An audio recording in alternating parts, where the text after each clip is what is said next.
This hearing of the Senate Judiciary Committee will come to order. Today, the committee will begin its consideration of the nomination of Judge Ketanji Brown Jackson to be the 116th Justice of the United States Supreme Court.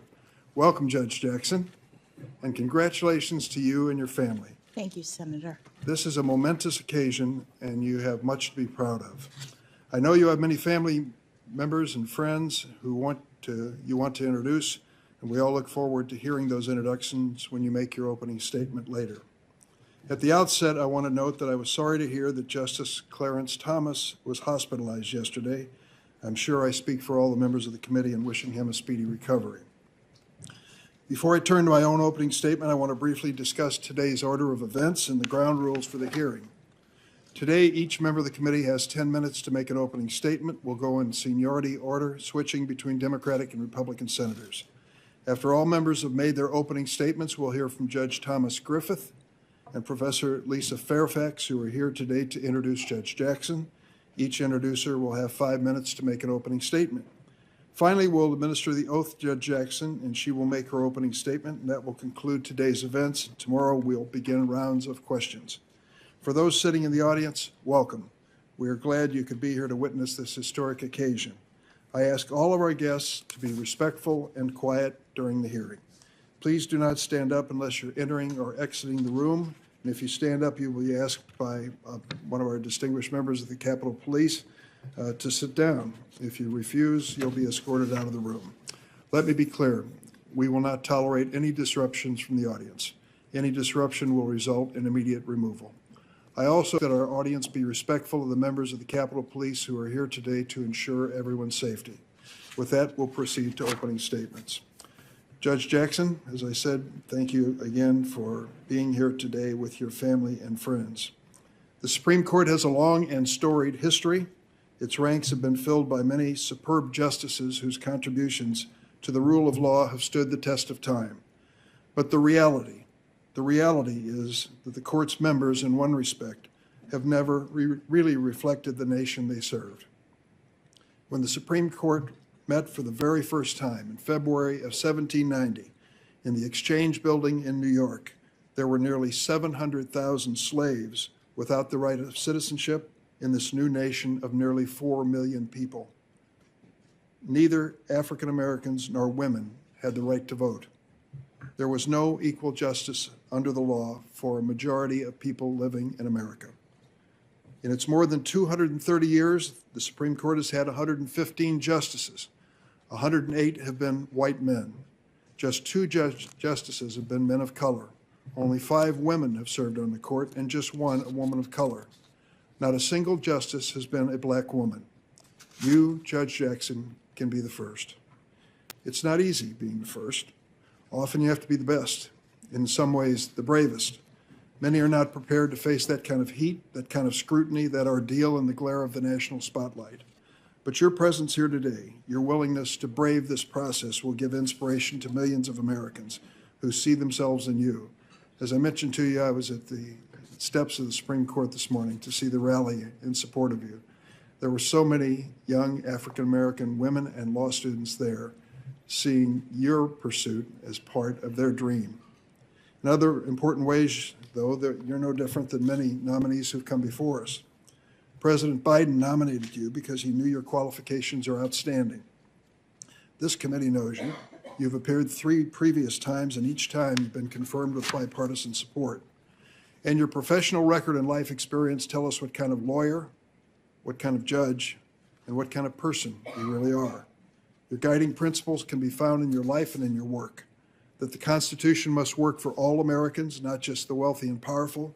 That judges must show no favoritism, and that the judiciary must live up to the words emblazoned above the entrance: equal justice under law.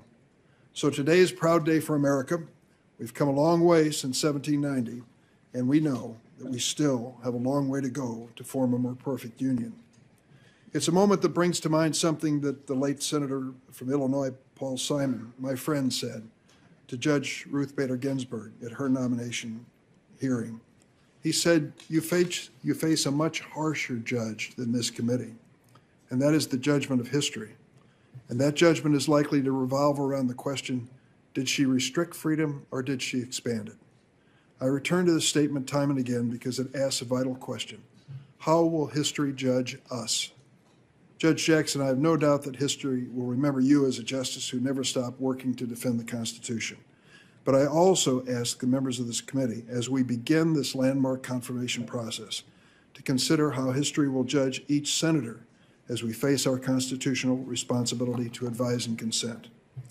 This moment also brings to mind something President Barack Obama, another trailblazer, said of a fellow Illinoisan when the late Justice John Paul Stevens announced his retirement. President Obama said, "While we cannot replace Justice Stevens' experience or wisdom, I will seek someone with similar qualities, an independent mind, a record of excellence and integrity, a fierce dedication to the rule of law, and a keen understanding of how the law affects the daily lives of America." Much like Justice Stevens, we cannot replace Justice Breyer. But with you, Judge Jackson, we have a nominee who embodies the same qualities as both of these outstanding justices. You're independent-minded and understand the critical importance of judicial independence. Your record is one of excellence and integrity, from the championship debate team at Miami Palmetto Senior High School to Harvard and Harvard Law School, to your 3 judicial clerkships, your work as a federal public defender, a lawyer in private practice, a member of the Sentencing Commission, a federal district judge, and circuit court judge. Throughout your career, you've been a champion for the rule of law, determined to get it right even at the risk of public criticism. As a member of the United States Sentencing Commission, a bipartisan group which reflected the spectrum of American thinking on law enforcement, you set out to make policy that truly represented congressional intent when it came to making federal criminal sentencing fairer. And you did it by finding bipartisan common ground. During your tenure on that commission, 95% of the commission's votes were either unanimous or consensus. For example, the commission implemented the Fair Sentencing Act, a law that I negotiated with then Senator Jeff Sessions that reduced the infamous 100-to-1 crack powder sentencing disparity. And you joined every one of your colleagues to make that change to the sentencing guidelines retroactive. You gave a powerful speech, and I'm going to quote it. You said, "There is no excuse for insisting that those who are serving excessive sentences under the long disputed and now discredited prior guideline must carry on as though none of this has happened." The vote in favor of retroactivity was unanimous on the commission. Republicans and Democrats shared your view. And you've gone to great lengths to explain how the law affects real people. Indeed, with your nomination, we can be confident that the court, its role, and its decisions will be more understandable to the American public. In your time on the bench, you've taken the time to explain your decisions and their consequences. When you were before this committee just last year, for your D.C. Circuit hearing, you described how you, quote, "take extra care to communicate with parties." You added, and I quote, "I speak to them directly and not just to their lawyers. I use their names. I explain every stage of the proceeding because I want them to know what's going on." As a result of that approach, you've made the law more approachable to litigants and American people. The cameras and the lights here today can make it easy to forget that at its core, the responsibility you seek is one of service. And I'm fully confident you'll serve Americans from all walks of life, all backgrounds, fairly and faithfully. Now, there may be some who claim, without a shred of evidence, that you'll be a rubber stamp for this president. For these would-be critics, I have 4 words. Look at the record. Your complete record has been scoured by this committee on 4 different occasions. All of your nearly 600 written opinions, read and reread, 12,000 pages of transcripts, meeting minutes, and other materials for the Sentencing Commission, your sworn testimony before the committee less than a year ago, every published and reported word you've written or spoken, your detailed answers to lengthy questions. For those who say they need more, I would answer that you have sat down personally with every member on this dais of the committee, Democrats and Republicans. A fair review of all of this makes clear your values and your guiding principles. You have ruled for and against presidents and administrations of both parties. You've ruled for prosecutors and for defendants. You've ruled for workers and for their employers, and you've been faithful to the law, not to any person or political cause. Now, there may be others who allege that you're before us today as a product of the campaign of dark money groups. Once again, your record and the process that led to this nomination belie that claim. To suggest that you're here merely because an organization supports you ignores your qualifications and the broad range of support you bring to this. In selecting you as his nominee, President Biden undertook a transparent selection process. He sought the input of senators from both parties. Senator Grassley and I met in the Oval Room with the president. He invited us to proffer any nominees that we cared to do. At the end of the day, the president alone chose you. He's put his faith in you to deliver justice at the highest level of the court. I share that faith. In announcing your nomination, the president spoke to many reasons that you deserve to sit on the high court. He noted the perspective you'll bring as a former member of the Sentencing Commission, as the first justice since Thurgood Marshall with considerable criminal defense experience, and as the second current justice, only the second, to serve as a federal trial court judge. He also noted your upbringing and the fact that you come from a law enforcement family. Yet despite that shared family experience, despite your record, we've heard claims that you are, quote, soft on crime. These baseless charges are unfair. A conservative National Review columnist called claims brought by one of my colleagues, quote, meritless to the point of demagoguery. They fly in the face of pledges my colleagues made that they would approach your nomination with civility and respect.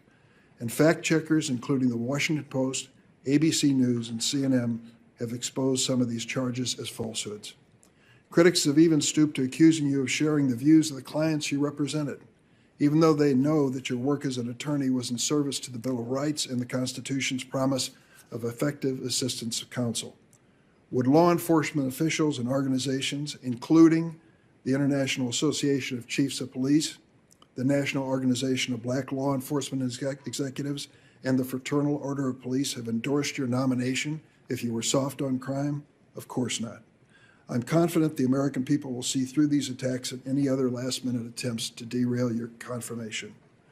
In closing, I want to share the words of one more Illinoisan, if you bear with me, a rather famous one named Abraham Lincoln. In August 1864, at the height of the Civil War, President Lincoln addressed the 166th Ohio Regiment. Lincoln said to the soldiers, and I quote, "I happened temporarily to occupy this big White House. I am living witness that one of your children may look to come here as my father's child has." Judge Jackson, we are all just temporary occupants of the Senate, the House, even with a lifetime appointment to the highest court in the land. You, Judge Jackson, are one of Mr. Lincoln's living witnesses of an America that is unafraid of challenge, willing to risk change, confident of the basic goodness of our citizens. And you are living witness to the fact that in America, all is possible. I now recognize my colleague and friend, the ranking member, Senator Grassley. Judge Jackson, congratulations. Welcome to you and your family. I thank you for taking time to visit with me in my office after the president nominated you. Since President Biden announced his nominee for the Supreme Court, I've been encouraging my colleagues to schedule meetings with you, Judge Jackson, and they have come off. In addition, I've continually emphasized the need for a thorough, respectful process by the committee. Now I want to talk a bit about what everyone watching should expect from this hearing and what they shouldn't expect at the hearing. We will conduct a thorough, exhaustive examination of Judge Jackson's record and views. We won't try to turn this into a spectacle based upon alleged process fouls. Good news on that front, we're off to a very good start. Unlike the start to the Kavanaugh hearings, we didn't have repeated choreographed interruptions of Chairman Durbin during his opening statements, like Democrats interrupted me for more than an hour during my opening statement on the Kavanaugh hearings. What we will do, however, is ask tough questions about Judge Jackson's judicial philosophy. In any Supreme Court nomination, the most important thing that I look for is the nominee's view of the law, judicial philosophy, and view on the role of a judge in our constitutional system. I'll be looking to see whether Judge Jackson is committed to the Constitution as originally understood. We all know there's a difference of opinion about the role judges should play. Some of us believe that judges are supposed to interpret the law as it was understood when written, not make new law or simply fill in vacuum. Those of us who share that view think that under our Constitution, Congress and not the federal courts are given the authority to make law and to set policy. Now, there are others who believe that the courts should make policy. They believe in a so-called living Constitution. They think that the Constitution's text and structure don't limit what a judge can do. To them, deciding what the Constitution means is really a quote-unquote value judgment. Under that approach, judges can exercise their own independent value judgments. One of the leading advocates for this approach explained that as a judge, you, quote, reach the answer that essentially your values tell you to reach, end of quote. In other words, those who subscribe to this philosophy think that the founders really meant to hide elephants in mouse holes.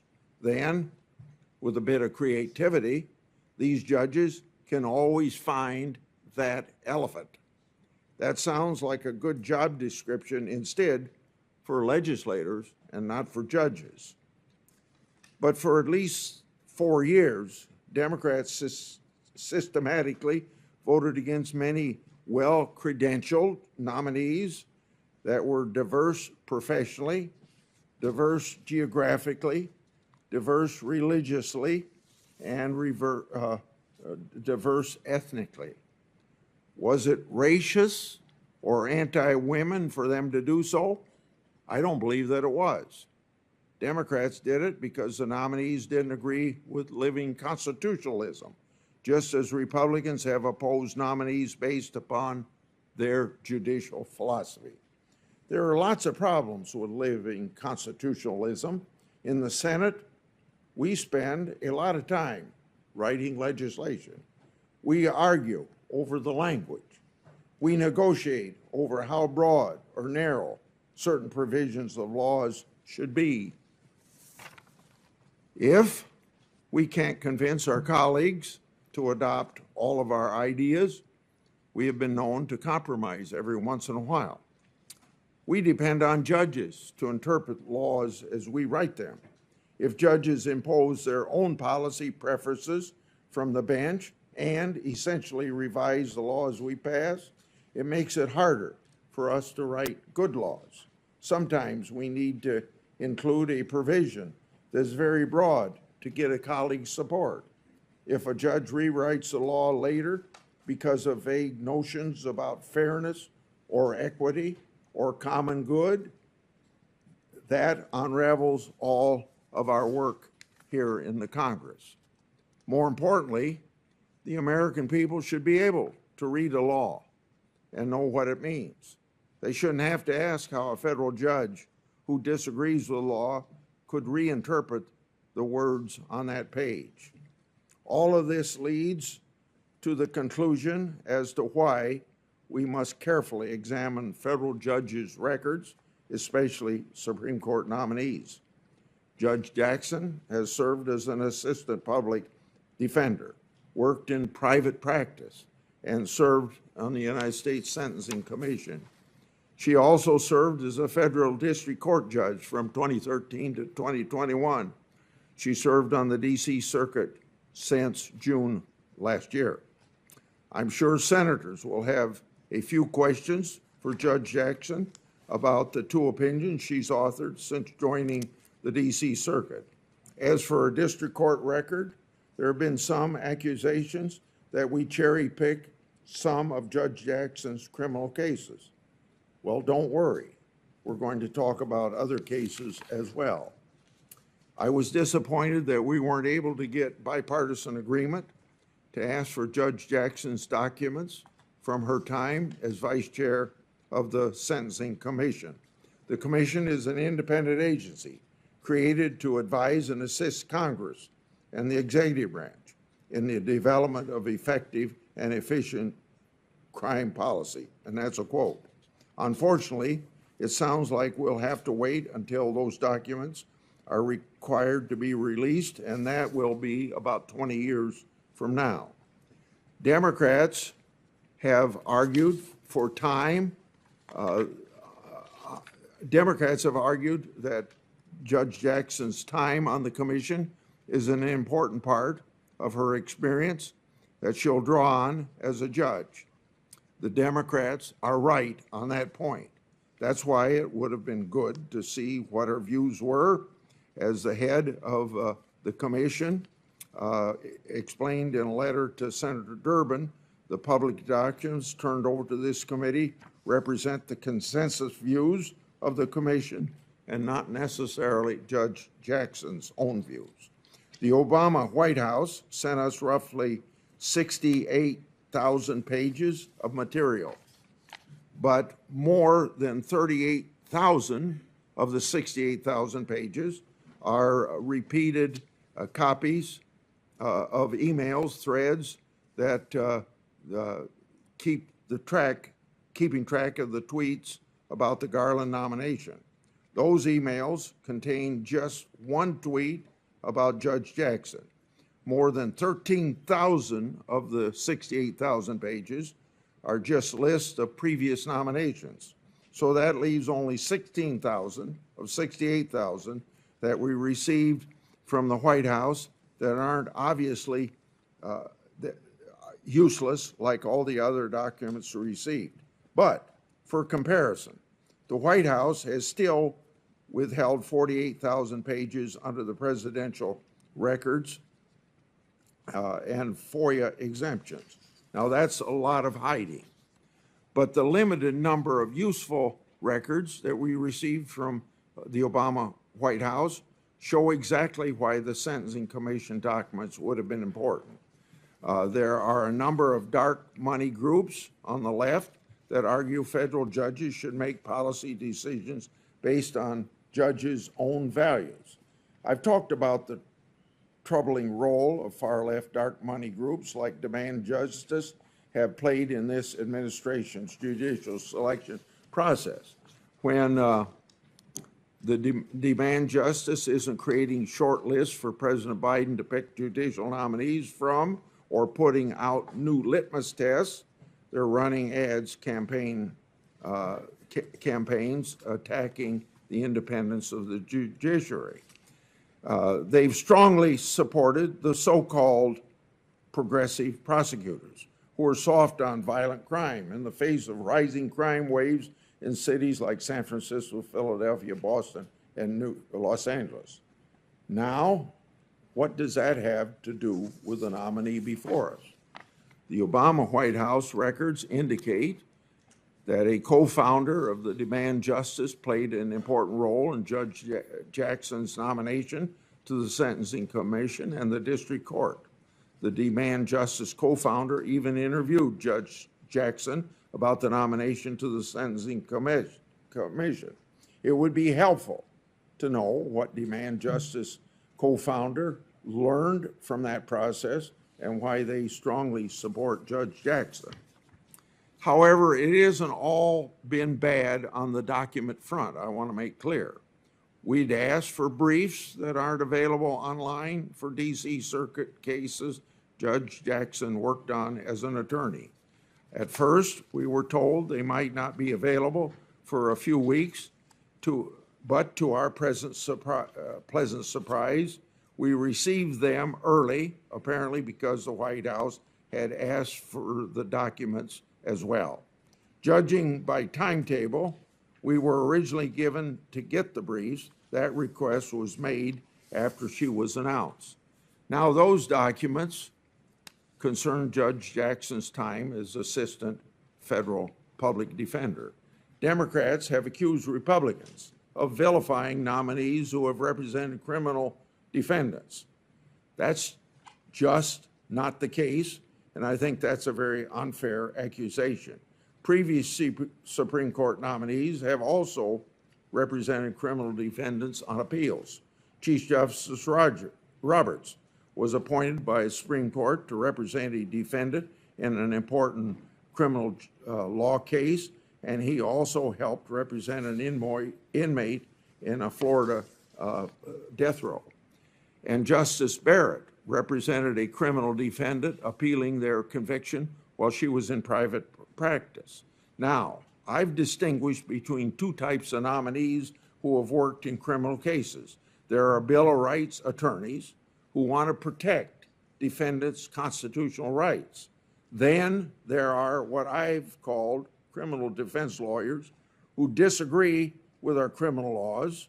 They want to undermine laws that they have policy disagreements with, and of course, that's a very important difference.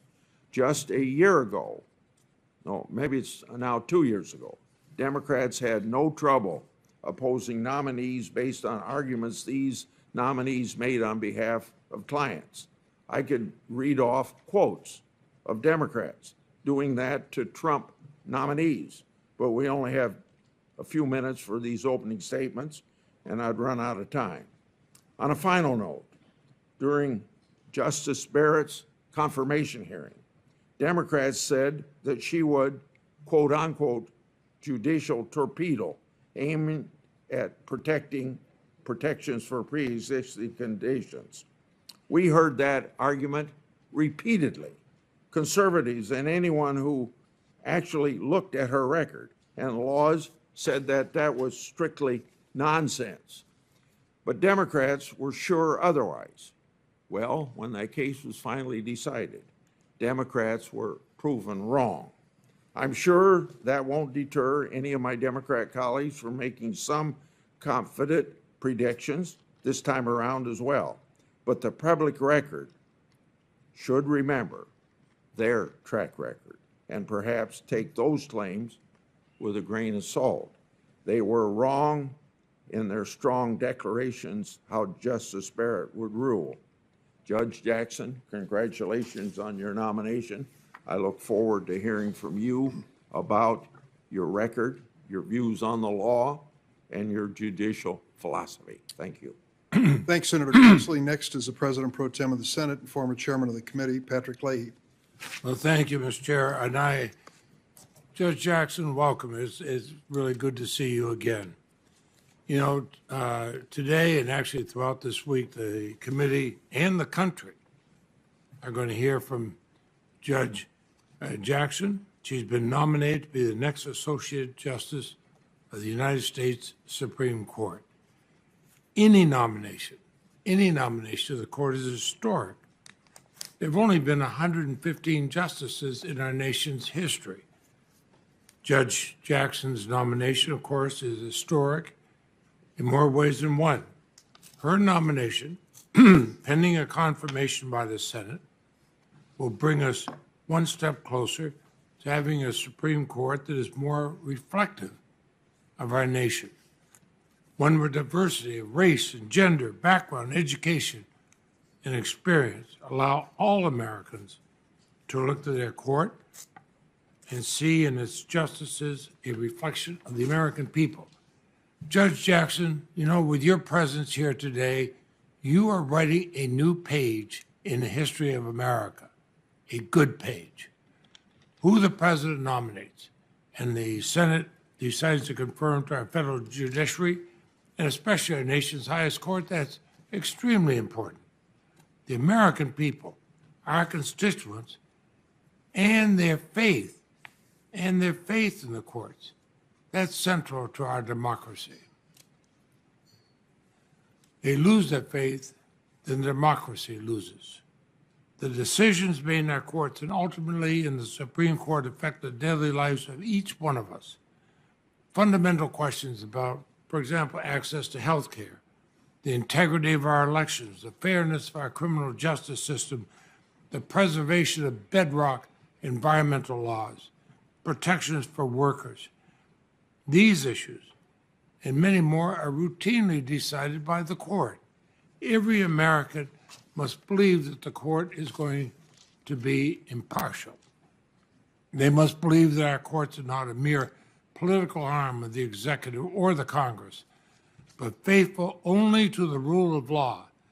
The stakes in a democracy are simply too high.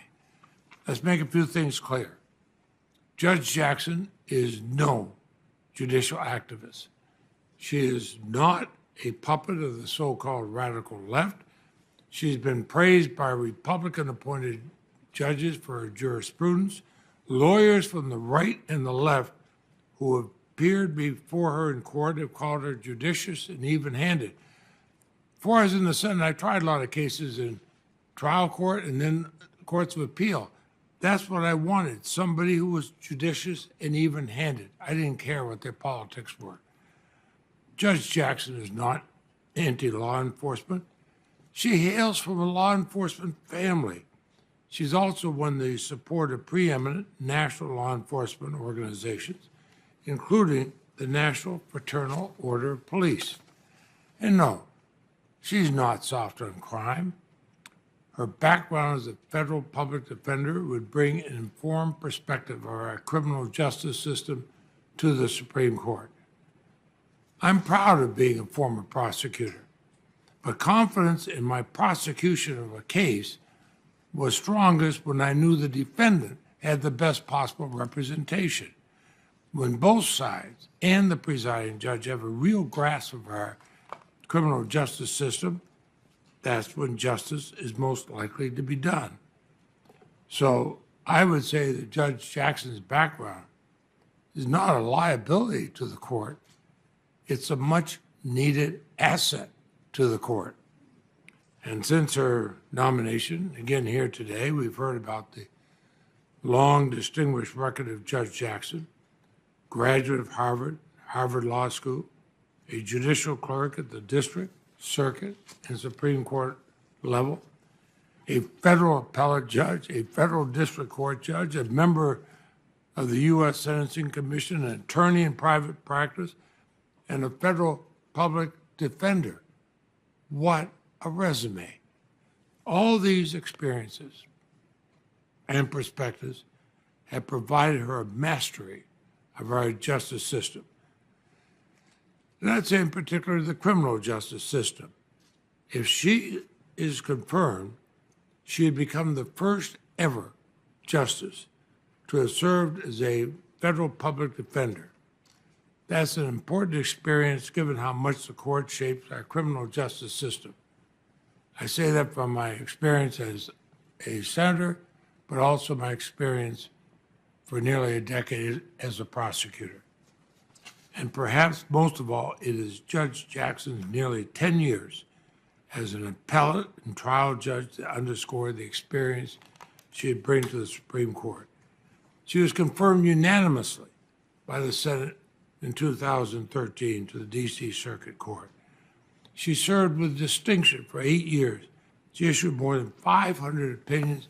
She presided over a dozen trials. And a bipartisan majority of the Senate confirmed her to the D.C. Circuit Court of Appeals last year.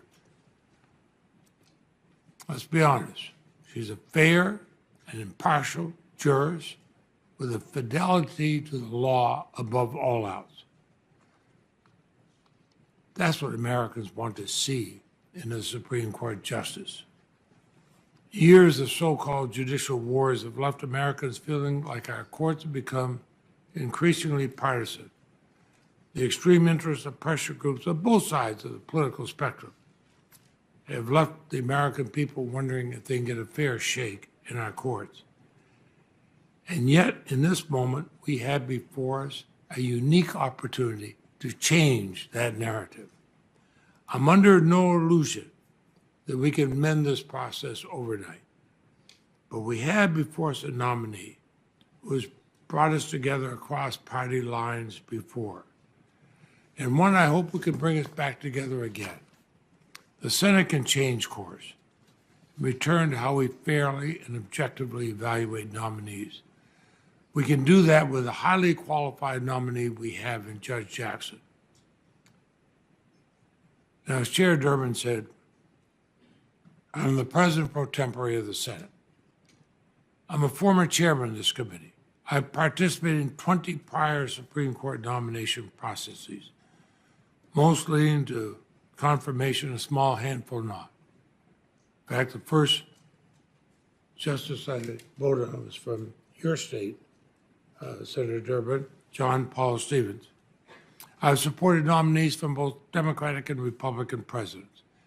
And in Judge Jackson, I found a distinguished nominee with an unassailable record that merits our respect regardless of party.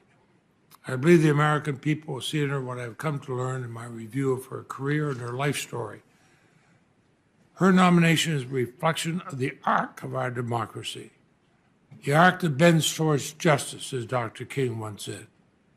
Although in fits and starts with every generation, we have sought to become more inclusive, more representative. We have looked at citizens, civic leaders, elected representatives, and yes, to judges to strengthen our democracy, and to recognize that our strength comes from our diversity. Judge Jackson's story, her nomination today, is part of the evolving story of America. So, Judge Jackson, I want to congratulate you on this nomination. Despite all the darkness in the world, and the political brinksmanship has unfortunately become a hallmark of Congress in recent years, your nomination actually fills me with hope. Hope for the court, hope for the rule of law, hope for the country. One need look no further than the chaos, the devastation, and the inhumanity halfway around the world in Ukraine to know how precious our democracy is and how precious the legacy we have in our independent federal judiciary.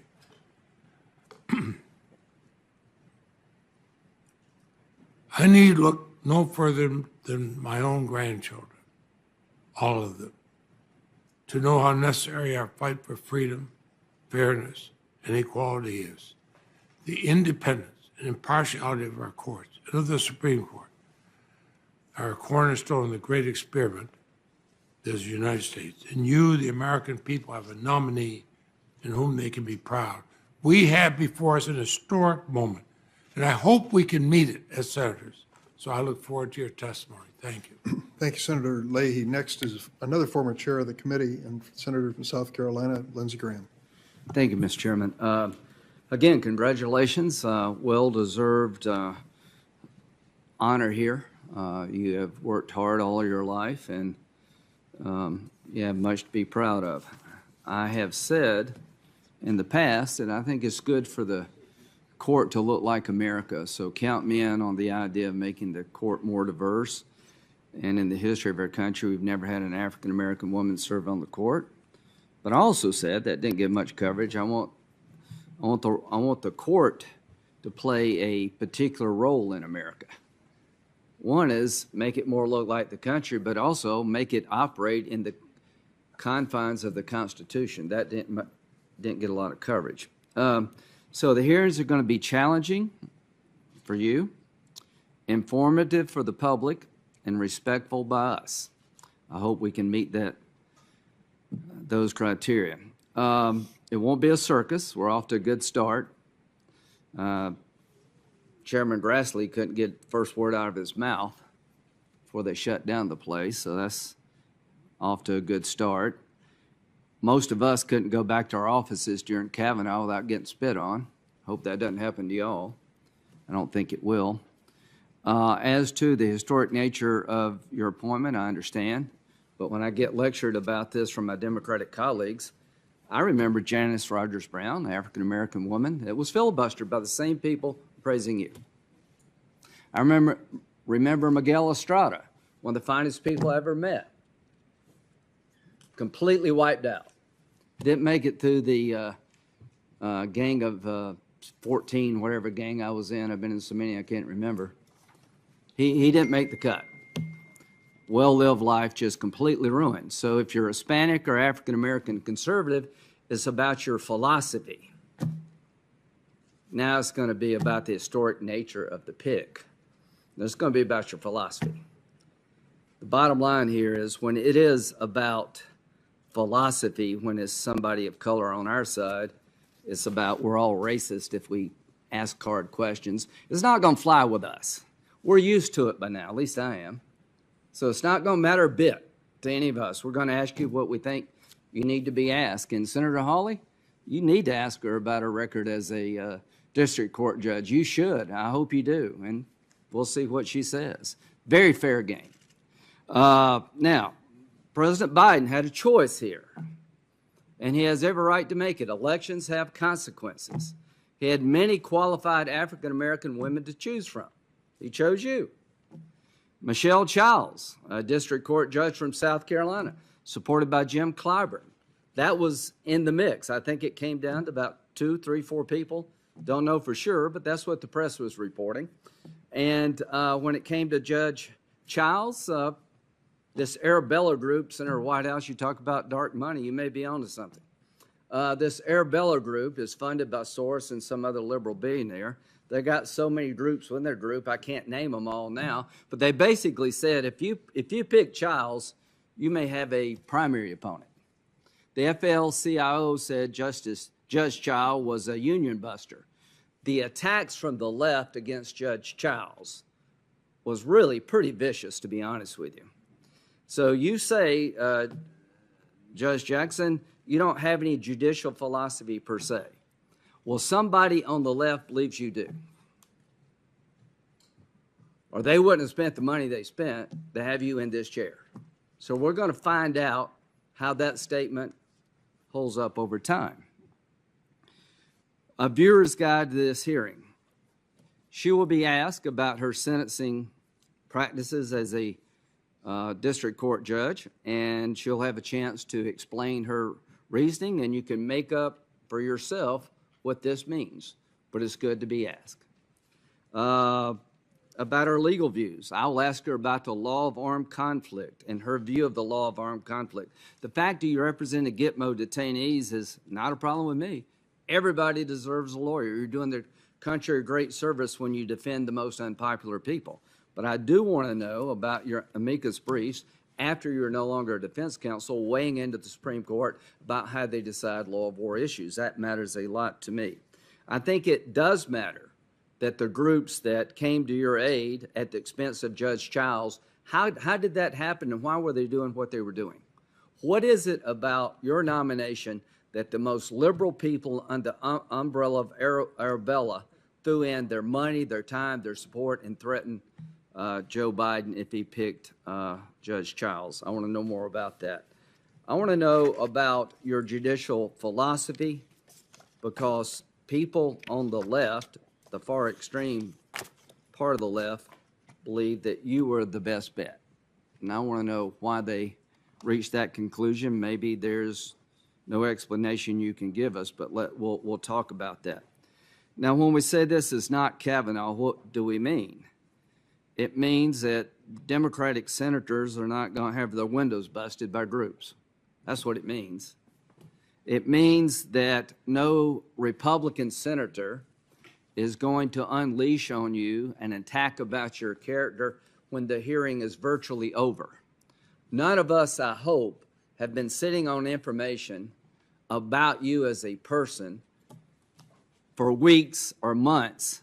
You come into our offices and we never share it with you to allow you to give your side of the story. We wait to the very last minute when the hearing's about to be gavel concluded and say, oh, by the way, I've got this letter. And so happened that every media outlet in the country had the letter too. So the next morning there were headlines all over the country, really, accusing Judge Kavanaugh of being basically Bill Cosby. None of us are going to do that to you.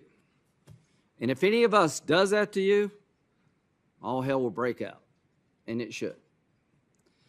The media will be your biggest cheerleader. They're in your camp. They have every right to pick who they want to pick. There won't be this constant attack on you like Judge Kavanaugh and other conservative judicial appointments. There won't be any questioning of where you go to church, what kind of groups you're in church, how you decide to raise your kids, what you believe in, how you believe in God. Nobody's going to do that to you. And that's a good thing. So you're the beneficiary of a lot. You're the beneficiary of Republican nominees having their life turned upside down. And it didn't work.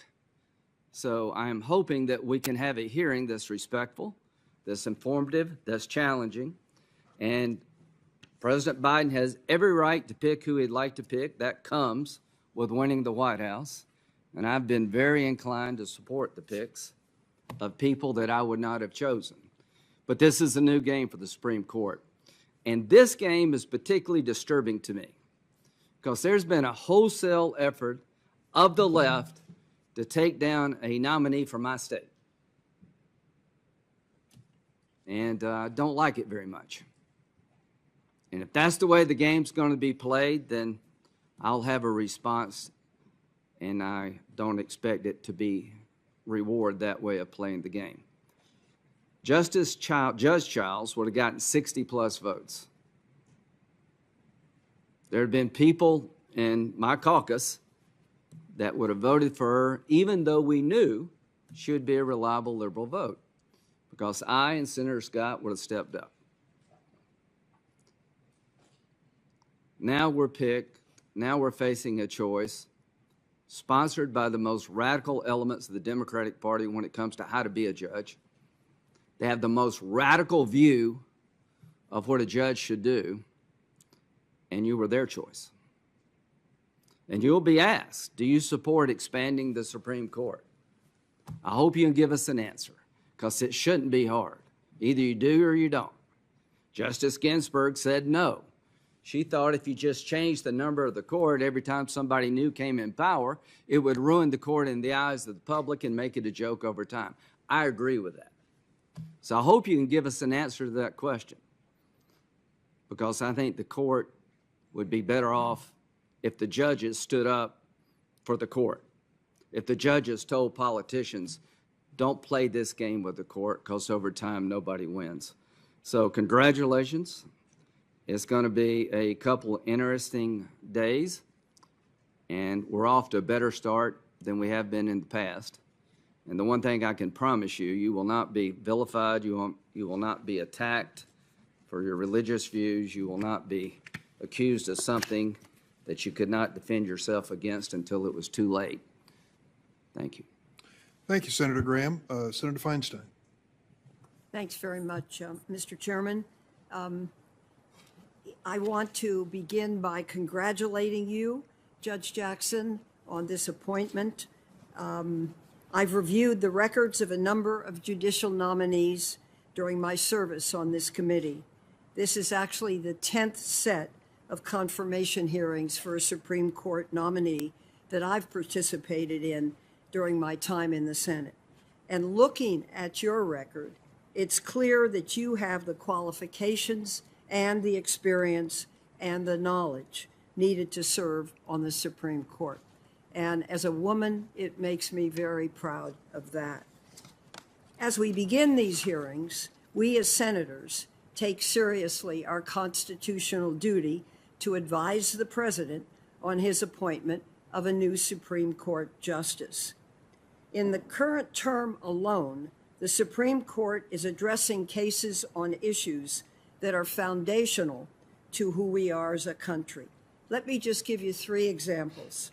The court is considering a woman's fundamental right to control her own body and make her own health care decisions.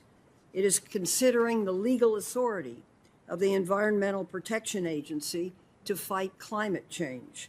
And it's considering whether states have the power to enact common sense gun safety protections.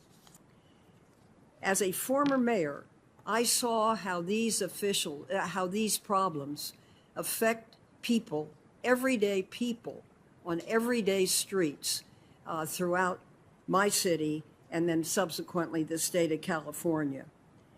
This is not your first time at this. In fact, it's your 4th time in front of this committee.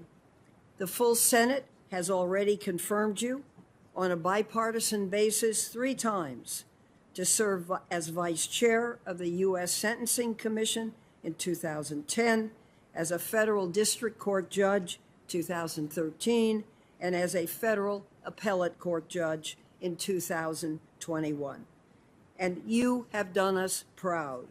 Each of the 3 times, the Senate has considered your record, your experience, and your ability. Senators on both sides of the aisle have determined that you have the qualifications and the temperament it takes to uphold the values of our judicial branch.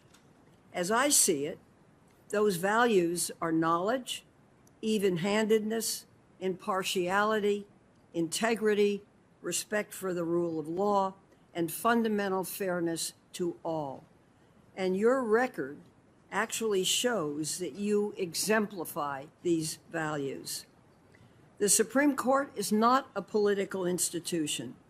Rather, the court stands above politics and above partisanship, and we look to federal judges to be independent and unbiased. Judge Jackson, in reviewing your record, one thing in particular stands out to me, and that's your commitment to uphold justice under the law. This is one of the ultimate responsibilities of the Supreme Court, and your record suggests to me that you understand the weight of that responsibility. You've had several mentors early in your career who I understand were important in instilling these values in you as a young lawyer. One of those mentors were Justice Stephen Breyer, who you served as a law clerk and to whose seat on the Supreme Court you have now been nominated. What a treat for you to see that happen, and I know for him as well. Justice Breyer has been a thoughtful and even-handed judge throughout his career. So you have learned from the best, and you have brought those lessons and that dedication to equal justice with you throughout your career in the law. You have strong credentials. You're a graduate of both Harvard University and Harvard Law School, a former Supreme Court clerk, and you have served as a federal judge for 9 years, most recently on the U.S. Court of Appeals for the District Circuit.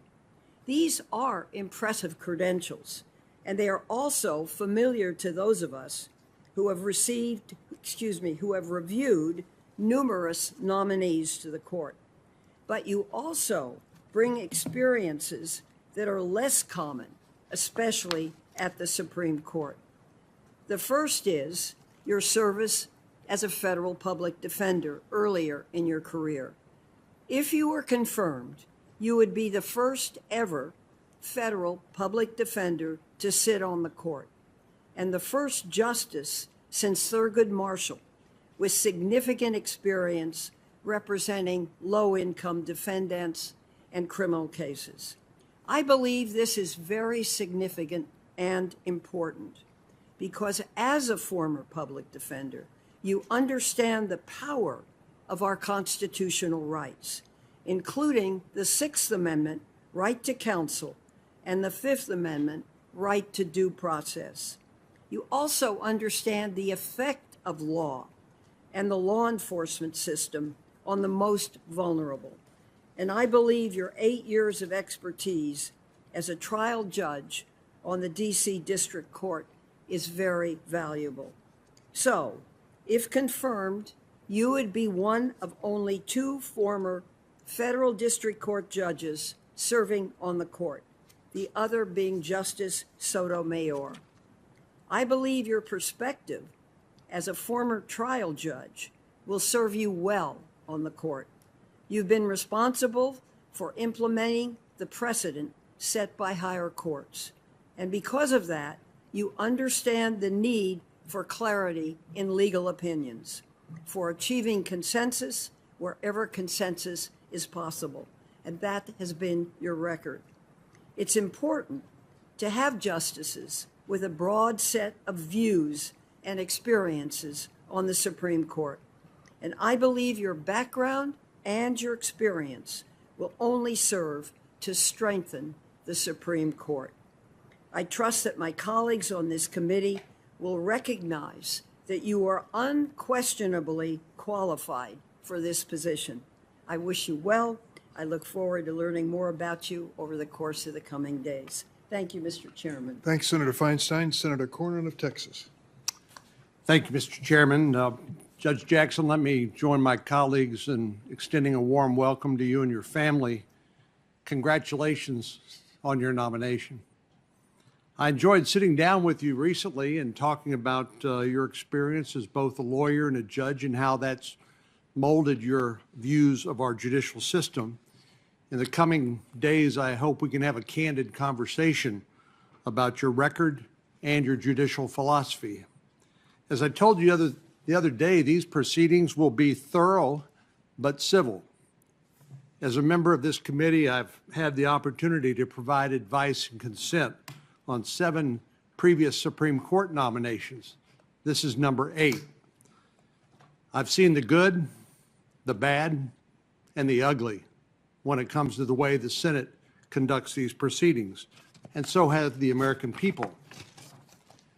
One of the best things I think comes from this process is I think this is a teachable moment that will remind all of us about the wisdom of the founders who wrote a constitution that made sure that our rights would be fixed and certain, so that these rights, whether they are the right to keep and bear arms or the right to practice one's faith, would be preserved from generation to generation.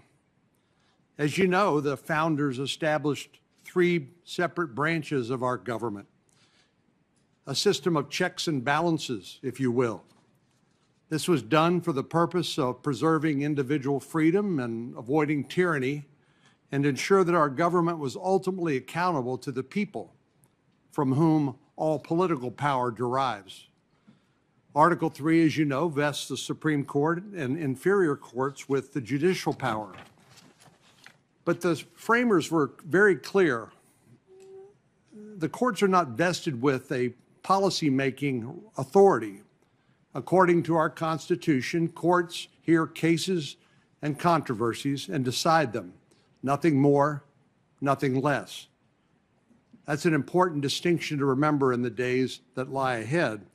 Indeed, the framers envisioned that the courts would have a modest but very important role in our 3 branches of government.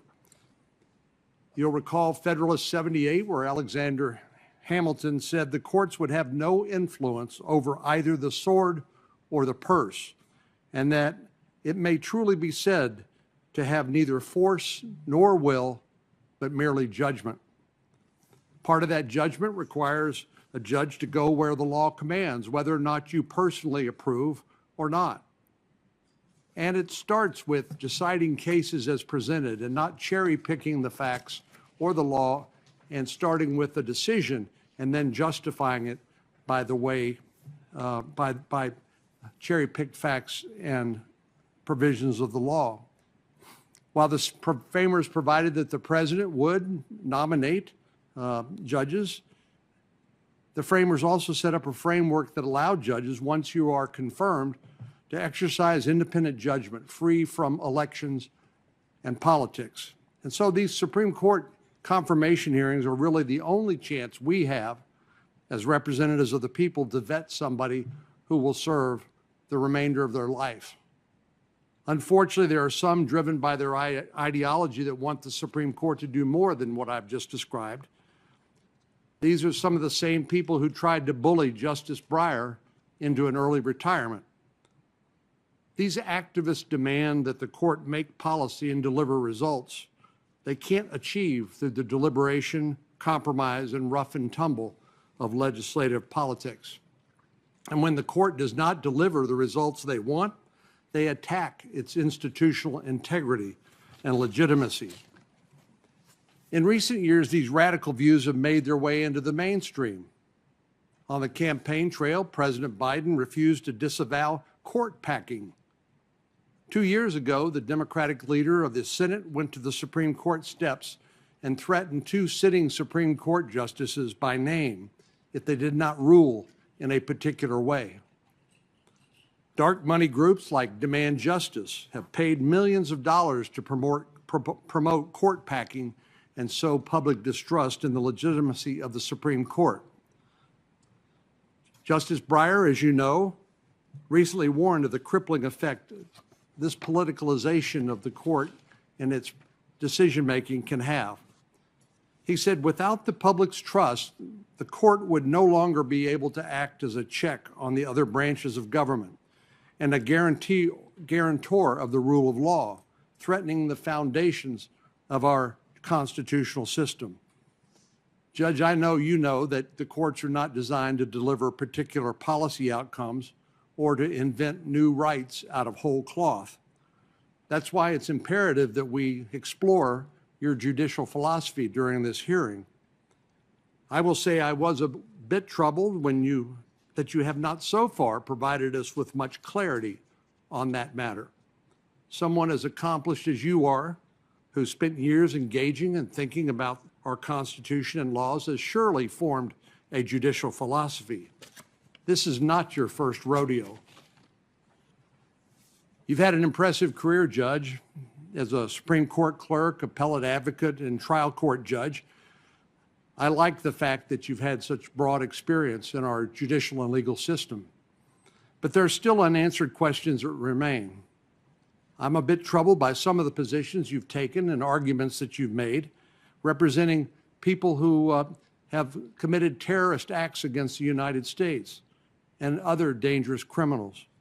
As someone who has deep respect for the adversarial system of justice, I understand the importance of zealous advocacy. But it appears that sometimes this zealous advocacy has gone beyond the pale. And in some instances, it appears that your advocacy has bled over into your decision-making process as a judge. You've had some cases reversed, like all judges do, but some of them were particularly high profile when you ruled against a Republican administration.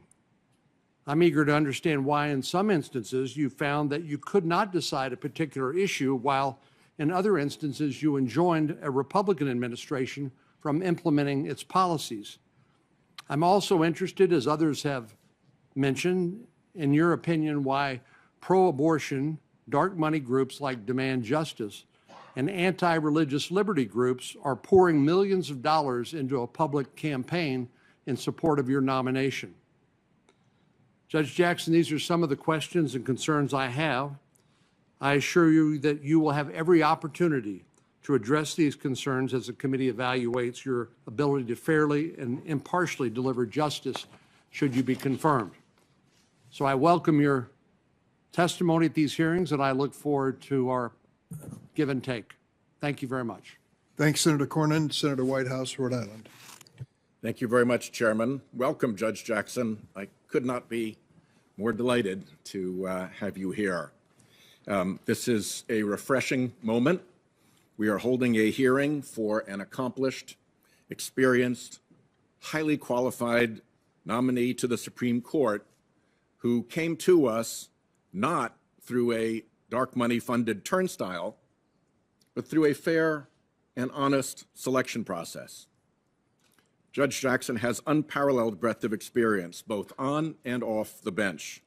She has already been confirmed by the Senate 3 times. She serves on what is often called the second highest court in the land. The DC Circuit handles some of the most difficult and consequential cases in the nation, often taking up questions that later come before the Supreme Court. Judge Jackson, that will enable you to jump right in once confirmed. Before the DC Circuit, Judge Jackson was a trial judge in the district court in the District of Columbia, ruling on hundreds of cases and presiding over trials, including many jury trials. Judge Jackson, you have presided over virtually every kind of case a federal trial judge can hear across criminal and civil law. You have more experience actually trying cases in your courtroom than any other member of the court. As a member of the U.S. Sentencing Commission, you helped establish the policies and practices for federal courts when deciding criminal punishments. With commissioners from both parties, you helped implement our bipartisan Fair Sentencing Act. Complicated and consequential work, and we thank you.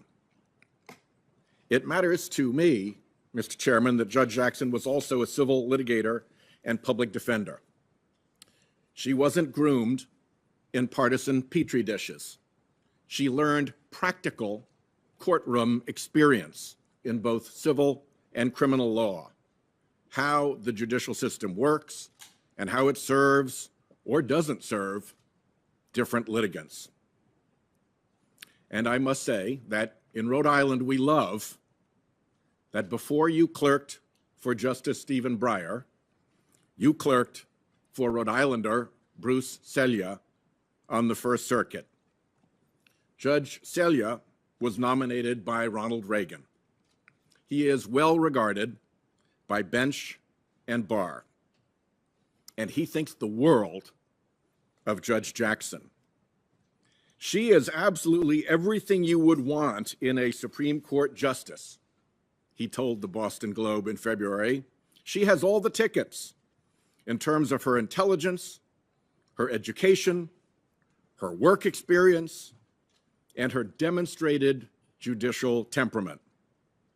He actually said that waiting for the Supreme Court selection process to take place made him feel like a father waiting to hear his daughter's college admissions results. We very much appreciate that Rhode Island touch to this nomination. Judge Jackson is steadfastly committed to the Constitution and the rule of law, and her record reflects the type of even-handedness and independence that will make her such a good Supreme Court justice. Her guiding principle, she has said, is to consistently apply the same level of analytical rigor to a case, no matter who or what is involved in the legal action. She says this means you can, quoting again, be consistent in the way you are analyzing the issues, and you can set aside any thoughts about who is making the arguments and what advantages any side might take away from your opinions.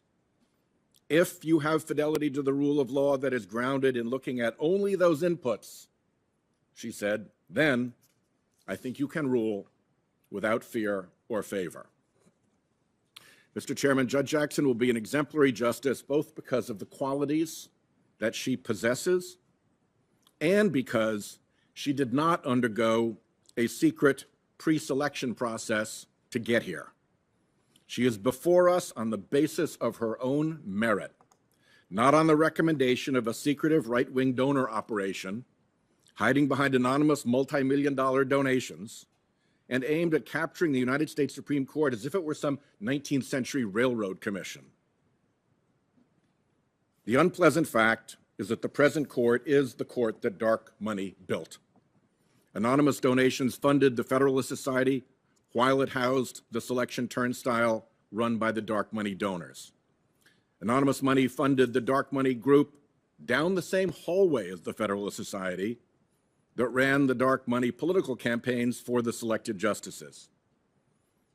And because of all that secrecy, Americans are denied any real understanding of the overlap of all that dark money with the political dark money funding the Republican Party, which could well explain the wreckage of Senate norms, rules, and procedures that accompanied the confirmation process of recent nominees.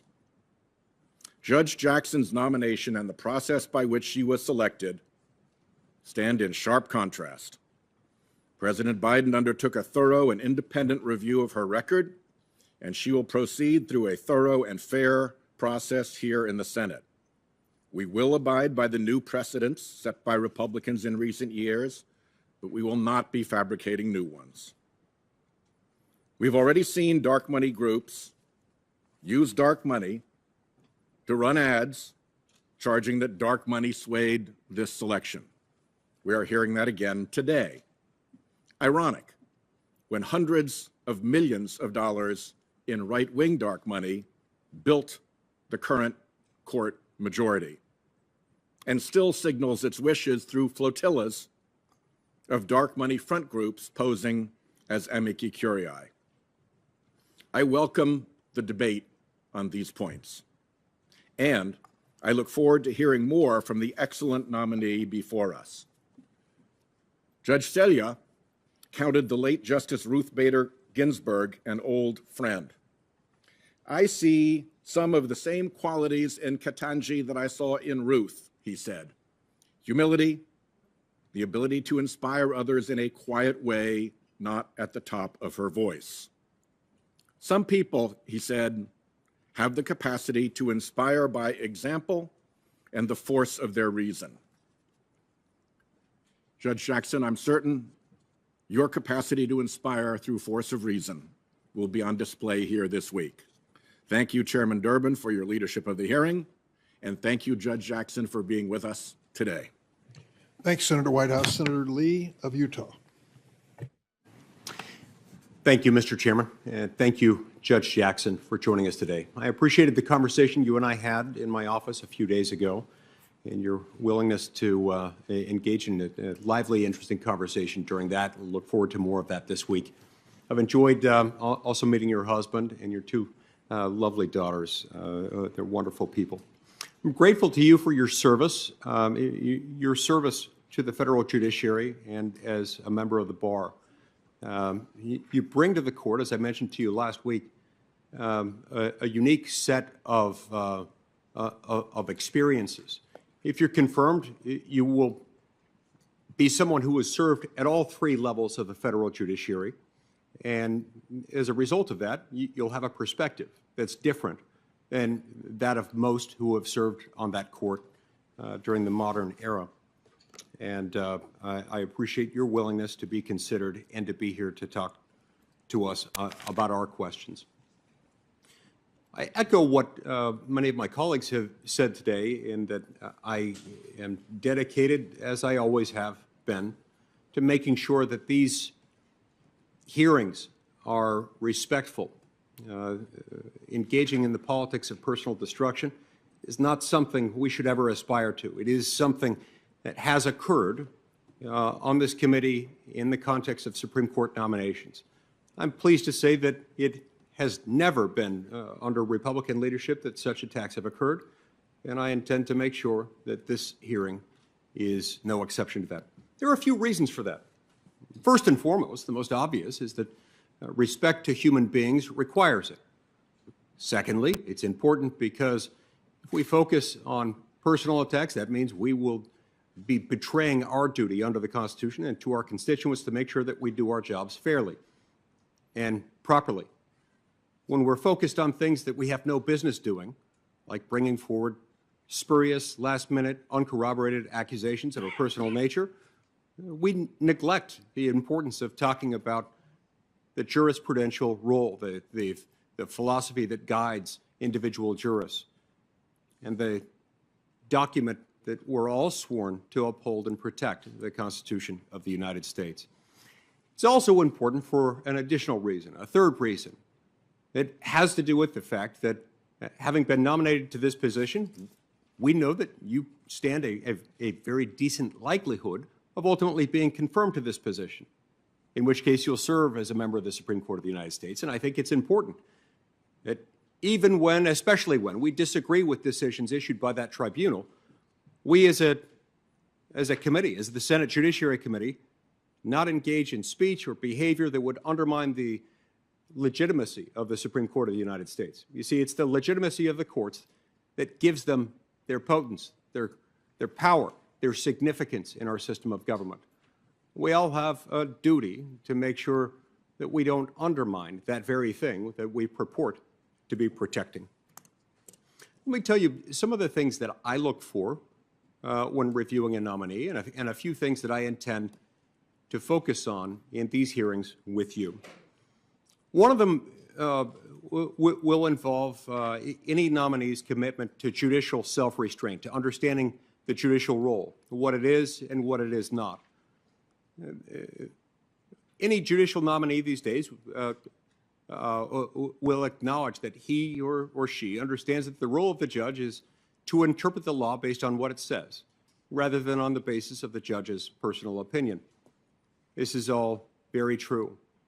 It raises questions as to how exactly that goes about and what steps, what tools, what rhetorical, linguistic devices the jurist in question might follow in order to do that. I'm looking for someone who is ideally going to echo something that Justice Amy Coney Barrett said in her confirmation proceedings, in which she likened the Constitution, this document written by wise men nearly 2.5 centuries ago, wise men who I believe were raised up by Almighty God to that very purpose. To the extent we follow that document, it's helped foster the development of the greatest civilization the world has ever known. But she likened this and our commitment to it as a little like what Odysseus told his crew. She said the Constitution is like how Odysseus ties himself to the mast to resist the song of the sirens. She then goes on to explain that he told the crew, do not untie me, no matter how much I beg or plead, don't untie me from the mast. He wanted to avoid the tempting call of the sirens. The tempting call of the sirens is inherent. It's in government itself.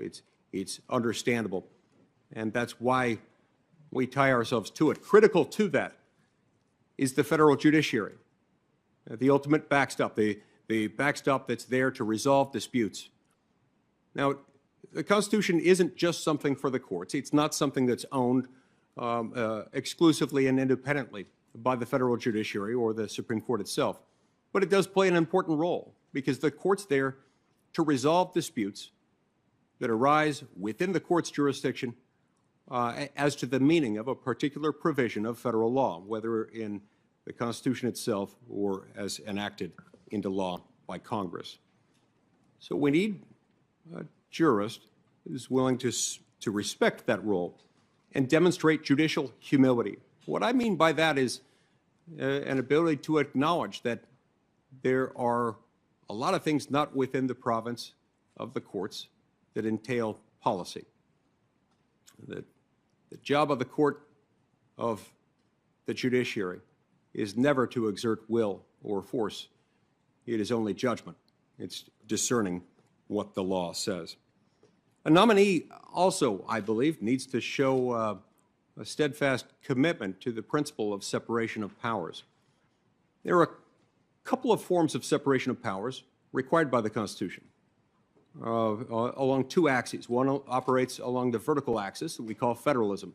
It says most of the power of government within the United States, most powers that government might exercise are to be exercised at the state and local level.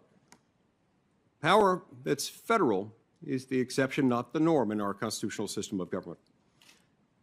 The other form of separation of powers operates along the horizontal axis. It's one that recognizes within the federal government, which is limited, we're going to have one branch, our branch, Congress, that makes the laws. Another branch headed by the president, the executive branch that enforces them, and the third branch which interprets them, resolving disputes between parties coming before the court's jurisdiction. Third, I think it's important that a jurist within our system of government acknowledge the importance of interpreting the law as it was written, as it was understood by the public at the time of its enactment, if a statute or if a provision of the Constitution at the time of its ratification. This is part of how we tie ourselves to the mast, making sure that we undertake efforts to make sure that we're interpreting it based on how the public understood those words, regardless of the subjective intent of any particular lawmaker or group thereof. The public meaning at the time it became law. This is how we maintain the rule of law. This is part of how we've given force to this greatest civilization that human history has ever recorded. It's through the rule of law and tying ourselves to that mast. There are increasing threats to this. We've seen those threats arise with efforts to delegitimize the court, and I'm sickened every time I see or hear or experience one of those efforts to delegitimize it. We've heard some today, in fact, comments that I think by their very nature delegitimize the court.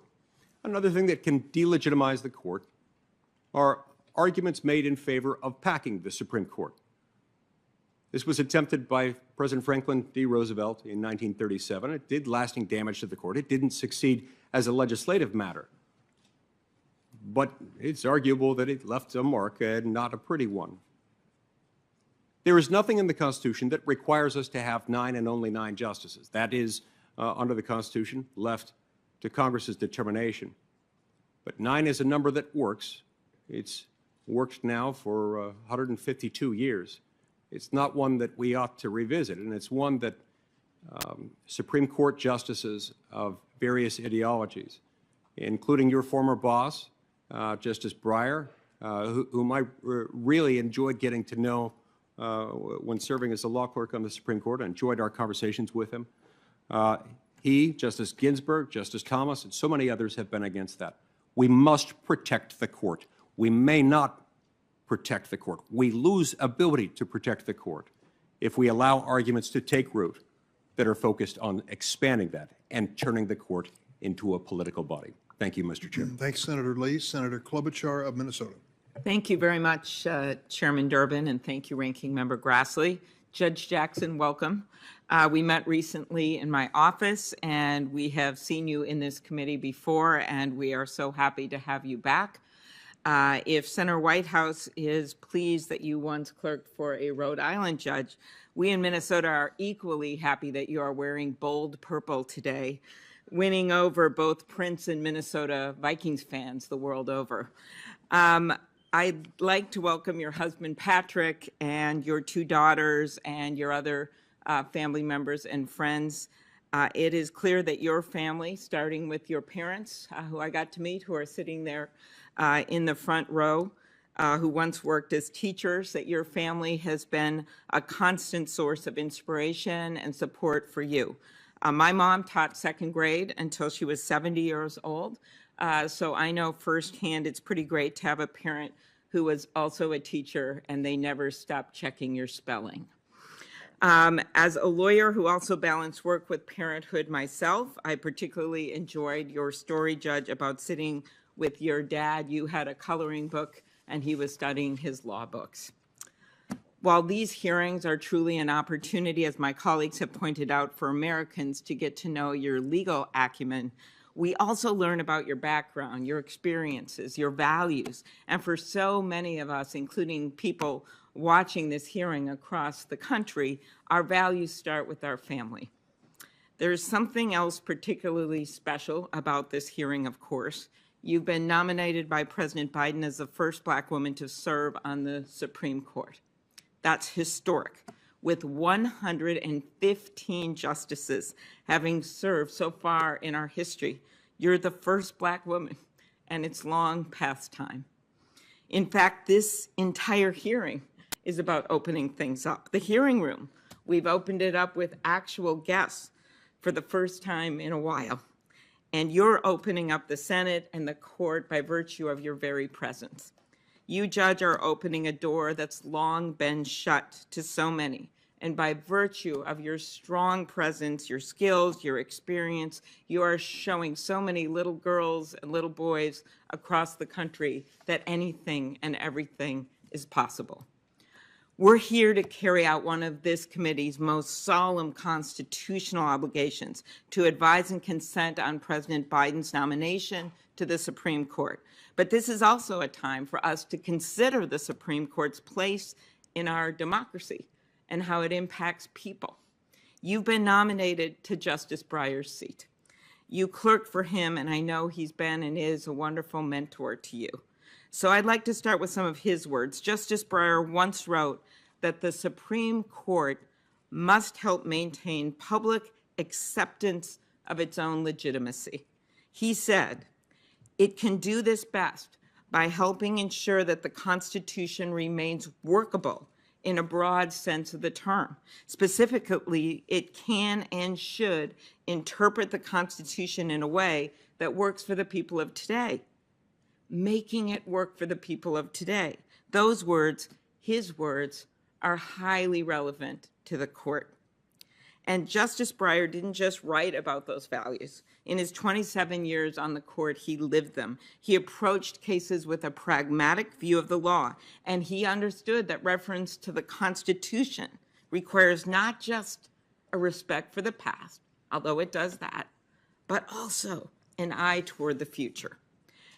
As we are here to confirm a new justice for his seat, I urge my colleagues to remember his words about how the court must consider the effect of its actions on people's lives, how it must be able to see the real people at the other end of its rulings.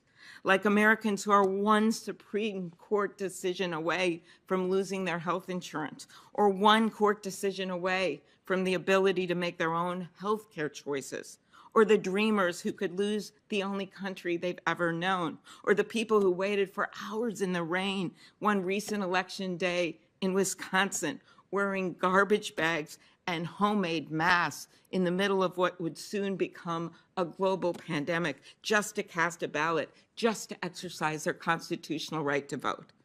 The court decides cases with life-changing consequences for people. It makes decisions that dictate health and safety standards for workers, protections for seniors, whether we can have clean air and clean water. The Supreme Court issues rulings that can determine who can make their voices heard in our democracy and how they can do it.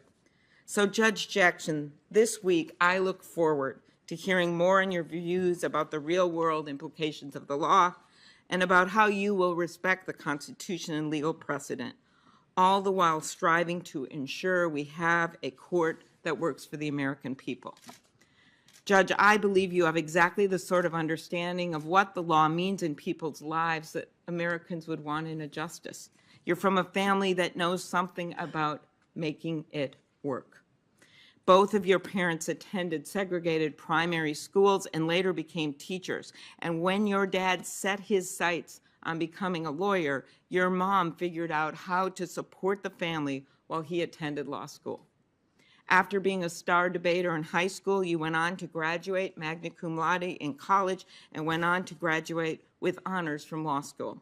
After law school, you clerked for federal judges nominated by both Democratic and Republican presidents. And of course, you had the honor of serving as a clerk to Justice Breyer. These aren't just lines on your resume. They show that you have worked to apply the law at every level of the federal system. And beyond those credentials, you have the perspectives of someone who has seen the law through the eyes of those closest to it. Your brother worked as a police officer in Baltimore. One of your uncles was a detective, and another was the chief of police of the city of Miami. You know what it means for a person to put their life on the line to defend the rule of law.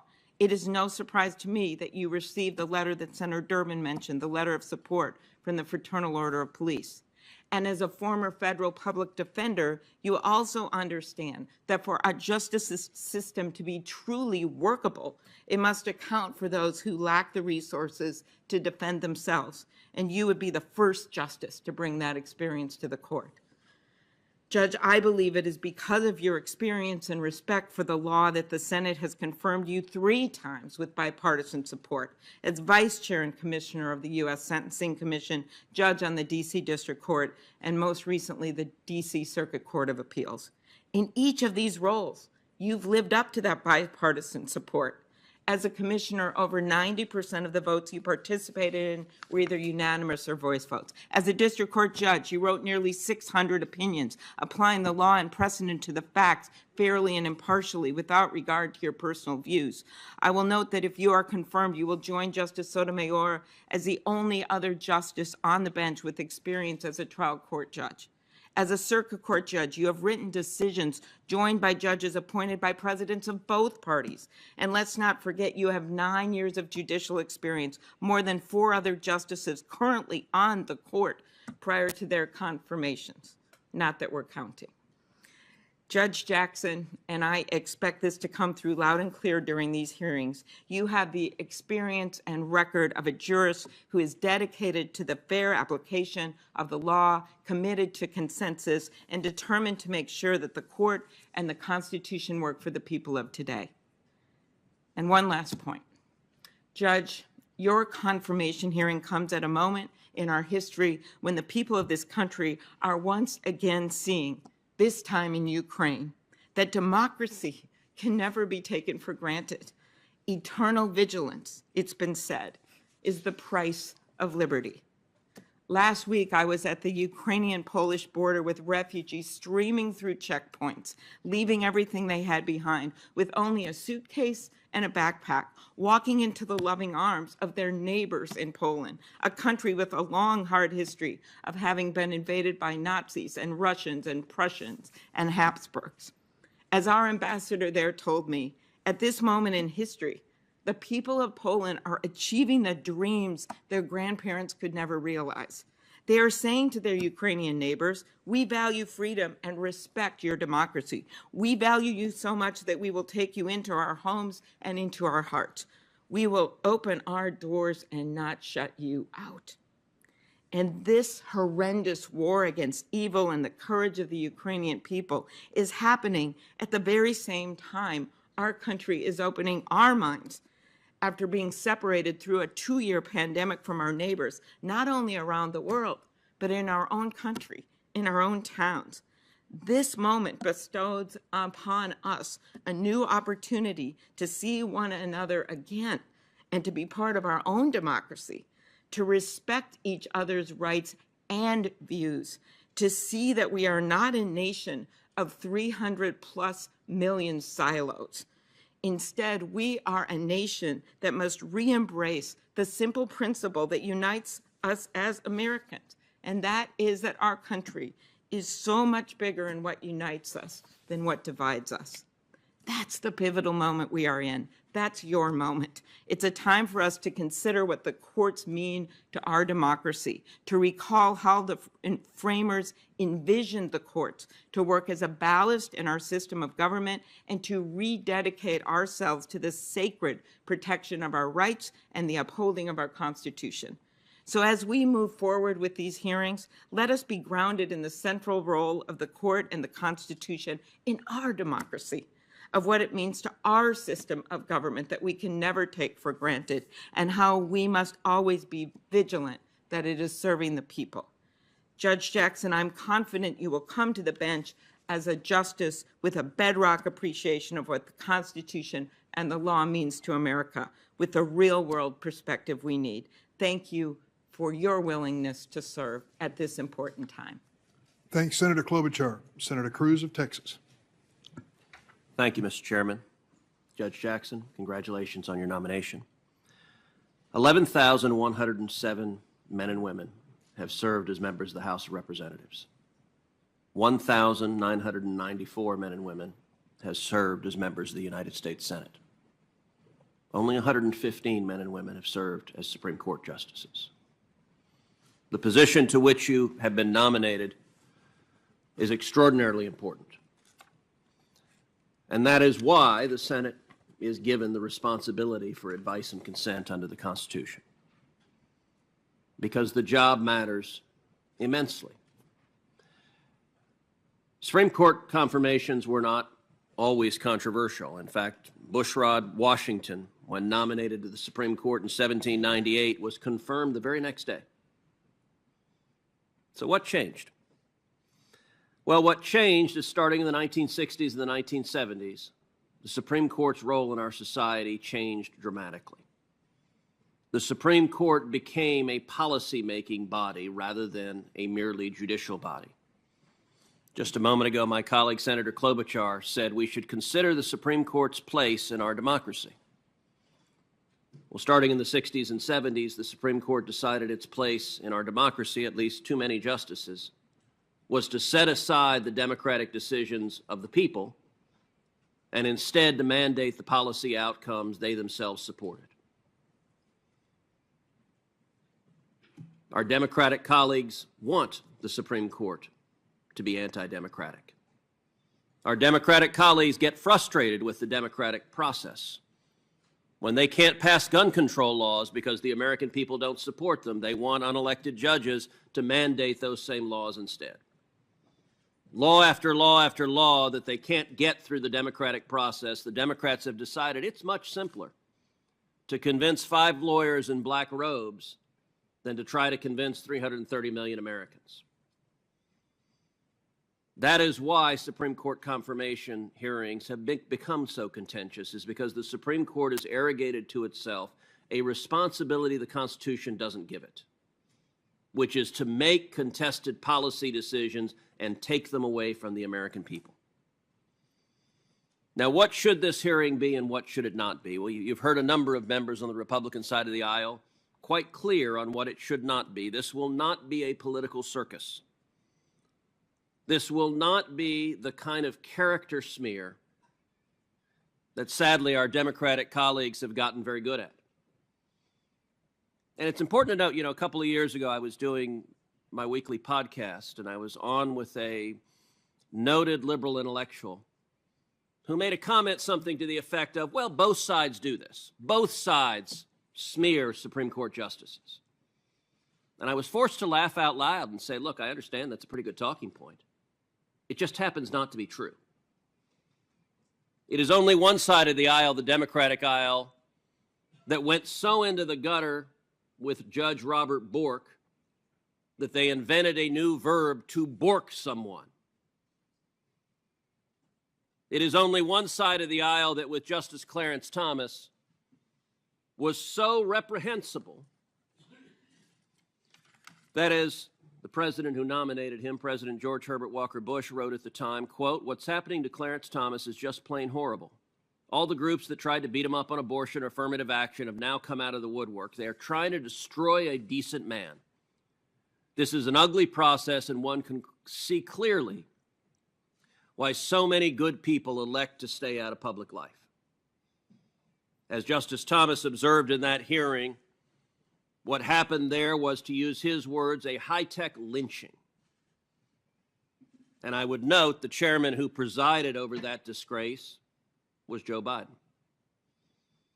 And then most of the members of this committee remember the confirmation hearing of Brett Kavanaugh, one of the lowest moments in the history of this committee, where Democrats on this committee sat on allegations, didn't refer them to the FBI, didn't ask for investigations, hid them, and then leaked them against the wishes of the complainant. And we began a circus that featured Spartacus moments, featured such nuts as Michael Avenatti, whom CNN breathlessly for some months described as a possible Democratic presidential candidate. That's before, presumably, he became a felon in recent months. Judge Jackson, I can assure you that your hearing will feature none of that disgraceful behavior. No one is going to inquire into your teenage dating habits. No one is going to ask you with mock severity, do you like beer? But that's not to say this hearing should be non-substantive and non-vigorous. In this hearing, this committee has a responsibility to focus on issues, to focus on your record, to focus on substance, to do our very best to ascertain what kind of justice you would be. And a couple of straw men.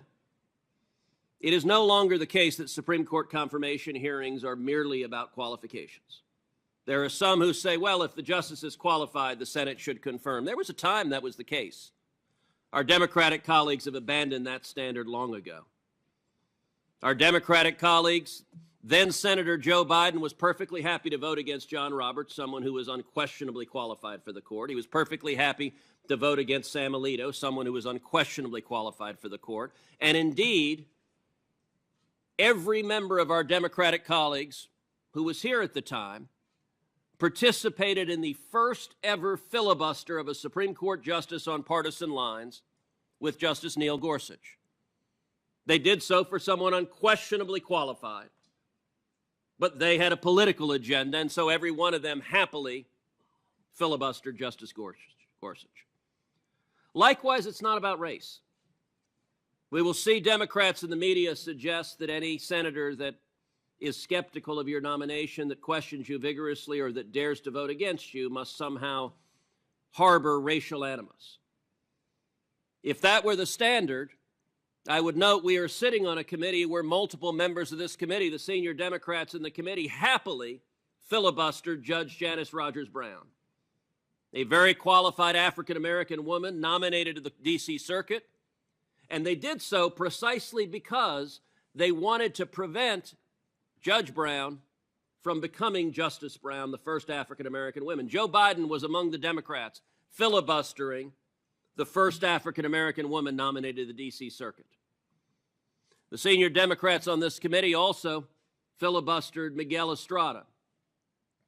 As the staff for Senator Ted Kennedy said in writing at the time, the Democrats filibustered Miguel Estrada, quote, because he is Hispanic. They were explicitly racial. If you are Hispanic or African American and you dare depart from their political orthodoxy, they will crush you, they will attack you, they will slander you, they will filibuster you. So this is not about race. It is, however, about issues and substance, and I got to say, I agree with Chairman Durbin. Chairman Durbin quoted Paul Simon, and he said, history will judge, quote, did she restrict freedom or did she expand it? I agree with that. The reason the American people care about the Supreme Court is it is integral to protecting or taking away our constitutional rights. When it comes to free speech, this committee should inquire, will you protect the rights of Americans to speak, to say unpopular ideas, to say ideas that the government doesn't want you to say, that you nonetheless have a right to say? Will you protect freedom or restrict it? When it comes to religious liberty, will a justice vote to protect your right to live according to your faith and according to your conscience? Or will a justice vote to crush religious liberty and strip those rights away? The Second Amendment. Will a justice vote to defend your Second Amendment rights to keep and bear arms, to defend your family, to defend your children? Or will a justice roll over to the Democrats that want a disarmed citizenry? And the right to life. Will a justice protect the rights of the people, the rights of state legislatures to enact laws protecting innocent life, protecting unborn life, stopping abominations like partial birth abortion? Or will a justice view her job as a super legislator striking down all such rights? School choice. Will a justice protect the rights of kids to get a quality education, or will a justice legislate from the bench and shut down school choice programs across this country? And crime. We are seeing murder rates, carjacking rates, crime rates skyrocketing across the country, in significant part because political Soros-backed district attorneys, because of Democratic efforts to abolish the police. And part of the Democratic effort to abolish the police is nominating justices that consistently side with violent criminals, release violent criminals, refuse to enforce the law, and that results in jeopardizing innocent citizens. So all of those questions are fair game. Will you follow the law? What does your record indicate? Will you protect the rights of every American citizen, regardless of race, regardless of party, regardless of views? That's what the focus of this hearing should be. Thank you, Senator. Senator Coons from Delaware. Thank you, Chairman Durbin, Ranking Member Grassley. Judge Jackson, congratulations on your nomination. It is a joy and a blessing to welcome you and your family and your supporters here this morning. As both Senators Klobuchar and Cruz have laid out in great and forceful detail, the decisions of the United States Supreme Court have daily impact, regular bearing on the lived experience of Americans, and that is in part why hearings for this important role are so contentious. I have been looking forward to this day since President Biden announced your nomination in February, and over the next several days, members of this committee will have the privilege of helping introduce you to the American people so that they can gain the sense of confidence that I have in your values, your skills, your competence, and the necessity of confirming you to the Supreme Court. We'll be inviting you to speak directly to the American public and share the lived experiences, the strong qualifications, the judicial temperament, and the strength of character that made you not only an historic nominee to the Supreme Court, but an outstanding one as well. I want to acknowledge up front that President Biden selected you to fill the seat on the court being vacated by Justice Breyer, a justice whom I admire, and in the work he's done as a jurist over decades has shown us a model of a Supreme Court justice. In his 42 years on the federal bench, 30 years on the Supreme Court, he's lived up to the highest ideals of American jurisprudence.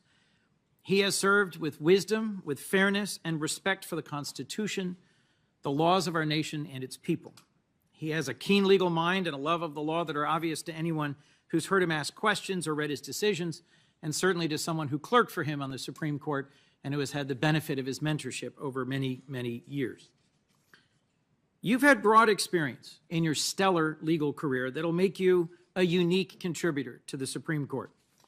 You've worked as a lawyer or as a judge in just about every level of our legal system, engaging in just about every area of federal law. Your experiences as a private practice attorney with large law firms, as a federal public defender, as vice chair of the U.S. Sentencing Commission, and your near decade of service as a federal judge have given you insights into the ways that our Constitution, our statutes, our sentencing guidelines, and judicial decisions all come together to directly impact individuals, families, and our communities. You're able to perceive the full sweep of our law without losing sight of the human beings, the individuals and families impacted by it, caught up in it. And it is critically important, in my view, that we have justices on the Supreme Court with this practical and proximate view. You began your legal career with the invaluable experience of clerking for judges at the Federal District Court, at the Circuit Court, and for Justice Breyer on the Supreme Court, judges appointed by presidents of both parties. You developed your career as a legal advocate in private practice and in the Federal Public Defender's Service.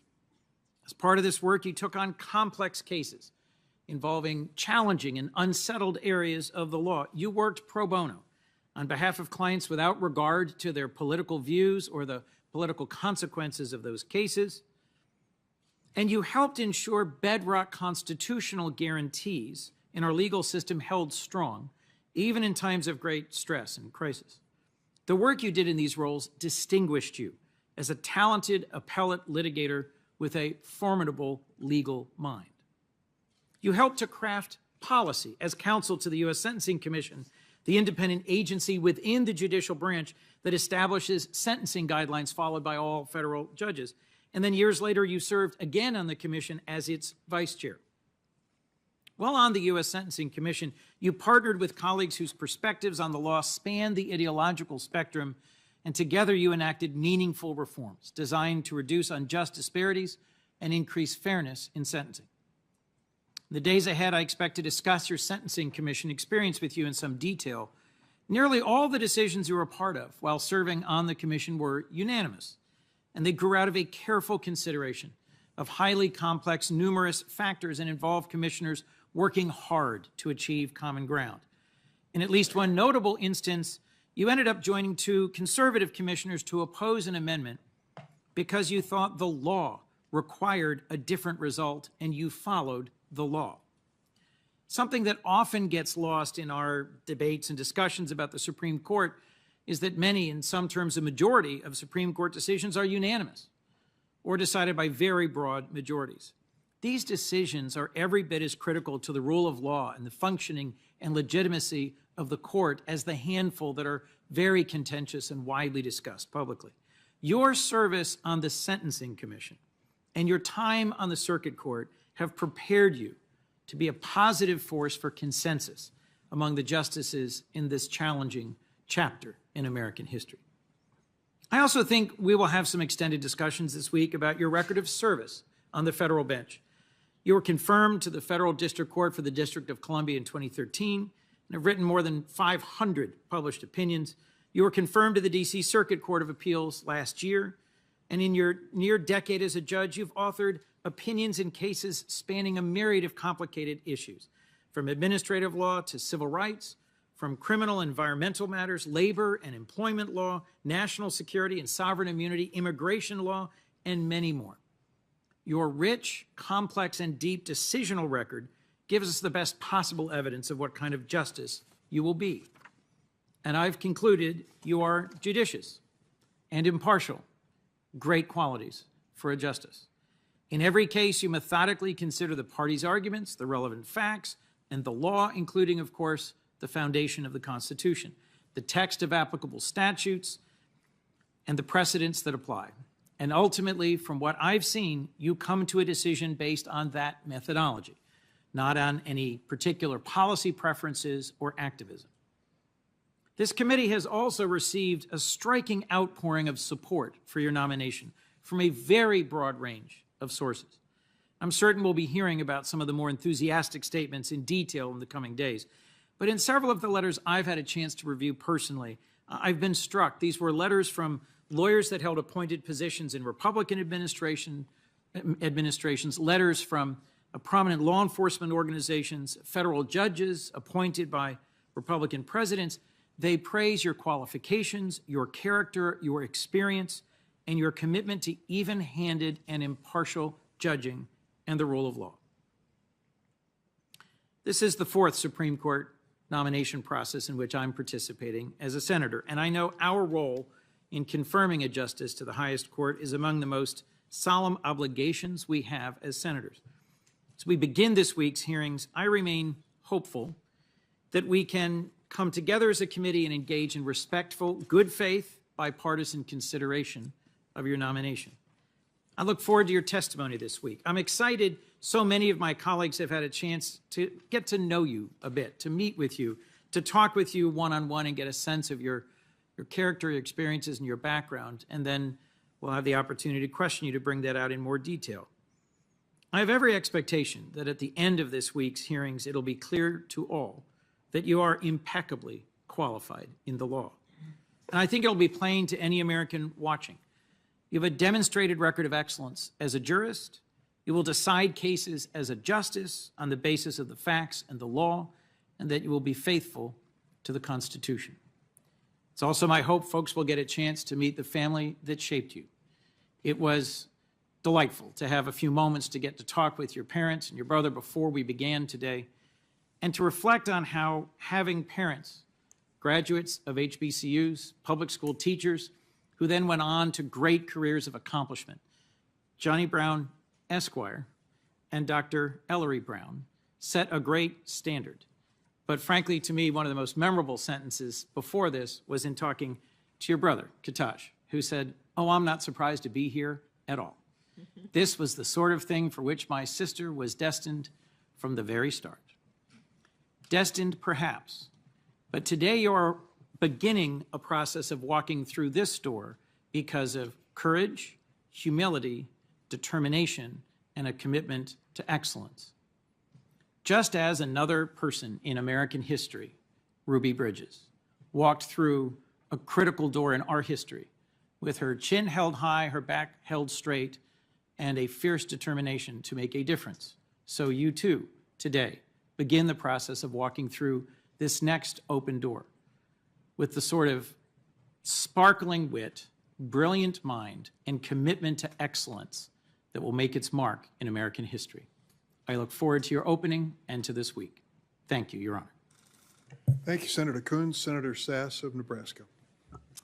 Thank you, Chairman. And Chris is tough to follow. That was a good flourish at the end. Judge, congratulations on your nomination. Thanks for spending time in my office with me. Congratulations to your daughters and your family more broadly. This is a big day for lots of folks in your family. Today, the Senate takes up our constitutional duty to advise the President on his nominee to the Supreme Court. The Senate's advice and consent clause and our role is especially important these days when we all, Republicans and Democrats, agree that the 9 justices of the court exercise a lot of power over policy decisions, surely much, much more power than our Constitution's framers ever anticipated. So let's talk about how we got into this mess. We're here in part because of decades and decades of recklessness by all 3 branches, not just one, but by all 3.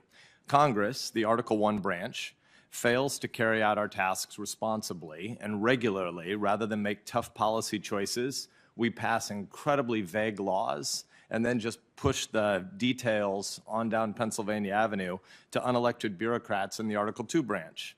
Then the head of the executive branch, meanwhile, whichever party he or she comes from, grabs more and more power with their pens and their phones. And finally, the Supreme Court, at the top of Article III, tends to overstep the bounds that the Constitution sets on judicial power. The court has ignored restrictions on its authority, inserting itself into policy debates that are supposed to be entrusted exclusively to the two political branches. And what do we mean by that? What do we mean when we say Articles 1 and 2 are political? It means that the people are in power over Articles 1 and 2, but not in the long term over Article 3. The men and women in Article 1 and Article 2 are supposed to be answering directly to the American people. And importantly, the American people get to hire us or get to fire us every 2, 4, or 6 years. But rather than honor the roles given to each branch, activist judges usurp the powers given to Articles 1 and 2, which Articles 1 and 2 were complicit in this overreach. Many years of corroding our constitutional order have contributed to the polarization and the viciousness that are poisoning our politics more broadly. We all know that our civic health and our civic life is not healthy, and as was mentioned at the beginning of the hearing, it's at least good that this one got kicked off without a bunch of yokels having to be arrested and carried from the room. When Chairman Grassley tried to speak a couple years ago at one of these, it took like an hour to get started. That kind of nonsense, the theatrics that happen at these hearings, are because of a broader problem. As textualists and originalists have sought to return the court to its historic role, the Supreme Court nomination process has been increasingly punctuated with not just those theatrics, but also with lots of personal attacks. That's not what this process is supposed to be.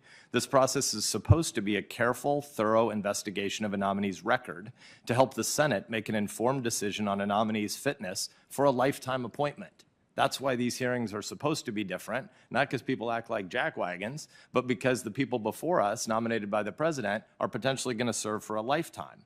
That office, as Supreme Court Justice, is incredibly important, yet it's also carefully circumscribed precisely because it's a lifetime responsibility. But we know that it's been a long time since this process has worked like that. Instead, this is often a staging ground for nasty, evidence-free personal attacks. We started down this road of character assassination in the 1980s with Judge Bork's hearings, and senators have been engaged in disgusting theatrics ever since. The most recent Supreme Court nominee was subjected to repeated accusations that were nothing more than unfiltered religious bigotry against her.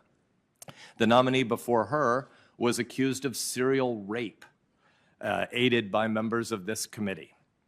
If this process were conducted in good faith, Miguel Estrada and Janice Rogers Brown might well be on the Supreme Court today, but their opponents lied and bullied rather than accepted principled minority judges. We've gotten so used to this kind of bullying that 2 years ago, the current Senate Majority Leader stood on the steps of the United States Capitol and screamed threats against 2 sitting justices of the Supreme Court that they would, quote, reap the whirlwind if they ruled in a way that didn't align with Chuck Schumer's political preferences. That's weird.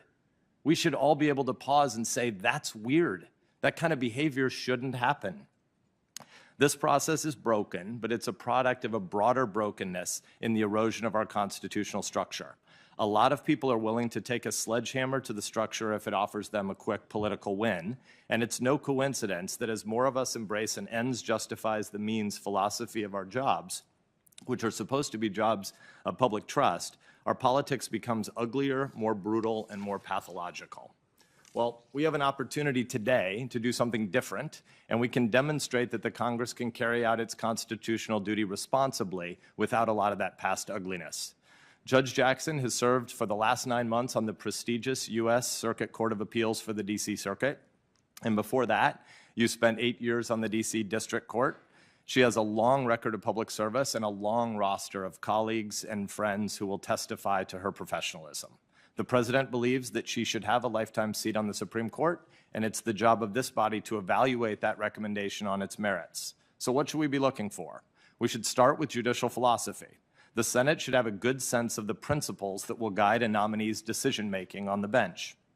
A robust and thorough judicial philosophy can help us understand how, when faced with difficult or unprecedented decisions, as the court occasionally is, and I would just like to compliment Senator Coons a minute ago mentioning that a huge share of decisions that come out of the Supreme Court are actually 9-0. They just tend to not be the ones that make the headlines, but they're incredibly important. And the public trust that we need to restore in all 3 branches of government would be well served by us paying more attention to some of those 9-0 decisions. But the ones that tend to be most contentious and the ones that tend to generate the most headlines are the occasions where judges have to figure out what they do in areas which are gray and ambiguous, where the law might not be clear. And so it's incredibly important for a judge to tell us how she or he works out those principles in times that are new and confusing. This will make their rulings more durable and sound, and it will help rebuild public trust in the court and in the government more generally. Unfortunately, too many of the court's decisions do not rest on solid constitutional foundations and reliable legal reasoning. Justices have too often written decisions to claim partisan policy victories and then retrofit bad legal reasoning or political decision-making to justify that ruling. Some of the most divisive cases in the court's recent history fit that bill. It's for that reason that, while we should all respect the Ginsburg rule, the idea that judges sitting before this panel should not weigh in on hypothetical cases that are likely to come before the court, nominees do nonetheless have a duty to be very clear about their judicial philosophy, their legal views, and their interpretive principles. The American people should not be asked to consent to any nominee who operates on principles that are obscure, confused, or concealed. That means that each of us has a job to do in these hearings. It is our job on the Senate Judiciary Committee to ask questions that help give the American people a clear view of the nominee. It's Judge Jackson's job to make her philosophy clear and well understood. And at the end of a constructive hearing, a nominee will have given us a good sense of how she thinks about the constitutional structure, what it does and doesn't do, and the key pillars that support it, most fundamentally the separation of powers and our carefully calibrated system of checks and balances. Throughout this process, we should all remember that a Supreme Court justice is not a lawmaker by another name. A Supreme Court justice performs a crucial but limited function in our political system, namely to interpret and fairly apply the text of the law as written and as understood at the time it was adopted. A forthcoming nominee will make clear a commitment to uphold that purpose, which is the court's true purpose, not the purpose concocted for it by decades of political use, abuse, and overreach. A good nominee will show a commitment to the strict protection of enumerated rights, not the fabrication of unenumerated rights through contorted readings. An excellent nominee will offer a robust judicial philosophy that makes sound decisions more likely and more trusted by the public. Chairman, I look forward to hearing from Judge Jackson this coming week. Thanks, Senator Sasse. Senator Blumenthal of Connecticut. Thanks, Mr. Chairman. Good afternoon, Judge. Thank you for being here. Thank you to your family. And thank you to President Biden for his vision and wisdom and courage in nominating you.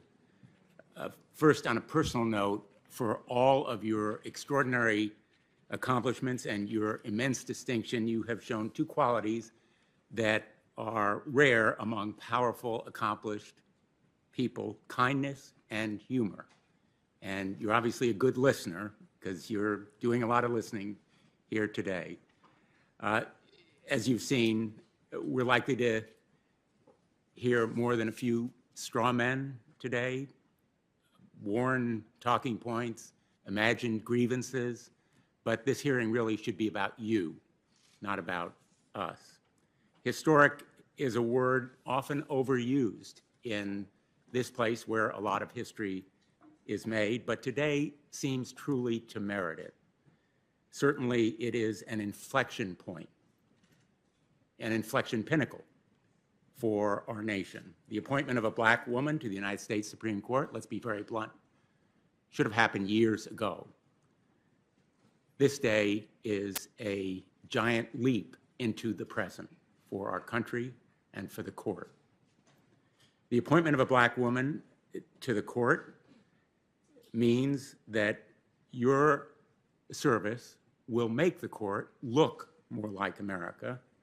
Hopefully, too, it will make the court think more like America. We will never know in detail all of the challenges and obstacles that you've overcome to be here today, but we know for sure that you will bring an important perspective, in fact, a unique perspective, to a court that deeply needs it. Representation matters for the legitimacy and credibility of our judicial system. Judges are the face and voice of justice. People walking into your courtroom or any other in this country look to the human being, not just to the robes. Too often, our courts are isolated, seemingly sterile marble halls lacking emotional intelligence or a sensitivity to the impact they have on people, a fact that you clearly and dramatically understand. What really knocked me over in our meeting was the fact that you discussed your job as a judge in terms of the people who are affected by your rulings, the people whose lives are touched by the justice system, whether as victims, as criminal defendants, or as people dealing with a personal or professional conflict. You will be the first public defender on the court. You understand our justice system uniquely through the eyes of people who couldn't afford a lawyer. They couldn't afford their own lawyer, and you advocated for them. You will also bring to the court extraordinary intellect and character, as well as diverse personal and indeed professional experience. Your presence will ensure the court more fully and deeply understands the lives and experiences of everyday Americans. You grew up as the daughter of two public servants, public school teachers and administrators. You're the niece of uncles who have impressive law enforcement careers, including one as Miami's chief of police. And you also have family members who have struggled, as do every American. And you've advocated for defendants standing accused of serious crimes, as well as sentencing defendants who have been convicted of such crimes. You are an immensely devoted parent who has achieved eye-popping professional distinction. You've had a long career already as a distinguished jurist. In fact, you would bring more experience as a trial judge than any current justice on the Supreme Court. Now, I'd like to address directly the importance of your work as a public defender. I was a prosecutor and a law enforcement for a while, 4 years as U.S. Attorney and 20 years as Connecticut's Attorney General. And as a prosecutor, I know the system works best when there are good lawyers on both sides. My worst nightmare as a prosecutor was a defendant representing himself. My second worst nightmare was an incompetent counsel representing a defendant, because I know effective representation on the other side means more likely an error-free trial. I'd also like to address an issue that's been raised first by Senator Durbin and then by Senator Graham. I'm likely to be followed by one or more colleagues who have raised allegations about your record that are simply unfounded in fact and indeed irresponsible. They're unproven and unprovable. They're simply false. One of the first lessons that you learn as a prosecutor is never to promise a jury evidence that you don't have. There is simply no evidence to support these unfounded attacks. In fact, a commentary in the National Review cited by Senator Durbin said about those allegations, they are meritless to the point of demagoguery. Importantly, your record as a jurist also reveals impartiality. You're a proven unifier and a consensus builder, someone who can build bridges among colleagues, even adversaries. Not surprisingly, you've been confirmed on a bipartisan basis 3 times by the Senate. You've received glowing endorsements from former judges who are stalwarts of the conservative movement. The court needs a bridge builder. Now more than ever, it has become more polarized, more politicized, more divided than at any point in our history. And it faces a crisis of legitimacy as a result. Dark money special interest groups have sought to radically reshape the court. Their recent selection of justices was to a remarkable degree outsourced to ideological groups with the express aim of remaking the court in the image of the far-right conservative movement. This court has signaled that it will continue to overthrow well-established precedents after disingenuously promising us, members of this committee, that it would respect those precedents. And instead, it threatens to adopt preferred policy views. I revere the United States Supreme Court. I clerked for a justice myself, Harry Blackman. I've argued 4 times before the court. I'm deeply concerned that this court is careening toward a precipice that will gravely threaten its role in our history, that it is out of step with America, and that it is losing the trust and respect of the American people that are essential to its authority. Trust in the United States Supreme Court is at a new low. The Supreme Court has no armies, no police force to enforce its decisions. Its authority depends on its credibility and the respect and trust of the American people.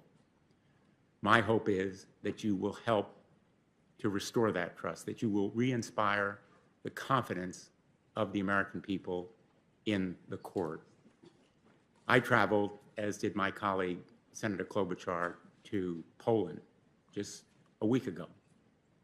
And I saw people fleeing bombs and destruction, people, mostly women and children, who wanted nothing more than the kinds of freedoms that we have in this country. We have an obligation to preserve them. And my hope is that your nomination will help us do so. Thank you. I look forward to your testimony. Thank you, Senator Blumenthal. Senator Grassley just asked me what the plan is. The plan is to recognize 2 more senators and then take a 30-minute break for lunch. Is that okay, Judge? All right, we have Senator Hawley of Missouri. Thank you very much, Mr. Chairman. Judge, congratulations on your nomination. It's nice to see you again. Congratulations to all of your family. I know that this is a big moment for you and for them, and rightly so. I enjoyed our meeting a couple of weeks ago. You know, as I've said to folks who've asked about it, one of the things I particularly appreciated about our meeting, besides how much time you gave me, was how candid and forthcoming you were, which I really respected. And I look forward to a candid conversation again in the days that come. And by the way, I'm admiring how you're sitting so stoically through all this senator talk. But I'm looking forward to visiting with you again. You did me the honor when we sat down of being very candid, and I hope I was candid with you. I've been candid since. I want to be candid with you today so you know exactly what it is I want to talk about, and so you know exactly where my head is at. So let me say a few things that I'm concerned about, aspects of your record that trouble me.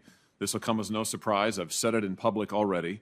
But I want to be, again, very candid in the interest of an open and honest discussion and specifics. So here are, I hope, in the next couple of days, some of the cases from your time on the court, the district court, the federal district court, that I hope that we can talk about. Let me just run through a few of them so you know exactly which ones I mean. United States versus Hawkins. This was a child pornography case where the defendant distributed multiple images of child porn, possessed dozens more, including videos. The federal sentencing guidelines recommended a sentence of 97 to 121 months in prison. Prosecutors recommended 24 months in prison. Judge Jackson gave the defendant 3 months in prison. United States versus Chazen. That case, the defendant possessed 48 files of child pornography. The federal guidelines recommended 78 to 97 months in prison. The prosecutor recommended the same. Judge Jackson sentenced him to 28 months. United States versus Cooper. There, the defendant possessed dozens of images of child pornography and distributed dozens of images of child pornography, possessed over 600. The federal guidelines recommended 151 to 188 months in prison. That's a long time. The prosecutor recommended 72 months. Judge Jackson gave the defendant 60 months, which was the lowest sentence permitted by the law. United States versus Down, that's a case where the defendant distributed 33 graphic images and videos of child sexual assault to an anonymous messaging app, unfortunately a practice that's becoming more common. The federal guidelines recommended 70 to 87 months in prison. The prosecutor recommended 70 months in prison. Judge Jackson sentenced him to only 60 months. Again, that's the lowest level that was permitted by law in that case. United States versus Stewart, the defendant there distributed scores of images of children suffering sexual abuse. The guidelines recommended 97 to 121 months in prison. The prosecutor recommended 97 months in prison. Judge Jackson gave him 57 months. In United States versus Sears, the defendant distributed over 100 videos of child pornography. The guidelines recommended 97 to 121 months in prison. The prosecutor recommended 97 months in prison. Judge Jackson gave him 71 months. In United States versus Savage, the defendant was convicted of traveling across state lines to engage in sexual intercourse with a child and also possessed 6 separate thumb drives of child pornography. The guidelines recommended 46 to 57 months in prison. The prosecutor recommended 49 months in prison.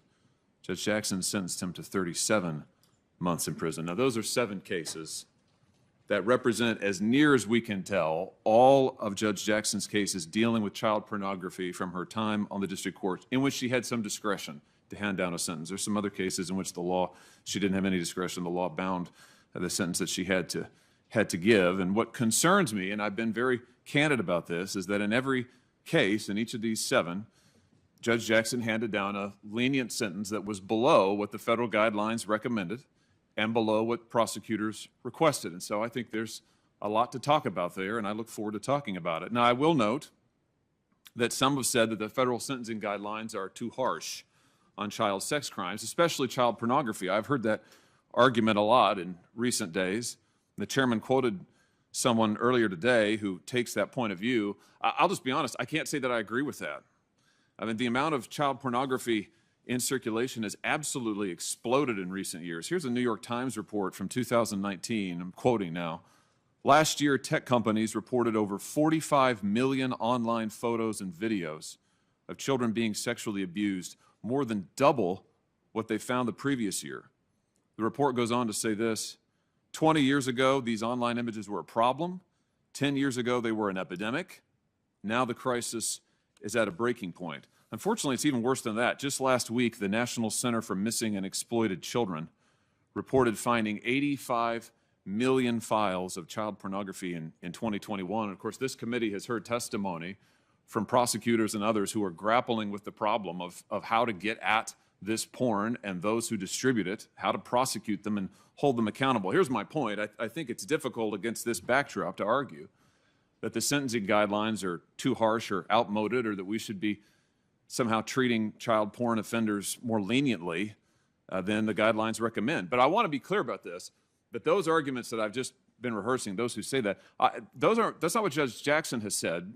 She hasn't had the chance yet to respond to this, and she deserves that chance. So others have made these arguments. I don't agree with them, but I think it's important we hear from Judge Jackson, and we'll have the chance to in coming days. And I think, again, the candor that Judge Jackson has shown previously, I look forward to, and she deserves the ability to speak for herself on this issue.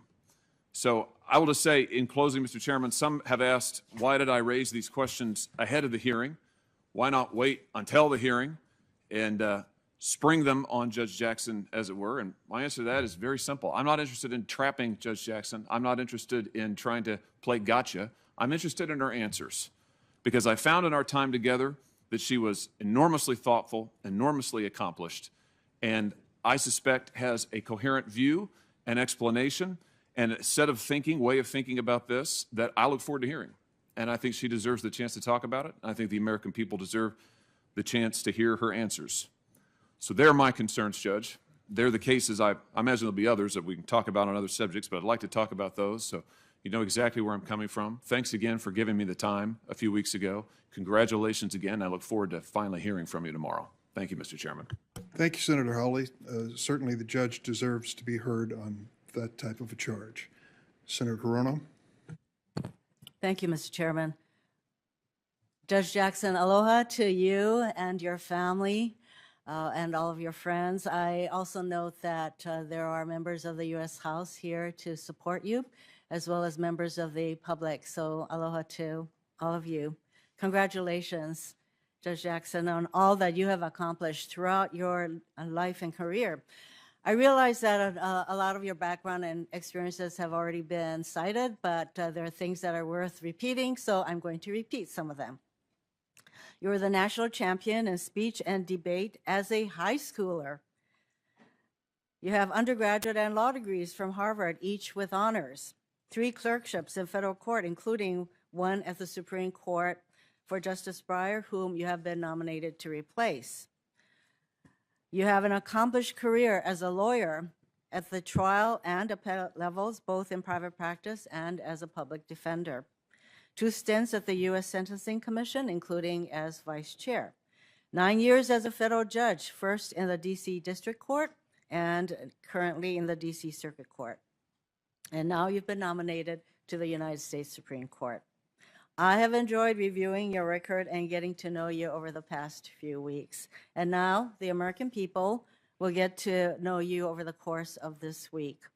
Beyond your impressive credentials, here are a few other things I want the American people to know. You were born in Washington, D.C. to 2 public school teachers. You moved to Miami, Florida at a young age, so your dad could go to law school. And you were inspired to pursue a career in law by watching your dad study for his law classes at the kitchen table.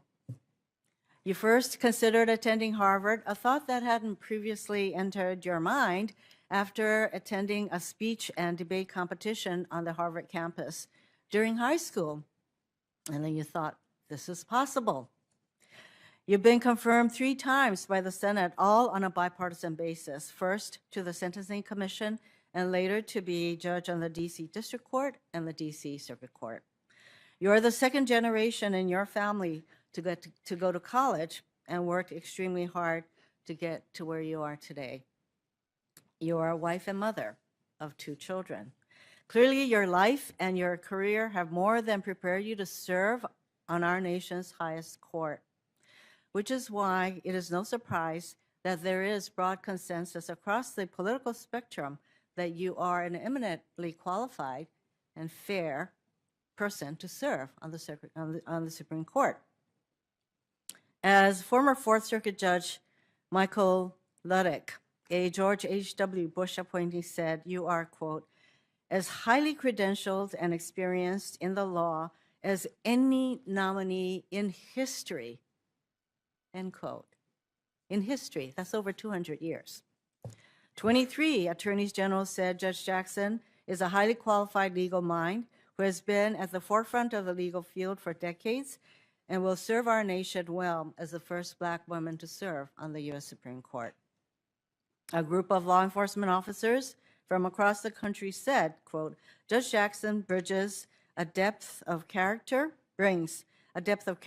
public service, and judicial service that leads to but one conclusion. She is eminently qualified to serve on the Supreme Court of the United States, end quote. You are an accomplished jurist, having issued nearly 600 opinions that demonstrate a clear, even-handed approach to the law.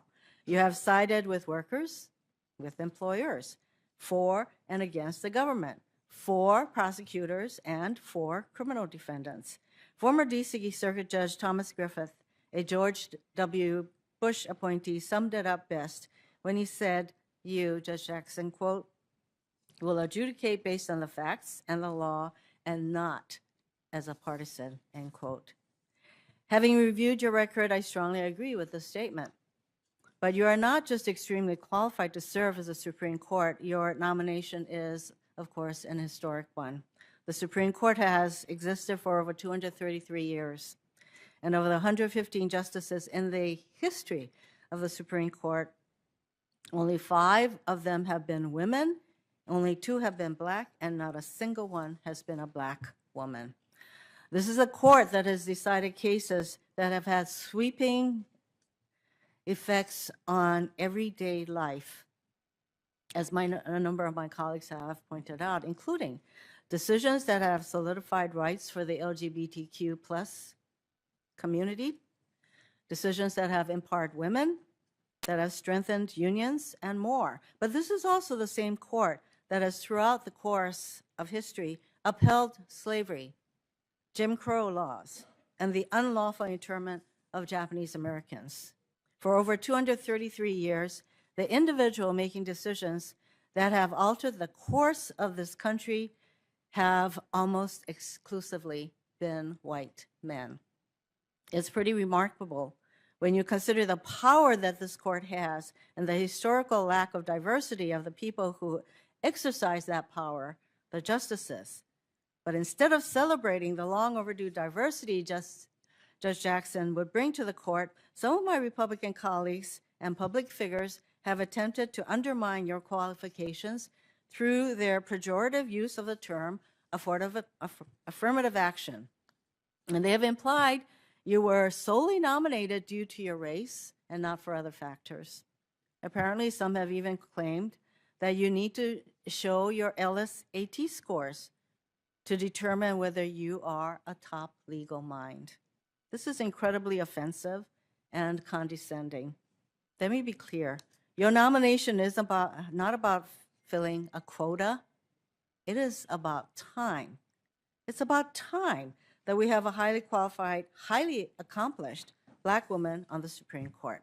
It's about time our highest court better reflects the country it serves. It's about time that Black women and girls across the country can finally see themselves who look like them sitting on the highest court, making decisions that will impact their lives. And they will know that it is possible for them to do the same. One cannot overstate the importance of representation. Your experiences and your background as a trial judge, a public defender, a mother, a Black woman, and so much more provide you with a uniquely different perspective than any of the 8 other justices on the court. Like your mentor, Justice Breyer, I know you will engage with the other justices, both liberal and conservative. You are a consensus builder to share their perspectives, challenge their views, and shape the court's direction for the better. With the personal and professional diversity you bring, you will expand the experience and knowledge of the Supreme Court, and the decisions the court makes will be better as a result. Before I end, I also wanted to mention I was so glad to hear you reference Constance Baker Motley during your introductory press conference at the White House. Constance Baker Motley was an icon of the civil rights movement. As a lawyer for the NAACP Legal Defense Fund, she helped craft the argument in Brown v. Board of Education that finally put an end to separate but equal.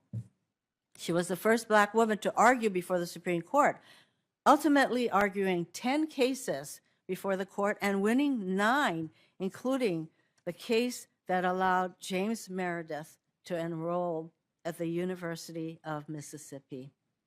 She became the first Black woman appointed as a federal judge, serving on the Southern District of New York for 20 years. And in a world free from discrimination, she may have been the first Black woman to sit on the Supreme Court some 50 years ago. As you said at your press conference, you stand on Judge Motley's shoulders. I have no doubt there will be a generation of young girls who will stand on yours. I also have no doubt that you will respond forcefully to some of the allegations that have been lodged against you, Judge Jackson. I congratulate you and your family on this historic nomination. I look forward to hearing from you this week. Mahalo and aloha. Thank you, Senator Hirono. Now we're going to break and return at 2:05 when you will hear this, and we're back in business. In the meantime, thank my colleagues, and I particularly thank the judge for her patience.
supposed to walk.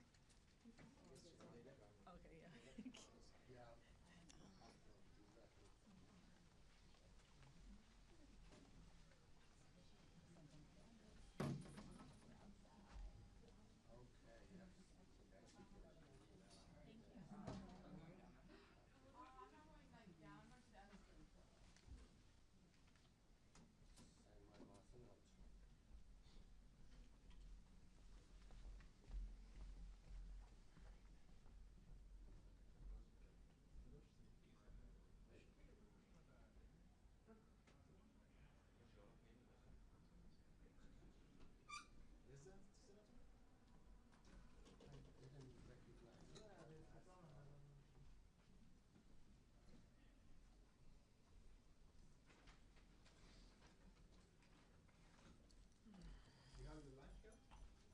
It's over the other side. Oh, okay. They get it after this.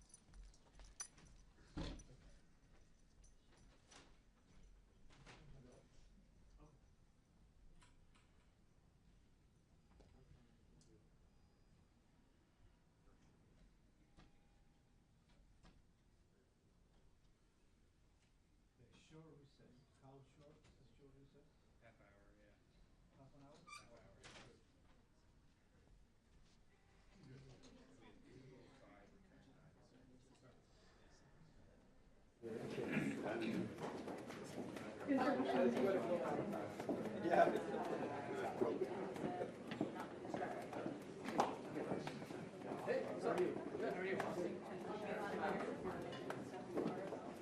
Wonder what happens if you eat a lot of that away, Chuck.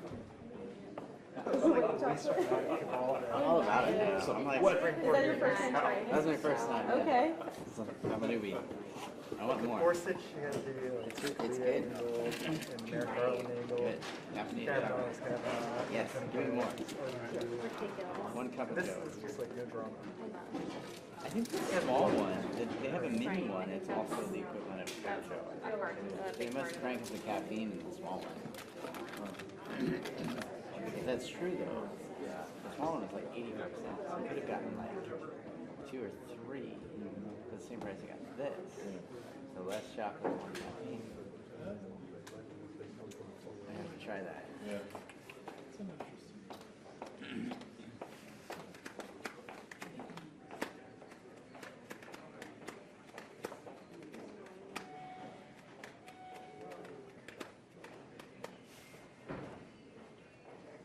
Or how many more things we could get plugged into this outlet? Trying to get some food really fast. Where is my easy going? Another couple, I should charge my phones.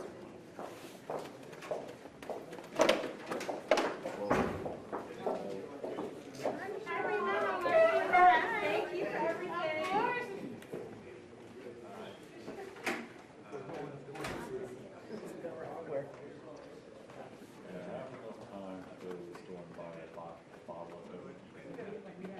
I think this wraps at 3:30, 4. It's going really quick. Because I think they realize that opening statements are.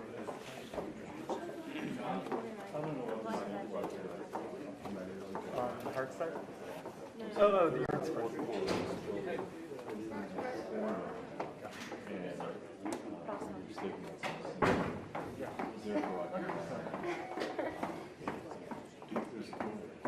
It was catching on something, but it's this really sweet squawk whenever.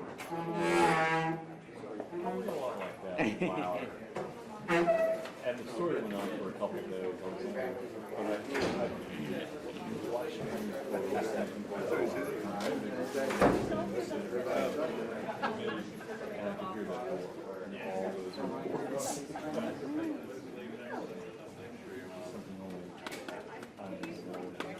Right? I know that's always good. I kind of want to go snag a bag of chips, but I don't know if our food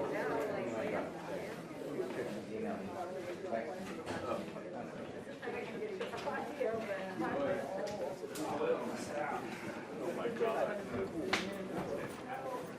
Yeah,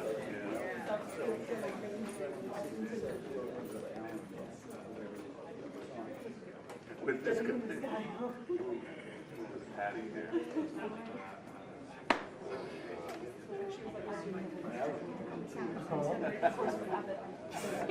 Just lurking.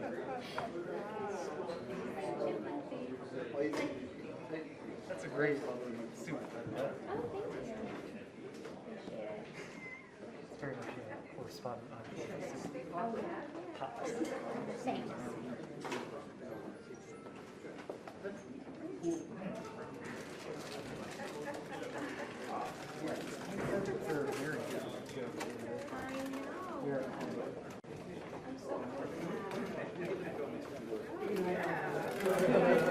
I think it gets stressful.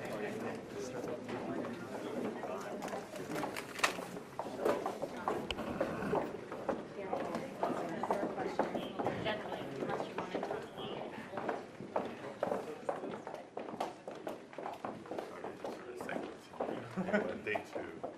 Well,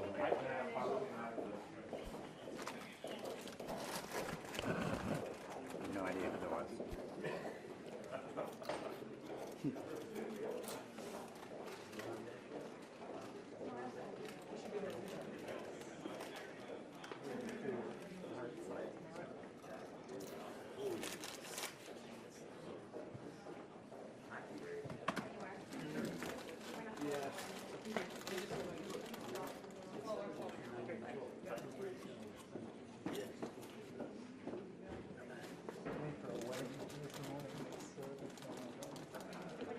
I leave for a wedding on Thursday. Which is when we're together. Jackson.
On camera here?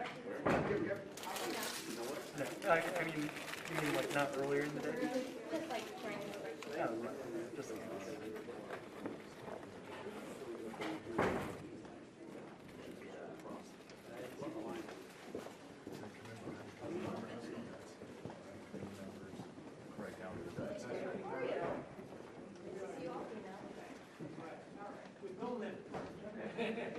I don't think you've been first actually.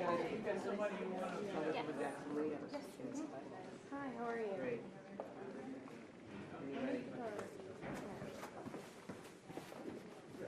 That's okay. I'm running to. I was trying to find my stand. Because I don't want to miss the gavel. How have you thought about the hearing so far? Well, clearly, it is a somber, sober, humbling time in America. And when I use those terms, I am certainly not being sad. But I am reminded of the significance of having had how many persons sit in that chair for the United States Supreme Court? Over 150 since the late 1700s, and not one single time was an African-American woman ever in that chair. You can't help but be overwhelmed, but at the same time, as I met Judge Brown Jackson's family, Dr. Brown, Attorney Brown, her brother, and seeing an American family, seeing a patriot, and that's clearly what I felt, that we were coming to a point that America can see patriotism in many colors, shapes, and sizes, and you can see excellence. You cannot be silenced when you hear of credentials that says she's the common person, the common woman. She's vice chair of the Sentencing Commission, 3 times before a confirmation committee, honors graduate from Harvard and Harvard Law, and of course, mom, wife. She's an every woman. And I think the point that should be emphasized, right now I'm having butterflies just speaking about it because I've never had this experience. And I do know and did know Judge Constance Baker-Motley, as I said, with her outstanding career, should have likely ascended to the Supreme Court, as others. But I think what struck me is I appreciate the honesty of all senators, and I have no problem with pointed, probative questioning. But as I heard cited in the room, a quote of the National Review, let us not be meritless to the point of demagoguery. Let us understand that lawyers take oath to defend, judges take oath to be fair and use judgment. And I think we're going to get through this week. But the reason I want this to be as open as possible, because I want the American people to feel comfortable again with, hopefully, this Supreme Court. I hope she can move this court again to a point of comfort and respect, even in its imbalance. But that's what I hope, because there are segments of the population that really don't have confidence anymore. But as I see her, and I don't see her only as a black woman, I see her as someone who embraces all those people. And someone will say, wow, I am there with her good judgment, with her legal scholarship, with her compassion. That does not undermine being a Supreme Court justice, because the law is there, and there's no doubt that she knows the law and the Constitution. But they can just see the wholeness of her. And that's what I hope will come out in these days. Why was it important for you to come to the hearings today? Are you the only member? There are 3 of us here. I want to give credit to the Congressional Black Caucus work totality in pushing immediately as she was nominated. Be reminded that Whip Clyburn, a senior member of our caucus, was the first individual to mention the idea of a Supreme Court justice being a black woman.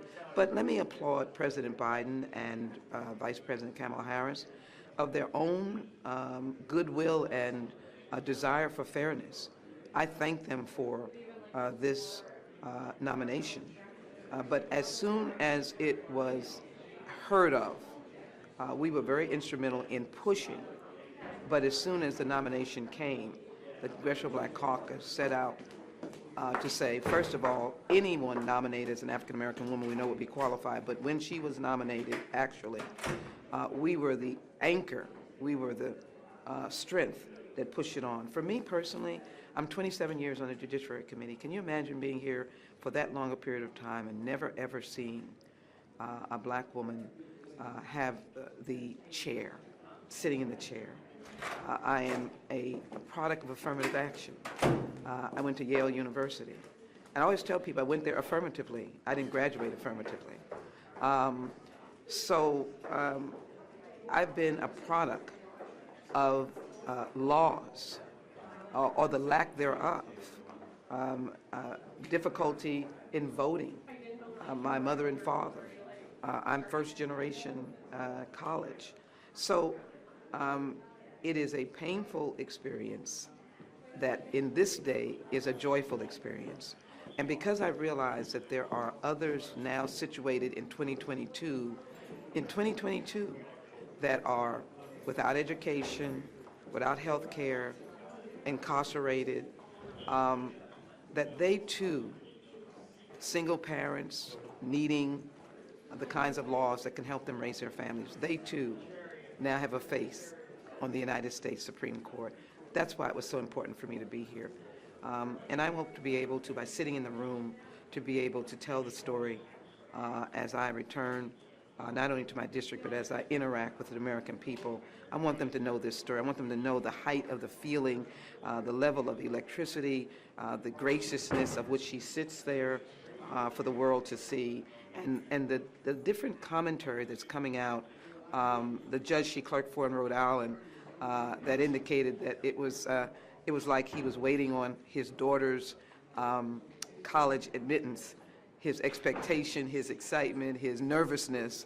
And so there are people pulling for around the world, around the nation. I'm assuming it'll be around the world when they find out that she's now a Supreme Court Justice. But that's why I wanted to be here. And with a little bit of humor, I wanted to stare down any untoward behavior and any funny business. And there may be funny business, and I've dealt with funny business a lot in my hearings in Judiciary Committee, and I'm known to be very good at staring down funny business. Yeah, so along those lines, what about Senator Hawley's allegations that Judge Jackson is soft on crime as it relates to child porn offenders? Do you think that there's any basis of merit to that? I abhor child pornography and those who possess it and those who act on it.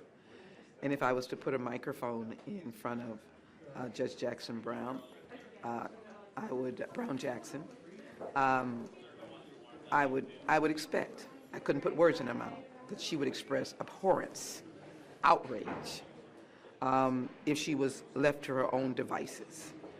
What I would say is that the senator has every right to pose questions.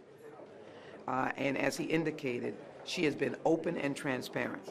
I expect to be in the room when she responds to it. But what does not need to occur is any demagoguery of a judge that was doing his or her job and that used their judgment on the facts of the case. The one thing that we should understand as a lawyer, a trial court is based on facts.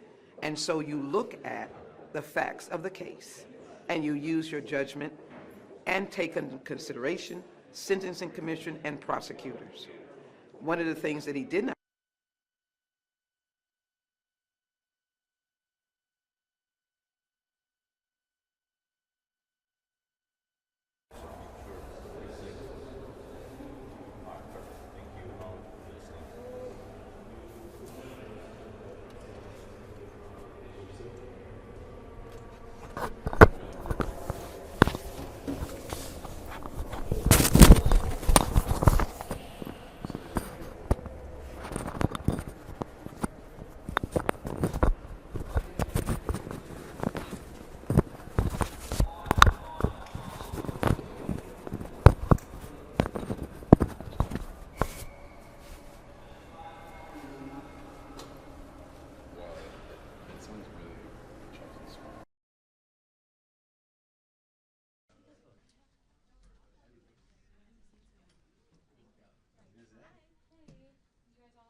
our cameras look like it's sending. Oh, yeah. But it wasn't.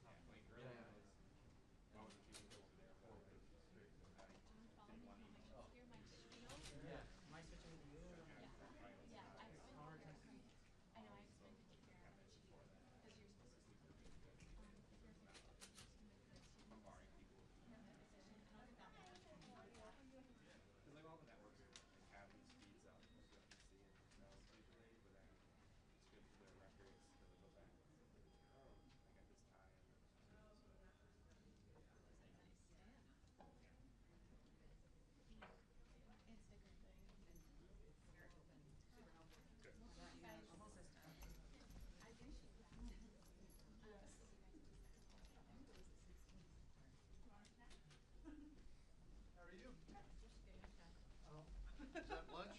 It is actually lunch It's- for now. This isn't a very healthy lifestyle.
And we're thinking 6:30, you said?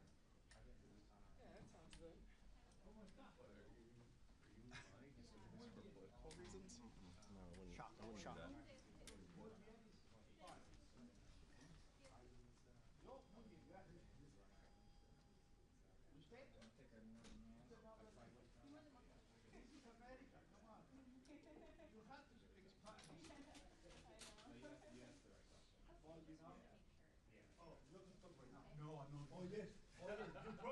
I'm gonna do it, but I gotta go in and give my remarks.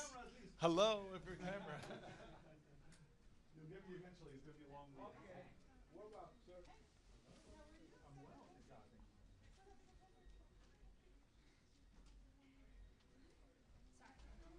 Food.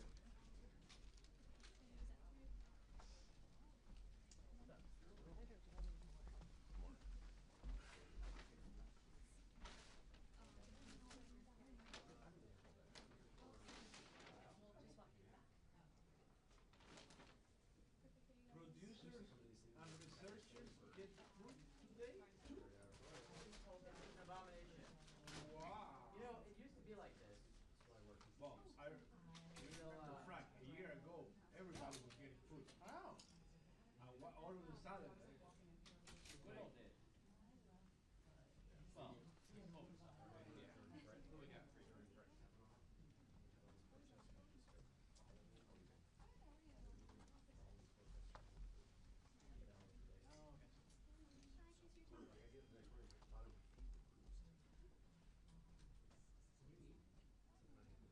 Hey, Laura, when you leave today, make sure you put your plaque Yeah. back. Oh, thanks.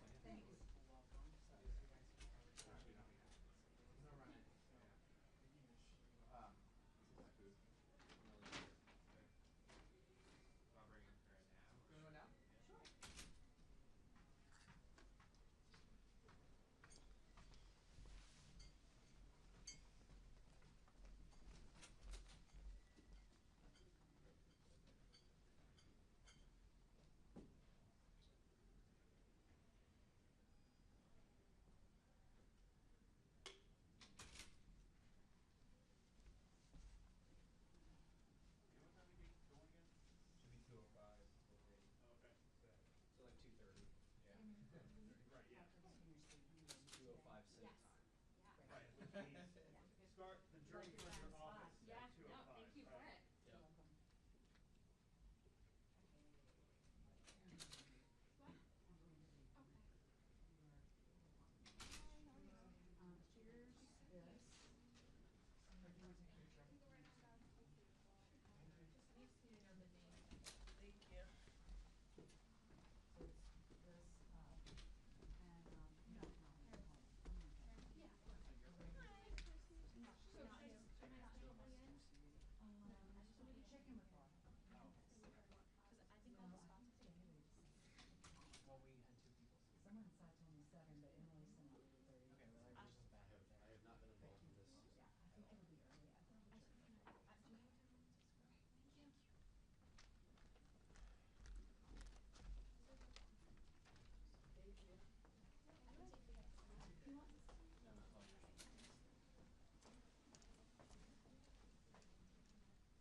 is waging a war on the rule of law, the separation of powers, and the Constitution.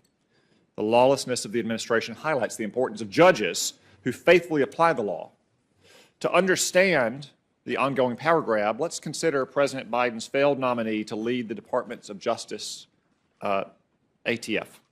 The man he nominated can only be described as an anti-gun zealot.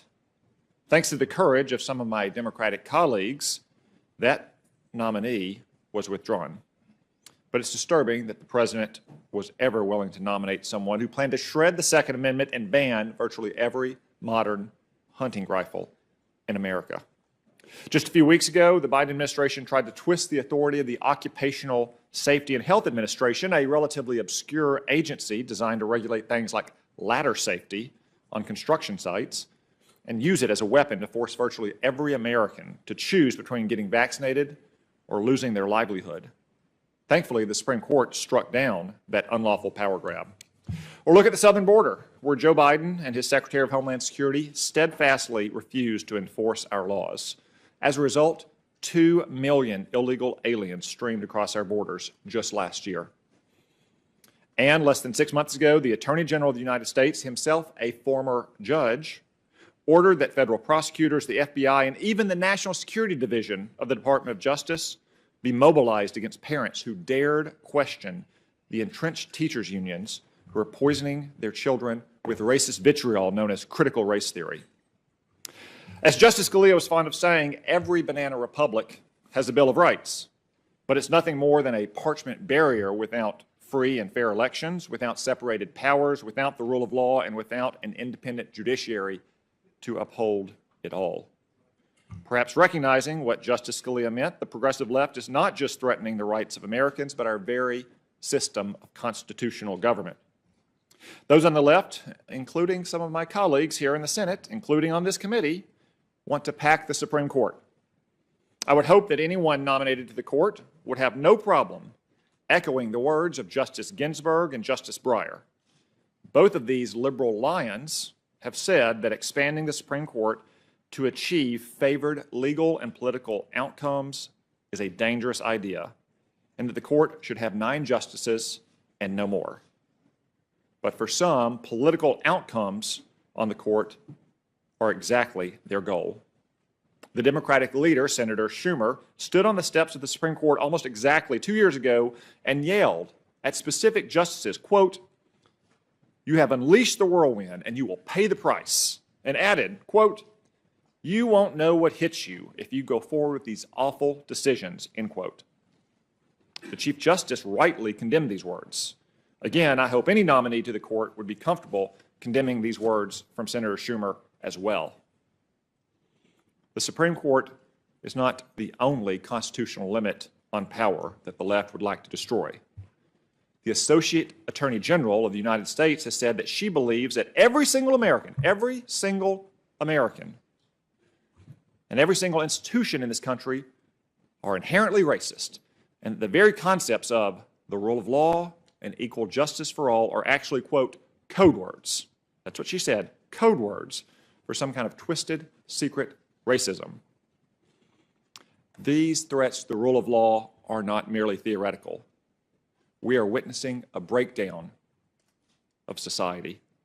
There are many Americans who no longer feel safe today. Parents are scared to walk down the streets that used to be free from crime. In 2020, anarchists, rioters, and left-wing street militias raged across the country, and murders increased at the fastest rate in history. And in the first year of the Biden administration, violent crime got even worse. It's no coincidence that this violence came as localities and states pushed to defund the police and reduce the punishment for criminals. Career criminals are committing violent crimes and going free under the guise of a supposedly more equitable justice system. And liberal judges who have more sympathy for the victimizers than for the victims are a big part of the problem. The Biden administration is committed to these soft-on-crime policies, like ending cash bail to create a catch-and-release system for violent criminals. Progressive Soros prosecutors who are supported by the Biden administration have nullified entire sections of law to destroy our criminal justice system from within. The consequences are obvious. Skyrocketing violent crime, emboldened gangs, and drug overdoses reaching numbers never before seen in American history. If Judge Jackson is confirmed, her decisions will have a direct impact on the safety of the American people. So we're going to look at her past decisions and her statements, because the best predictor of future performance is past performance. That brings us to today. We're asked to determine whether the President's nominee to the Supreme Court is able and willing to meet these vital challenges. I enjoyed meeting with Judge Jackson last week in my office. We had a good conversation, and over the next few days, I'll have many more questions. Let's be clear about this. The confirmation hearing is not a test of how well nominees can filibuster or how many questions they can avoid answering. It's true that there is a tradition of avoiding any stances on how one might rule in specific cases, if confirmed, and there's good reason for that. But that's not a license to refuse to discuss one's views of the law, how one would go about conducting legal interpretation, or one's philosophy as a judge. Judge Jackson isn't nominated to be a district judge or a circuit judge this time around, so it is not enough to say that she will approach things with integrity and fairness and faithfully apply precedents set by higher courts. Just as you wouldn't hire a teacher who refused to say anything about their teaching philosophy other than that they would look at the curriculum and appropriately teach the students, it's not enough to say only that one would look at the facts and arguments in the case and fairly apply the law. That wouldn't tell us anything about how one plans to do the job, how one interprets the law, how one understands our Constitution. It's no secret that I voted against Judge Jackson's nomination to the Circuit Court last year, but I want to give her the opportunity to show why I should vote for her this time.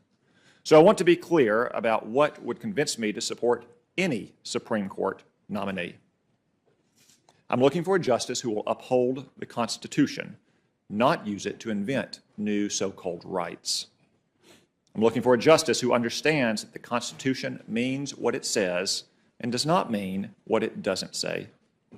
Someone who understands that it is not up to 9 unaccountable, unelected politicians in black robes to decide some new evolving meaning of the Constitution based on public opinion polling or views of the legal elite.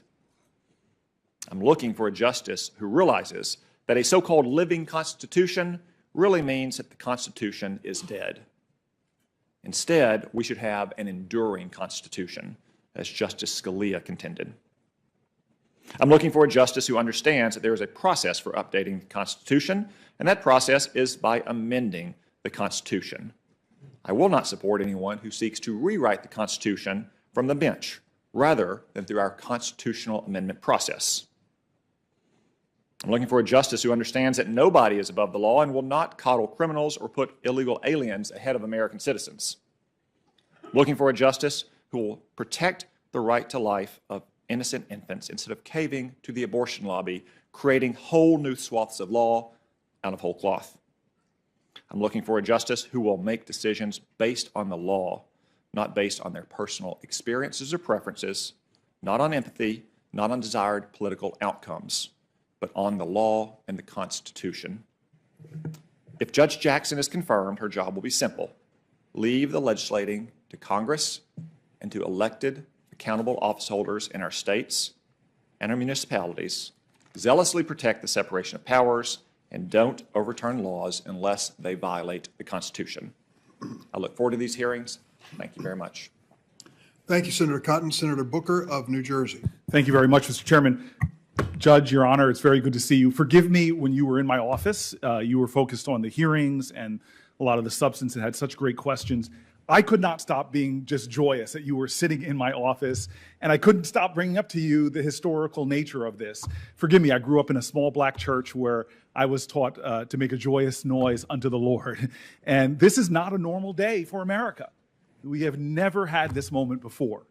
And I just want to talk about the joy. I know tomorrow in the coming hearings we're going to have tough, hard questions, but please let me just acknowledge the fact that this is not normal. It's never happened before. The Senate is poised right now to break another barrier. We are on the precipice of shattering another ceiling, another glass ceiling. It's a sign that we as a country are continuing to rise to our collective cherished highest ideals. I just feel this sense of overwhelming joy as I see you sitting there, as I see your family sitting behind you. You know, the greatness of America is that these imperfect geniuses at our founding founded a nation different than any before in human history. It wasn't because we all prayed the same or looked the same. They put forth in a constitution the best hopes for humanity. And the story of America, I think, is a testimony to this world of what diverse people can achieve. It's been said by so many of my colleagues about the fact that we have had 115 Supreme Court justices, and we shouldn't diminish the accomplishments of mostly these 108 white men. They were extraordinary patriots who helped shape this country. But now we are seeing, to the highest court in our land, a hopeful day like this, that so many of the people, so much of the rich talent of our nation who could not scarcely ever dream of sitting on the Supreme Court, now we are showing that we will indeed go deep into the waters of our nation and pull forth the best talent. Extraordinary legal talent comes from all backgrounds. I know that in our nation, for the 200 plus years of our history, there have been extraordinarily talented Black people, men and women, Muslim men and women from the founding of our nation. We've seen extraordinary indigenous men and women, all who probably could have added to the greatness of our courts, but they were denied that opportunity. I believe we say these words, justice for all, but there are many of people who feel those words have been diminished by the lack of representation, the lack of avenues for talented people to ascend to our courts. But fortunately, thanks to the sacrifices of all Americans, people on both sides of the political aisle, we have begun to see more and more diverse Americans slowly get on to our federal courts. My family celebrated that.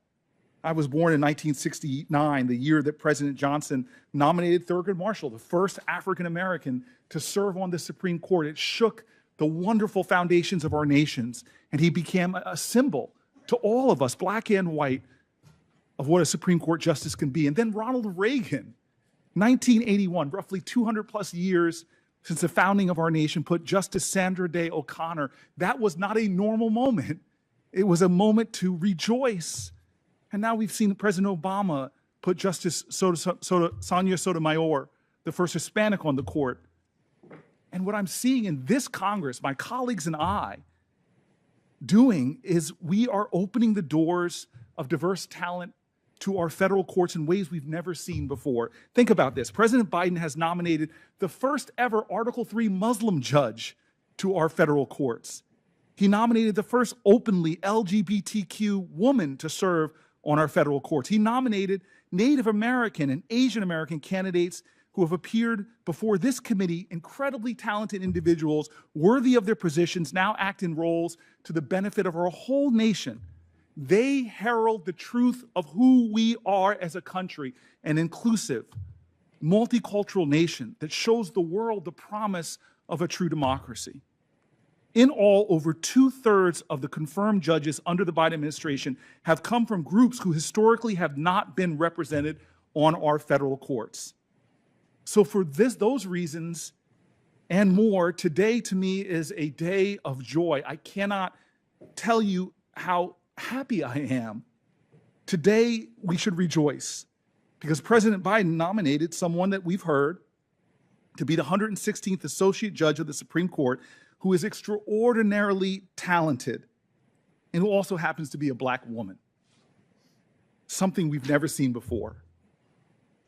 Judge Jackson's nomination breaks an artificially confining mold of our past and opens up a more promising, potential-filled future for us all as Americans. It signals that this nation will draw more deeply from all of our talent and genius that will benefit all Americans.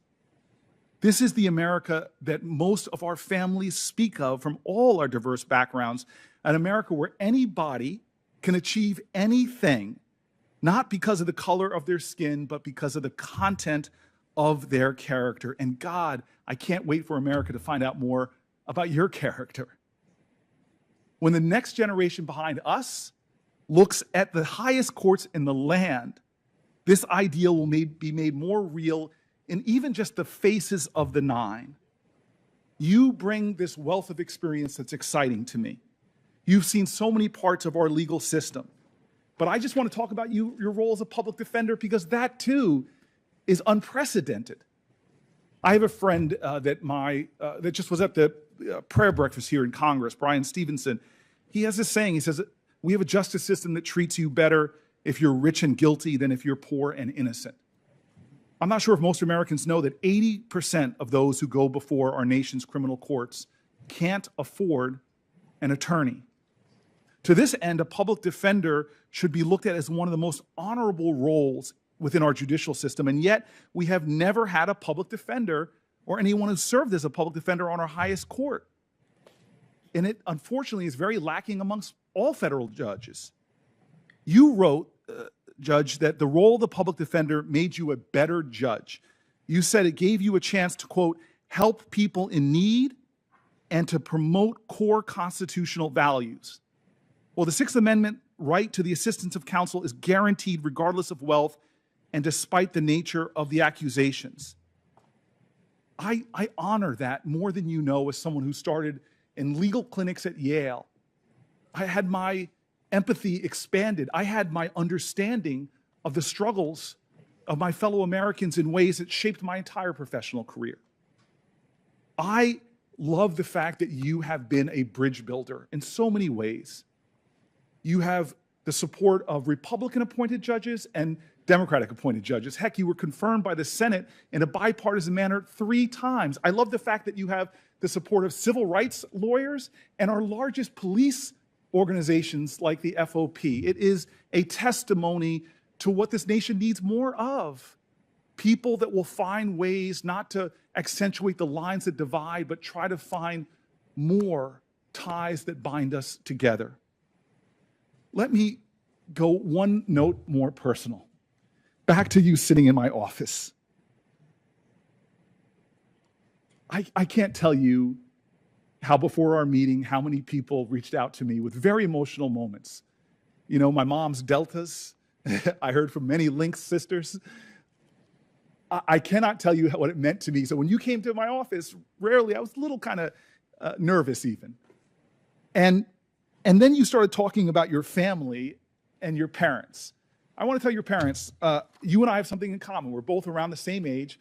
Both of our parents graduated from HBCUs. My dad, Mr. Brown, Dr. Brown, is also an Eagle. He went to North Carolina Central just like you. And they came to DC. My mom worked in the DC public schools, Ms. Brown, just like you. And your story, the more you talked, Americans from all backgrounds know what it is to be underestimated and looked down upon when they told you were too ambitious for wanting to go to Harvard. You were a mom that faced career challenges at your private law firm. How many women can relate to that? The more you spoke about your personal story, the more I know it is an American story that folks from all backgrounds can relate to. But there's something that really moved me. Behind you and your family is your daughter, Layla.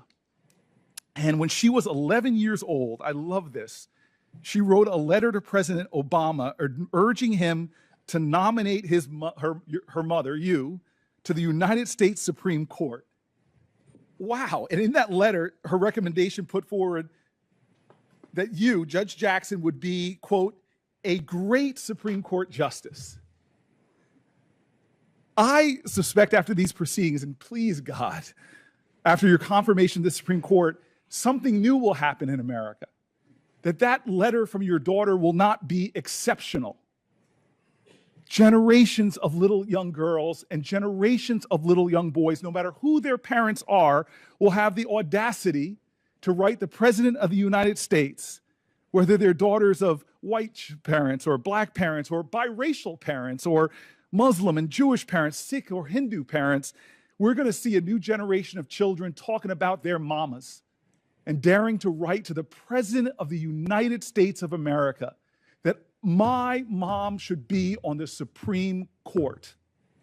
Well, I want to tell your daughter right now that dream of hers is so close to being a reality, some tough days ahead, but I think it can happen. And your grandparents' generation, literally this week back in 1965, when my parents were in Washington, D.C., and that week, there was a man named Martin Luther King who began on this day a march from Selma to Montgomery. And when he finally made it on the 25th of March, he talked to people who were losing faith in America that we can be who we say we are. And he says, for those folks, how long will we have to wait? Not long, because the arc of the moral universe is long and it bends towards justice.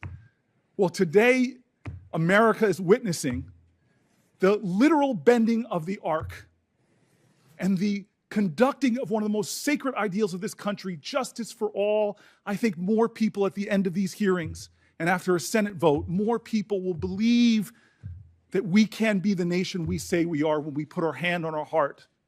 Indeed, I think you and your family are giving a lot more people faith that we will achieve a nation of liberty and justice for all. Thank you. Thank you, Senator Booker. Senator Kennedy of Louisiana.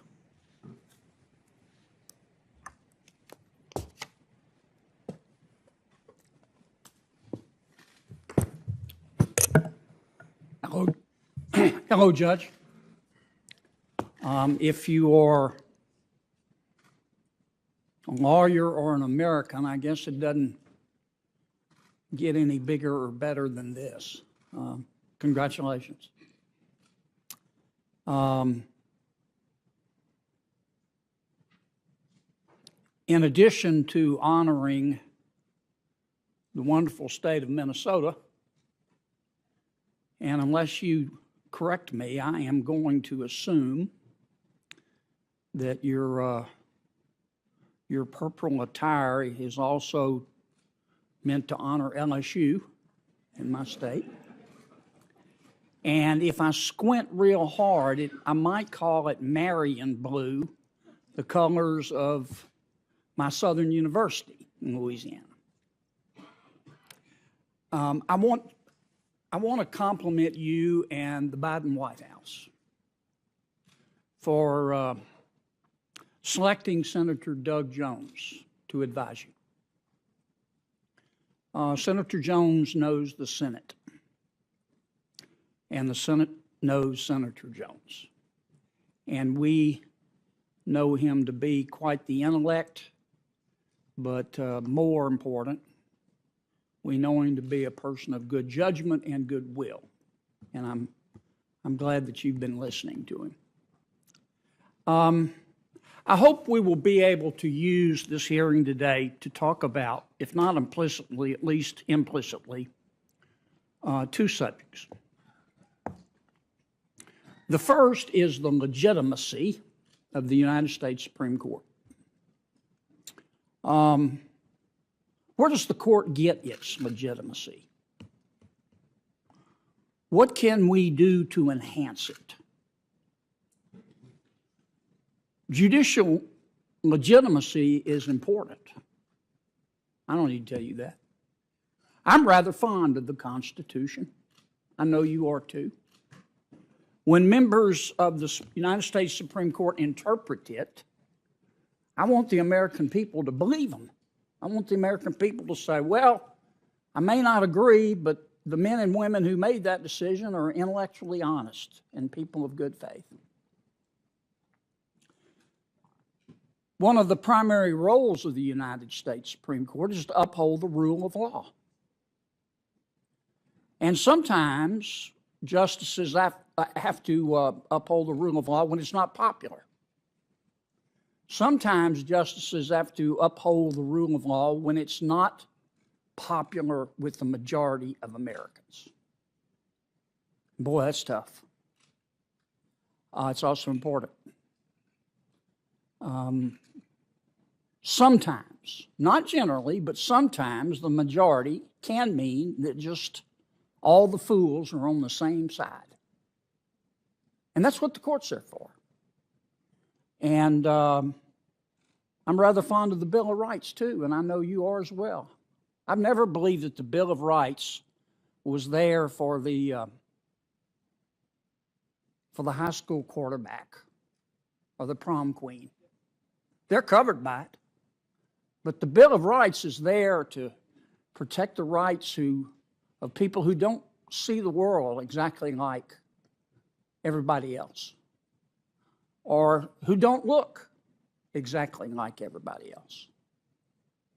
Now, unfortunately, through history, we have had people, some well-intentioned, who tried to delegitimize the Supreme Court.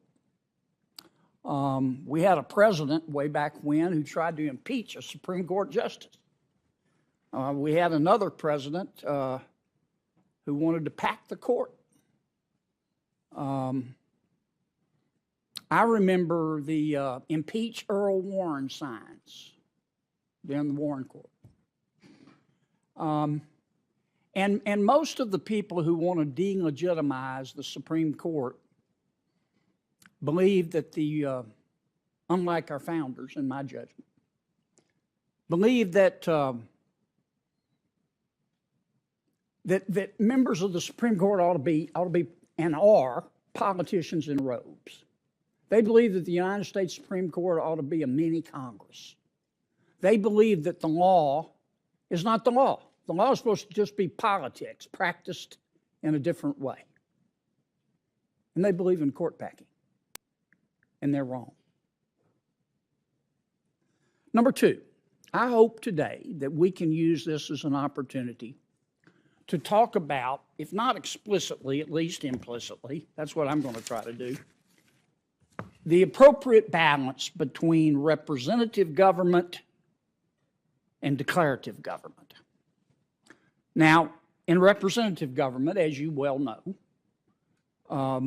people, through their elected representatives, make policy. In declarative government, policy is made by the unelected, the administrative state, and the federal judiciary. Now, both are important. Both are important. I'm not saying this is a zero-sum game or either or. What's just as important is we have the appropriate balance between representative government and what I'll call declarative government. I mean, we have an administrative state. Did any of us ever think it would get this big? Is that healthy? We need to ask ourselves that. Is it really healthy to arrive at a circumstance where the administrative state passes 35 laws a year to our one?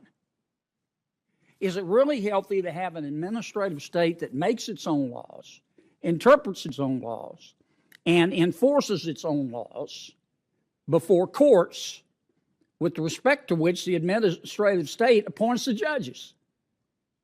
I think that's a fair question to ask.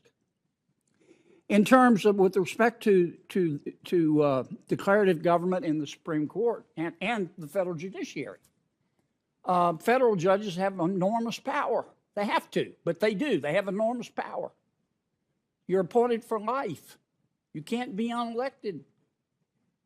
Your salary can't even be reduced. And you have to have that power. Judicial power is important. So is judicial restraint. I believe that the appropriate role of the federal judiciary is the following. Federal judges don't make law. They don't tell us what the law ought to be. They tell us what the law is. Now, I said primarily because, of course, sometimes federal judges make law. I mean, you make the law of the case. You decide a case. You have to tell us what reasonable means in terms of searches and seizures. You have to help us define restraint of trade after we pass a statute. So, of course, judges make law. But I'm talking about the proper balance. I'll leave you with these last thoughts, and then I'll yield back my time. I want you to hear the words of one of, in my opinion, is one of our most distinguished Supreme Court justices. I'm going to read his words. The American people love democracy, and the American people are not fools. The people know their value judgments are quite as good as those taught in any law school, maybe better. Value judgments, after all, should be voted on, not dictated. I look forward, Judge, to getting to know you better. And congratulations, Mom and Dad. Thanks, Senator Kennedy. Senator Padilla. Thank you, Mr. Chair.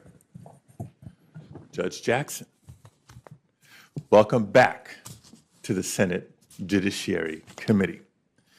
Now, the last time you were before us, just less than a year ago, I recall that you mentioned that every once in a while you make it a point to walk a few blocks from your courthouse to the National Archives.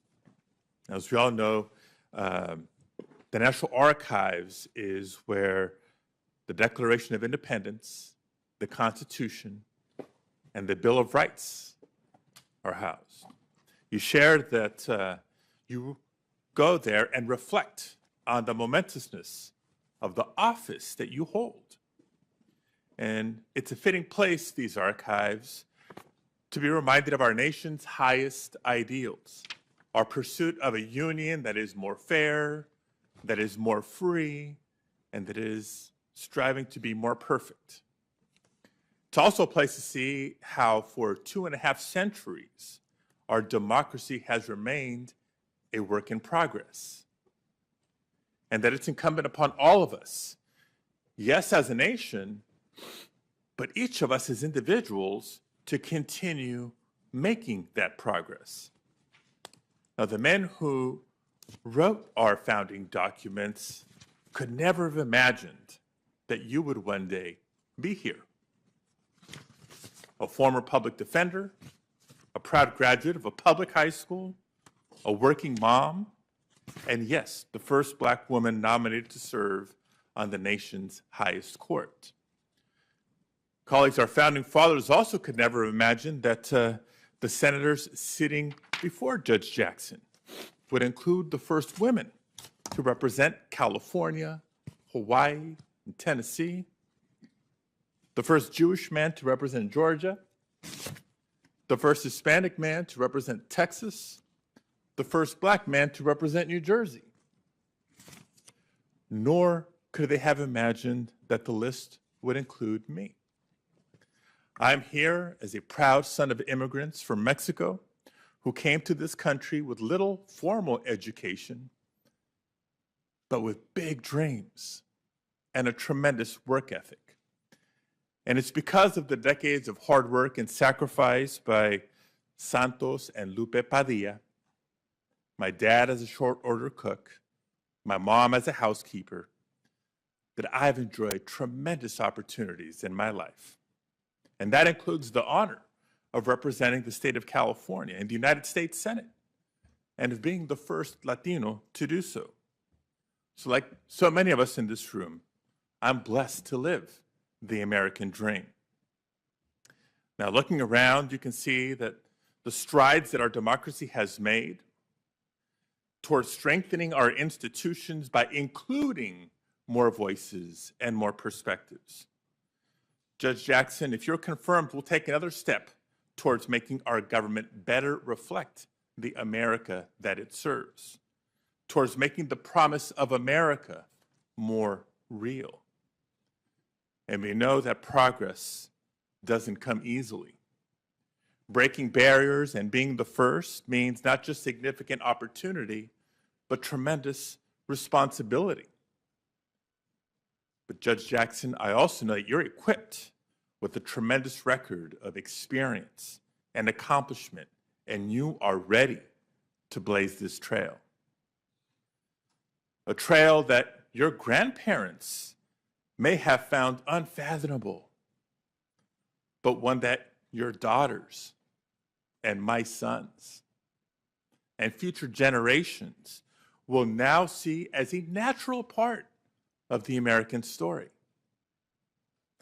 Judge Jackson, even before your next opinion or dissent, your appearance before us today already begins a new chapter in our nation's history. And I can say for certain that by the end of these hearings, those watching across the country will know of your outstanding qualifications, your experience, and your accomplishments, which bear repeating over and over again. A public education, including graduating from Miami Palmetto High School. I see that smile. Followed by degrees from Harvard College and Harvard Law School, clerkships at the Federal District Court, the Federal Court of Appeals, and the United States Supreme Court.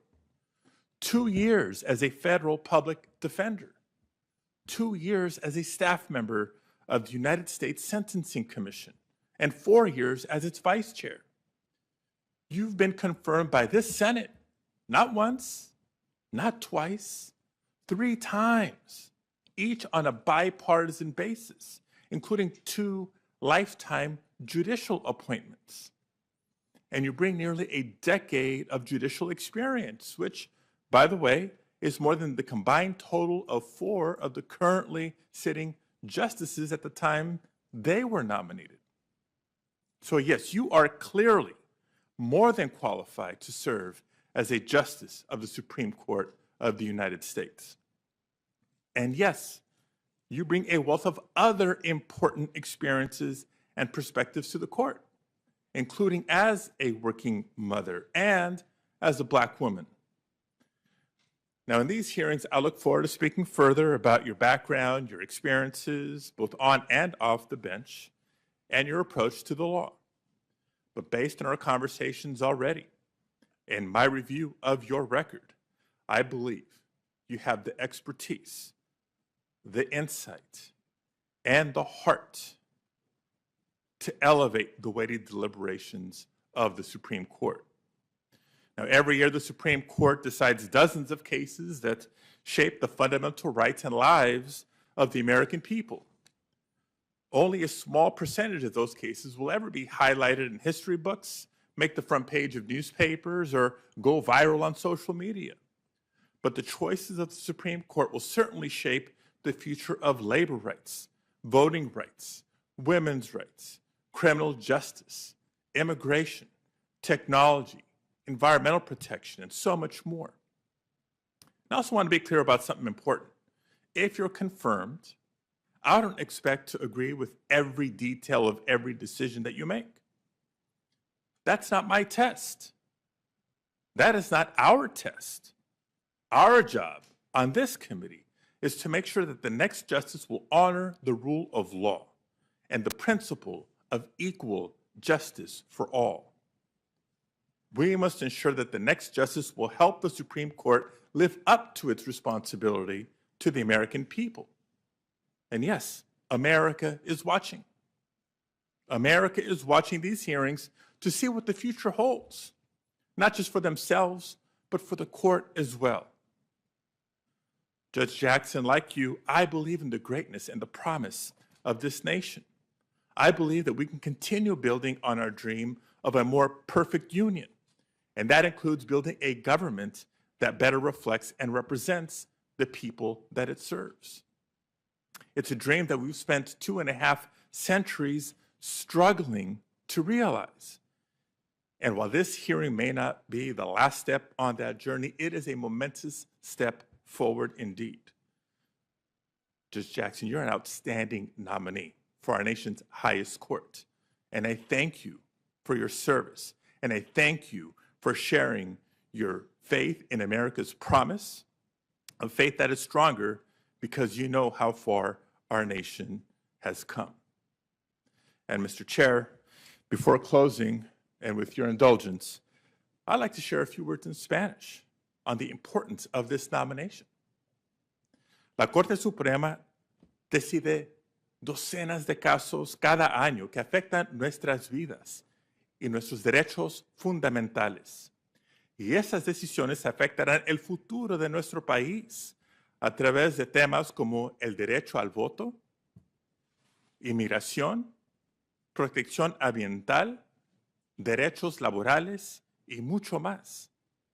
Esta semana el Senado y el país verán lo preparada y calificada que está la jueza Jackson para la Corte Suprema. Espero escuchar más sobre la jueza y las perspectivas importantes y necesarias que traería a la Corte Suprema. Judge Jackson, I look forward to your testimony over the next few days, and I thank you, Mr. Chairman.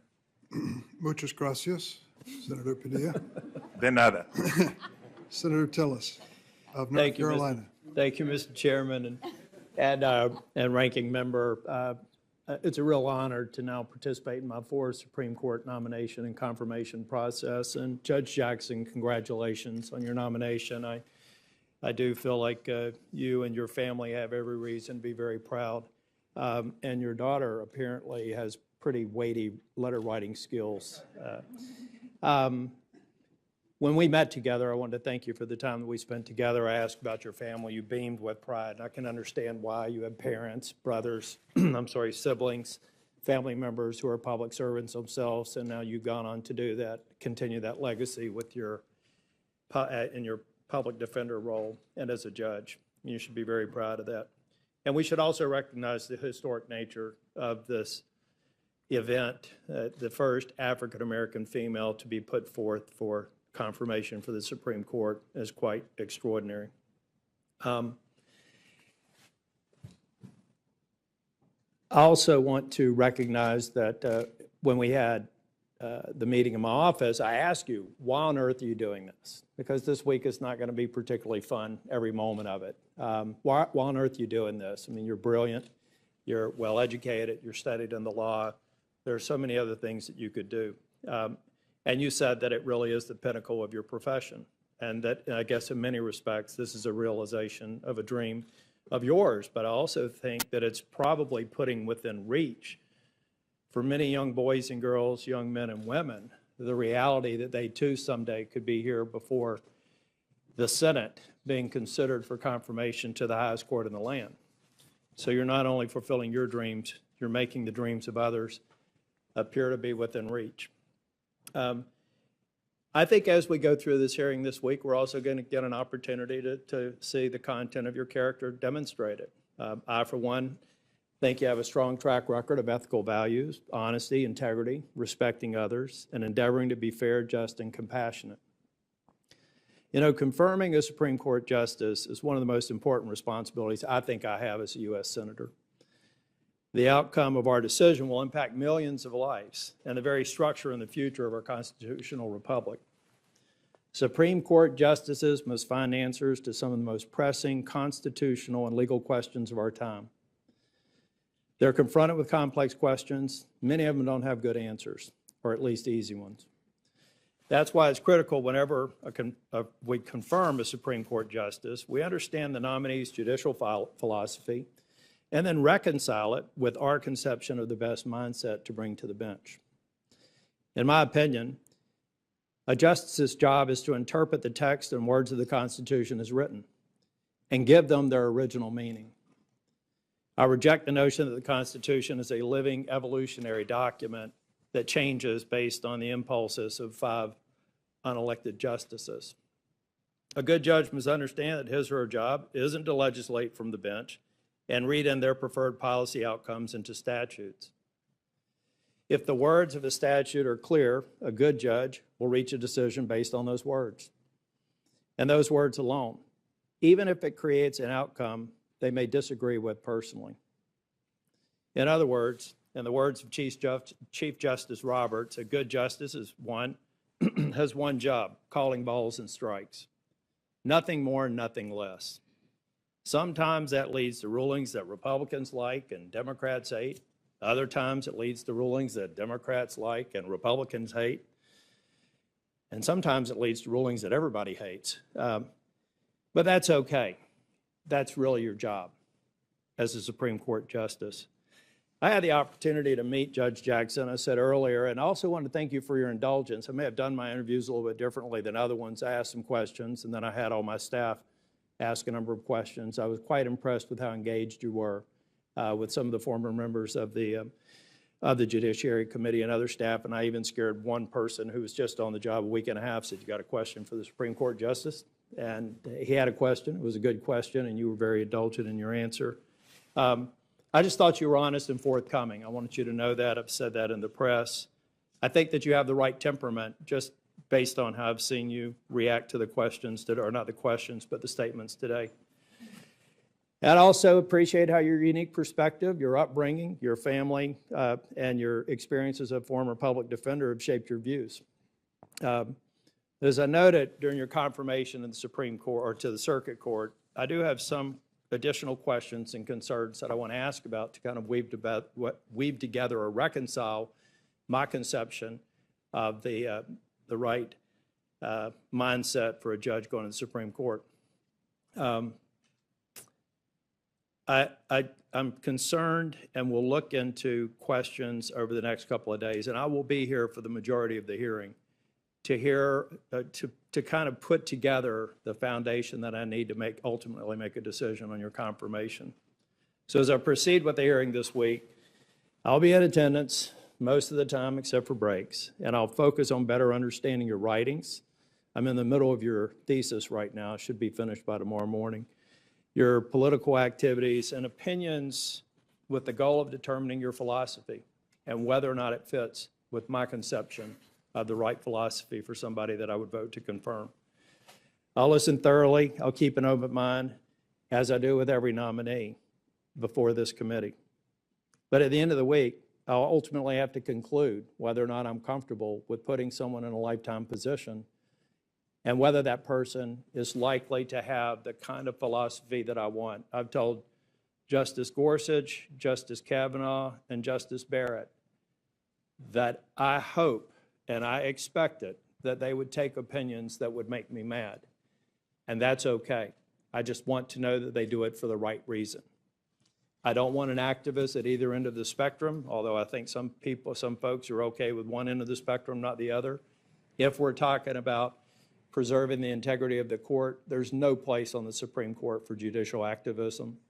And the best thing that we can do here is make sure that we have justices that are going to be stewards of the Constitution, respectful of the measures that we pass out of here, and call those balls and strikes. So I look forward to the hearing tomorrow. You're going to get a lot of questions asked. I do thank all of my colleagues in advance for being respectful, thoughtful, and open-minded. And I look forward to hearing your opening statement. Thank you, Mr. Chairman. Thanks, Senator Tillis. Senator Ossoff, Georgia. Thank you, Mr. Chairman, Ranking Member Grassley. Judge Jackson, good afternoon. Good afternoon to your family. Congratulations to your family. Congratulations to you for your nomination, and welcome back to the Judiciary Committee.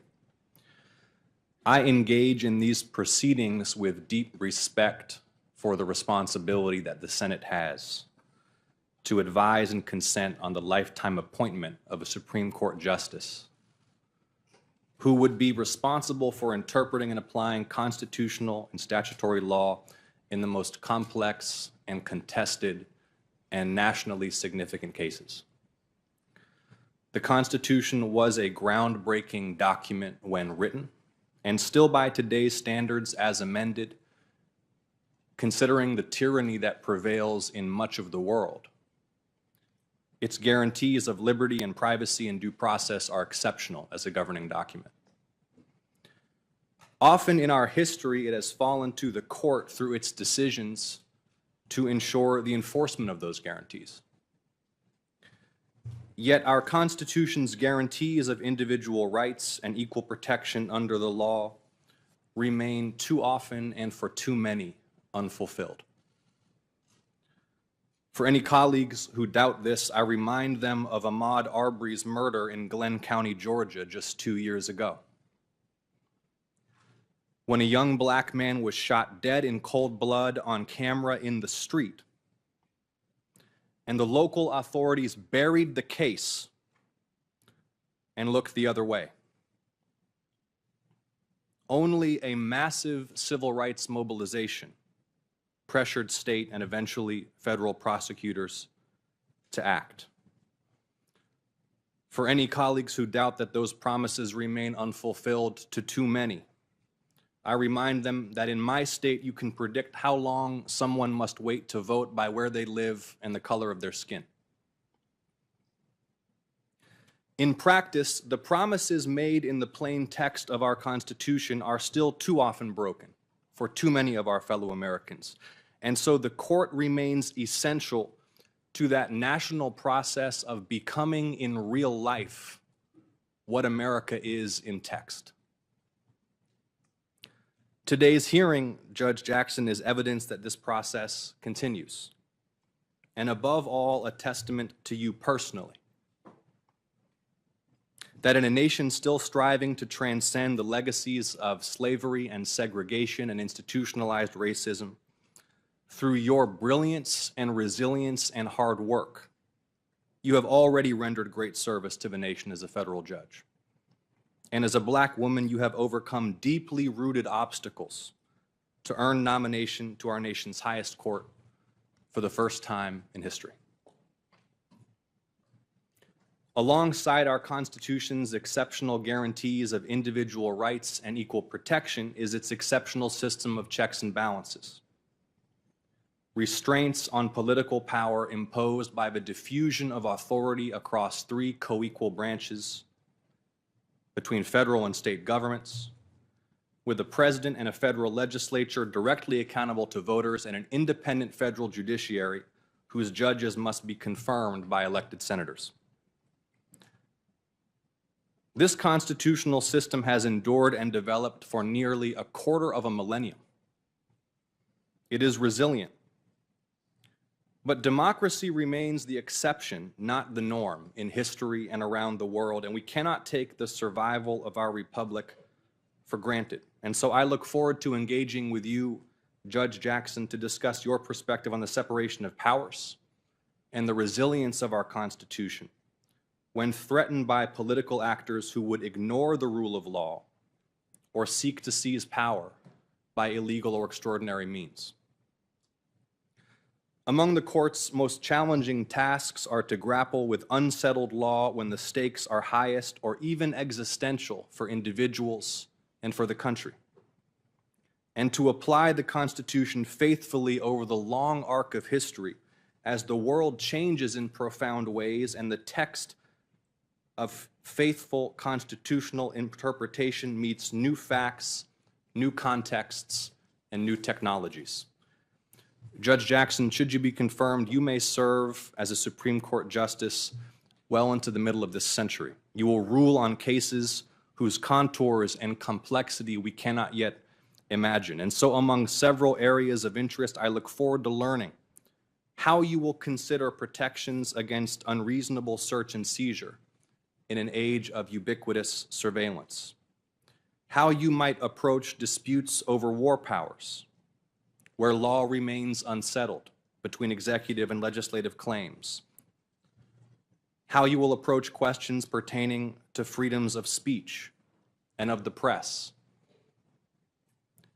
and seek that confirmation that you will apply the law faithfully without regard for your own opinions, as my review of your extensive work to date demonstrates that I believe you will.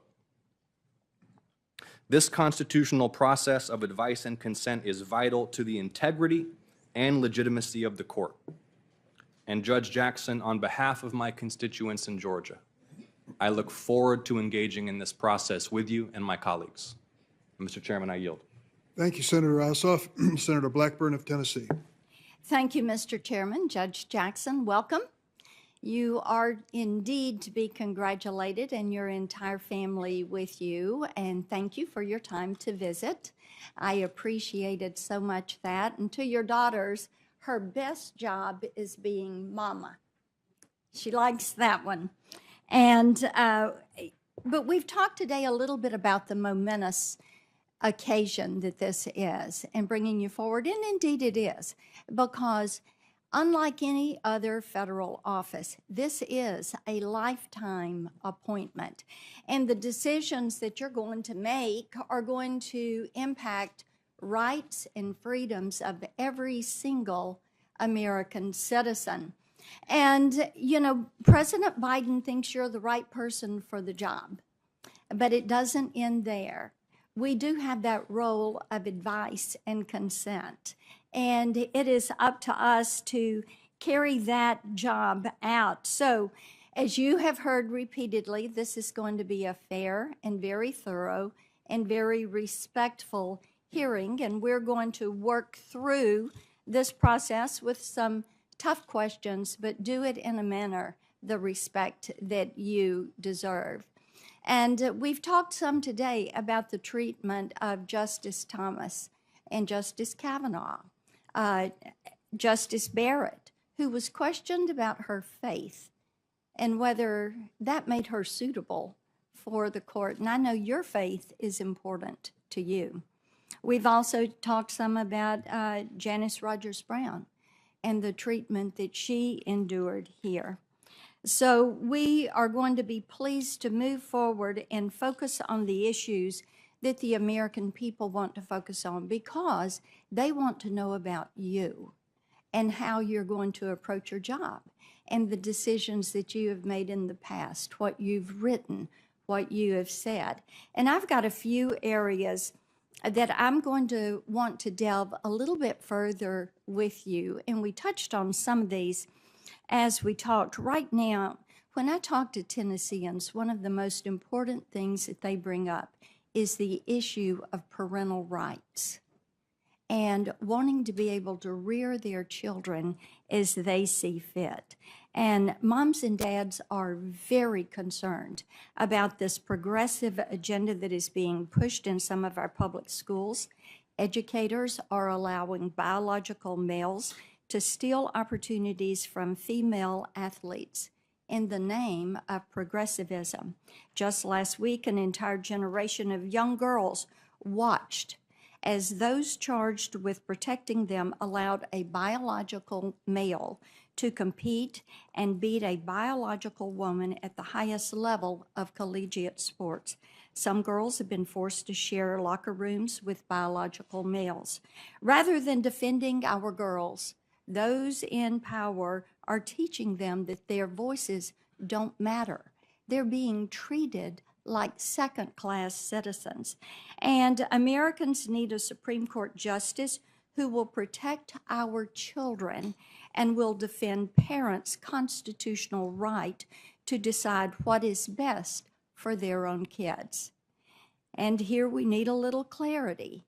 At a time when these parental rights appear to be under assault by the radical left, your public comments about, and I'm going to quote you, the transformative power of progressive education, end quote. These are deeply concerning. You serve on the board of a school that teaches kindergartners, 5-year-old children, that they can choose their gender and teaches them about so-called white privilege. This school has hosted an organization called Woke Kindergarten and pushes an anti-racist education program for white families. Your public endorsement of this type progressive indoctrination of our children causes one great concern when it comes to how you may rule on cases involving parental rights. Parents also know that it's only a matter of time before we have the next pandemic, and they're concerned about more mask mandates or lockdowns from unelected bureaucrats that would harm their children's mental health and stunt their development. The American people want a Supreme Court justice who will protect their families' freedoms, not allow government overreach into private family decisions. Now, moms that I'm speaking with raise the issue of crime, and you've consistently called for greater freedom for hardened criminals.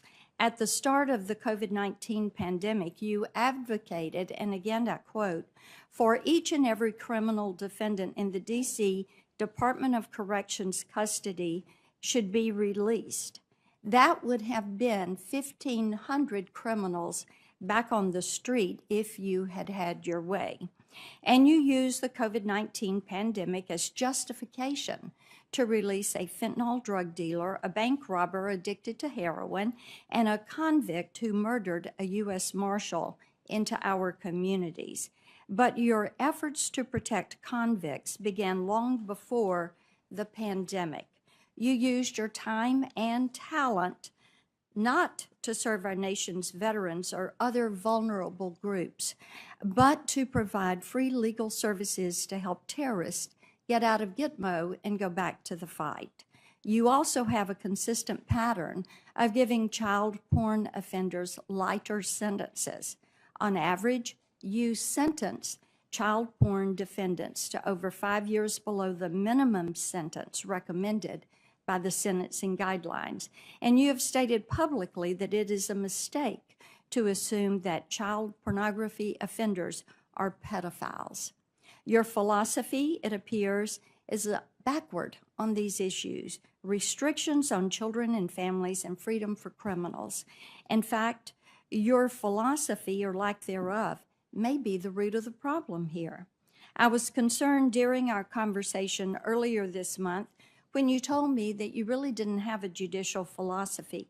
The American people deserve a Supreme Court justice with a documented commitment to the text of the Constitution and the rule of law, not a judicial activist who will attempt to make policy from the bench. Without a judicial philosophy, a judge is legally adrift and will be inclined to consider policy rather than law. You once wrote that every judge has, and I quote, personal hidden agendas, end quote, then influence how they decide cases. So I can only wonder, what's your hidden agenda? Is it to let violent criminals, cop killers, and child predators back to the streets?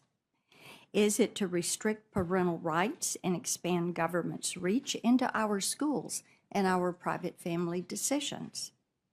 Is it to support the radical left's attempt to pack the Supreme Court? You have praised the 1619 Project, which argues the U.S. is a fundamentally racist country, and you have made clear that you believe judges must consider critical race theory when deciding how to sentence criminal defendants. Is it your personal hidden agenda to incorporate critical race theory into our legal system?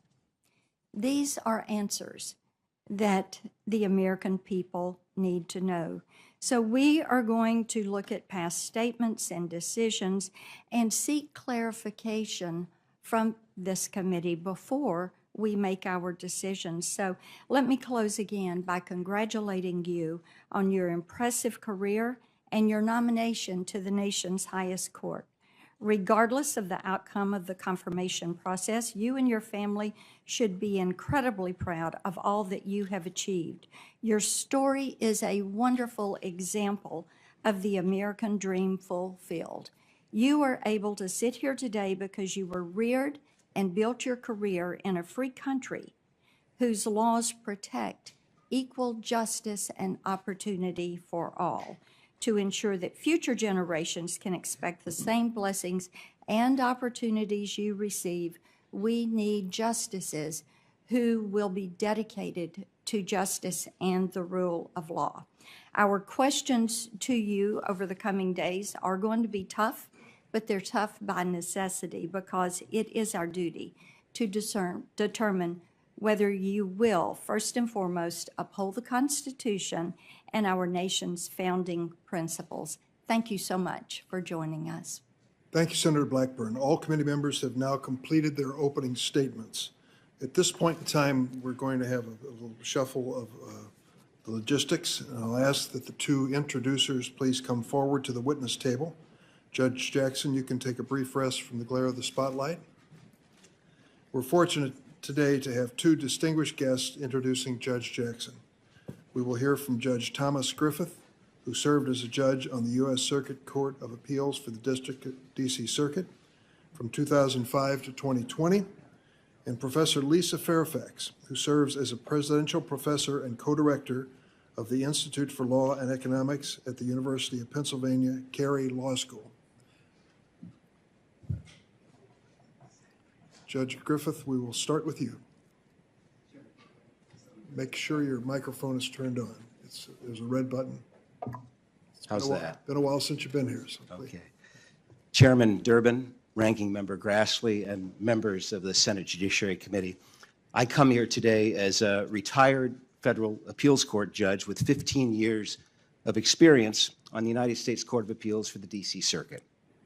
I come here as a jurist appointed by Republican President George W. Bush.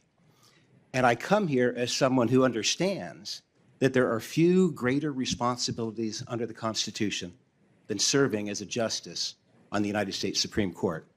It takes a jurist of high character, keen intellect, deep legal knowledge, and broad experience to ensure that the judiciary plays its unique role under the Constitution to uphold the rule of law impartially and not to be, in the words of Justice Stephen Breyer, partisans in robes.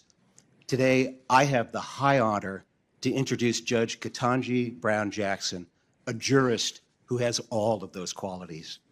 When President Biden introduced her to the nation a little over 3 weeks ago, the American people caught their first glimpse of Judge Jackson's character. You may recall that she began her remarks with an expression of her faith in God and her gratitude for this nation, which she rightly observed is the greatest beacon of hope and democracy the world has ever known. I first met Judge Jackson in 2013 after the Senate had confirmed her nomination to the federal district court as a trial judge. 8 years later, she joined the D.C. Circuit as an appellate judge after another Senate confirmation. I've had many opportunities to review her work and observe her work over the years as a judge, and on several occasions, I reviewed her decisions on appeal. Although we did not always agree on the outcome the law required, I respected her diligent and careful approach, her deep understanding, and her collegial manner, indispensable traits for success as a justice on the Supreme Court. About her collegial manner, that important feature of the justice's work is often overlooked. Although appointed by different presidents, the justices have genuine fondness and respect for one another. We saw some of that in their expressions of admiration and love for Justice Breyer when he announced his retirement. The civil manner in which the justices debate the large and vexing issues before them is vital not only to the success of the Supreme Court, but to the success of our nation. The Constitution requires that of all of us. It goes without saying that civility of debate and respect for the differing views of others are sorely lacking from our public life. Judge Jackson's life has modeled these qualities. Perhaps most important, Judge Jackson is an independent jurist who adjudicates based on the facts and the law and not as a partisan. Time and again, she has demonstrated that impartiality on the bench, sometimes ruling in favor of the government, sometimes ruling against the government, sometimes ruling in favor of the individual, sometimes ruling in favor of the corporation. Her rule is simple: follow the law. Now, some think it noteworthy that a former judge appointed by a Republican president would enthusiastically endorse a nomination to the Supreme Court by a Democratic president. That reaction is a measure of the dangerous hyperpartisanship that is seeped into every nook and cranny of our nation's life, and against which the framers of the Constitution warned us. There should be nothing unusual about my support for a highly qualified nominee who has demonstrated through her life's work her commitment to the rule of law and an impartial judiciary. My former colleagues in the federal judiciary, Michael Ludig, Michael Chertoff, David Levy, and Andrew Guilford, each appointed by Republican presidents, and all highly respected judicial conservatives, have also voiced their strong support for Judge Jackson's confirmation. There was a time not so long ago when bipartisan support of the president's nomination of a highly qualified jurist was regular order. Antonin Scalia was confirmed by the Senate 98-0. Ruth Bader Ginsburg by a vote of 96-3. The rule of law is a fragile possibility in the best of times. Today, it is literally under attack in Ukraine and is threatened around the world and in our own country by autocrats and their sympathizers who give lip service to the rule of law, but then work to undermine it at every turn. As Justice Scalia taught us so well for so long, an indispensable feature of the republic the Constitution created is an independent judiciary of judges who have taken an oath, not to a president or a party, but to the American people and to God, that they will be impartial. Judge Ketanji Jackson Brown has demonstrated her unwavering commitment to that oath. I applaud this exceptional nomination, which I encourage the Senate to confirm. Thank you. Thank you, Judge. Professor Lisa Fairfax. Chairman Durbin, Ranking Member Grassley, and members of the Senate Judiciary, My name is Lisa Fairfax. I am a presidential professor of law at the University of Pennsylvania School of Law and co-director of its Institute for Law and Economics. Prior to my academic career, I worked at corporate and securities law at a large law firm. But before that, I was roommate and a very dear friend at Harvard College and Harvard Law School of Judge Ketanji Brown Jackson, who I am so very honored to introduce to you today and to the American people. Ketanji and I met during our first days of college nearly 35 years ago. Those first moments when you wonder if you belong. She's the friend that made sure we all did. A woman of deep faith in God and unyielding love for family, Ketanji defines friendship. She's the friend you're immediately drawn to for their outgoing and friendly nature. As our circle of friends grew, she's the one who became the rock for us all. Even though we are the same age, she is the role model who makes you believe in what she said. You can do it, and here's how. And she showed us how, by the power of her example of hard work, preparation, and excellence that transforms the seemingly impossible into the achievable. Together, we poured our souls into our studies, graduating college with honors and then doing it all over again when we enrolled and graduated law school with honors. We became sisters and saw each other's families as our own. We both met our husbands when we were students, and we were there for each other as we walked down the aisles, started our legal careers, and eventually our lives as working mothers. My husband, Roger Fairfax, now Dean of American University's Washington College of Law, has described Ketanji's impeccable credentials that's distinguished her at every level of her professional career. He also knows her as one of our children's most favorite people in the world. Our college roommate, Nina Simmons, a top corporate lawyer, has described Ketanji's unwavering work ethic. She puts her head down and gets it done, even and perhaps especially when no one is watching. Our other college roommate, Antoinette Coakley, a distinguished business law professor, has described Ketanji as a coalition builder. We knew early on that she could be anything she chose to be, but also that she seemed destined to be a judge because of her ability to see all sides and render fair and level-headed decisions.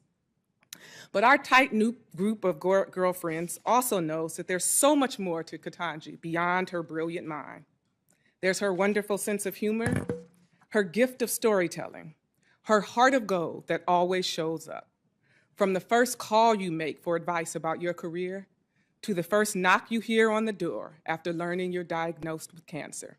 You never have to ask. She is always there. Above all, Ketanji is humble enough not to pretend she knows how to have it all. But she does know how to give it her all.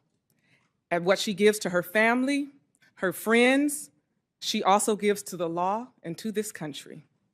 A testament of her character is all the people of different backgrounds and beliefs who understand that essence of Ketanji.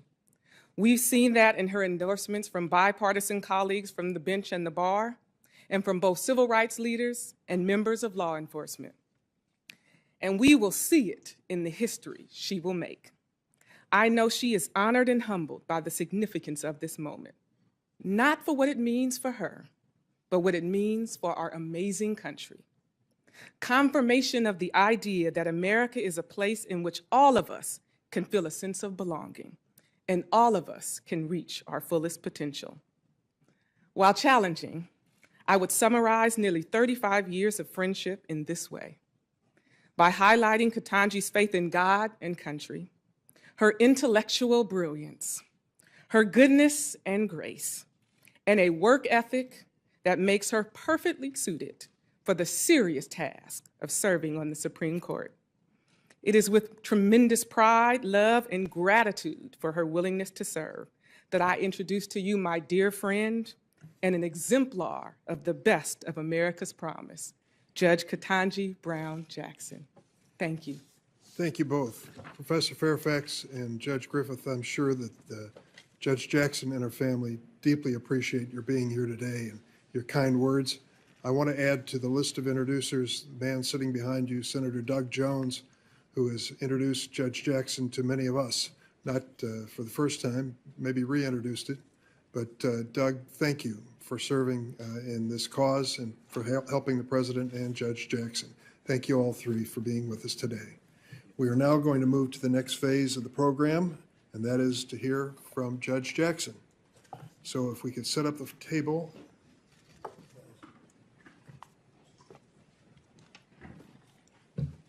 Before you sit down, Judge, I'm going to ask you to take the oath. So,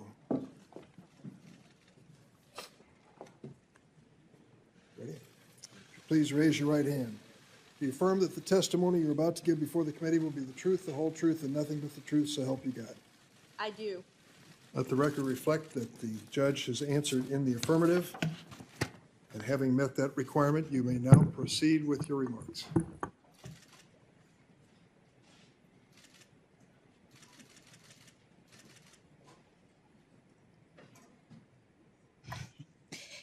Chairman Durbin, Ranking Member Grassley, and distinguished members of the Judiciary Committee, thank you for convening this hearing and for considering my nomination as Associate Justice of the Supreme Court of the United States.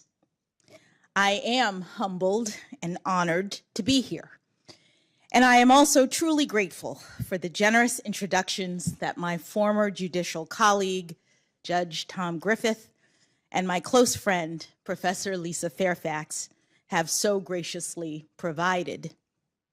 I'm also very thankful for the confidence that President Biden has placed in me and for the kindness that he and the First Lady and the Vice President and the Second Gentleman have extended to me and my family. Today will be the fourth time that I've had the honor of appearing before this committee to be considered for confirmation. Over the past 3 weeks, I have also had the honor of meeting each member of this committee separately, and I've met with 45 senators in total. Your careful attention to my nomination demonstrates your dedication to the crucial role that the Senate plays in this constitutional process, and I thank you. And while I'm on the subject of gratitude, I must also pause to reaffirm my thanks to God, for it is faith that sustains me at this moment. Even prior to today, I can honestly say that my life has been blessed beyond measure. The first of my many blessings is the fact that I was born in this great nation a little over 50 years ago in September of 1970. Congress had enacted 2 Civil Rights Acts in the decade before, and like so many who had experienced lawful racial segregation firsthand, my parents, Johnny and Ellery Brown, left their hometown of Miami, Florida, and moved to Washington, D.C. to experience new freedom.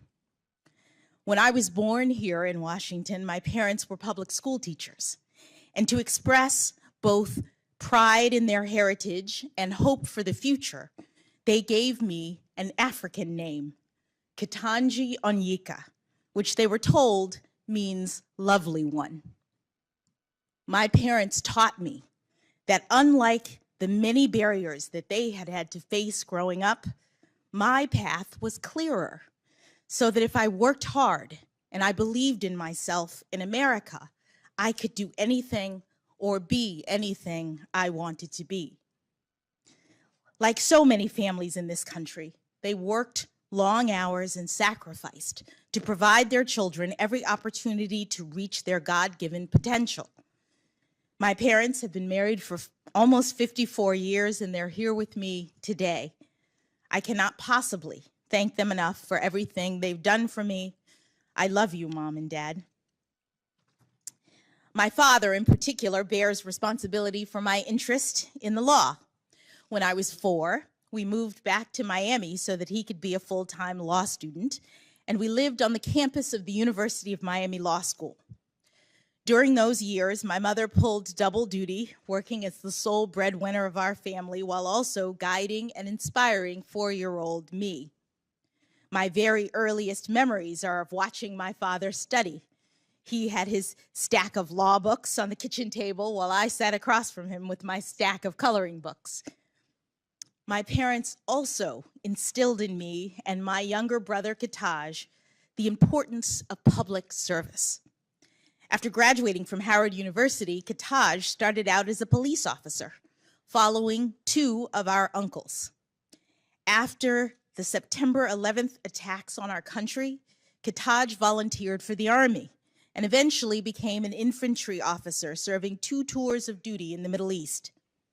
Ketanji is here today providing his love and support as always. And speaking of unconditional love, I would like to introduce you to my husband of 25 years, Dr. Patrick Jackson. I have no doubt that without him by my side from the very beginning of this incredible professional journey, none of this would have been possible.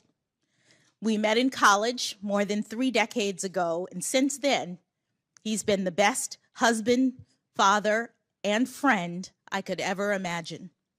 Patrick, I love you. William, Patrick's identical twin brother, is here as well, along with his wonderful wife, Dana. Also here from Park City, Utah, are Patrick's older brother, Gardy, and his wife, Natalie. And last, but certainly not least, my very dear in-laws, the matriarch and patriarch of the Jackson family, Pamela and Gardner Jackson, have traveled here from Boston to be with me today. I'm saving a special moment in this introduction for my daughters, Talia and Layla. Girls, I know it has not been easy as I've tried to navigate the challenges of juggling my career and motherhood. And I fully admit that I did not always get the balance right. But I hope that you've seen that with hard work, determination, and love, it can be done. I am so looking forward to seeing what each of you chooses to do with your amazing lives in this incredible country. I love you so much. There are so many others who are not here today, but whom I need to acknowledge. I have a large extended family on both sides. They are watching from Florida, North Carolina, New Jersey, Connecticut, New York, Massachusetts, Colorado, and beyond. I also have incredible friends. 3 of my college roommates came here today to support me. And I have so many other boosters from Miami Palmetto Senior High School, Harvard undergrad, Harvard Law School, and all throughout my personal and professional life. I've also had extraordinary mentors, like my high school debate coach, Fran Berger, may she rest in peace. She invested fully in me, including taking me to Harvard, the first I'd ever really thought of it, to enter a speech competition.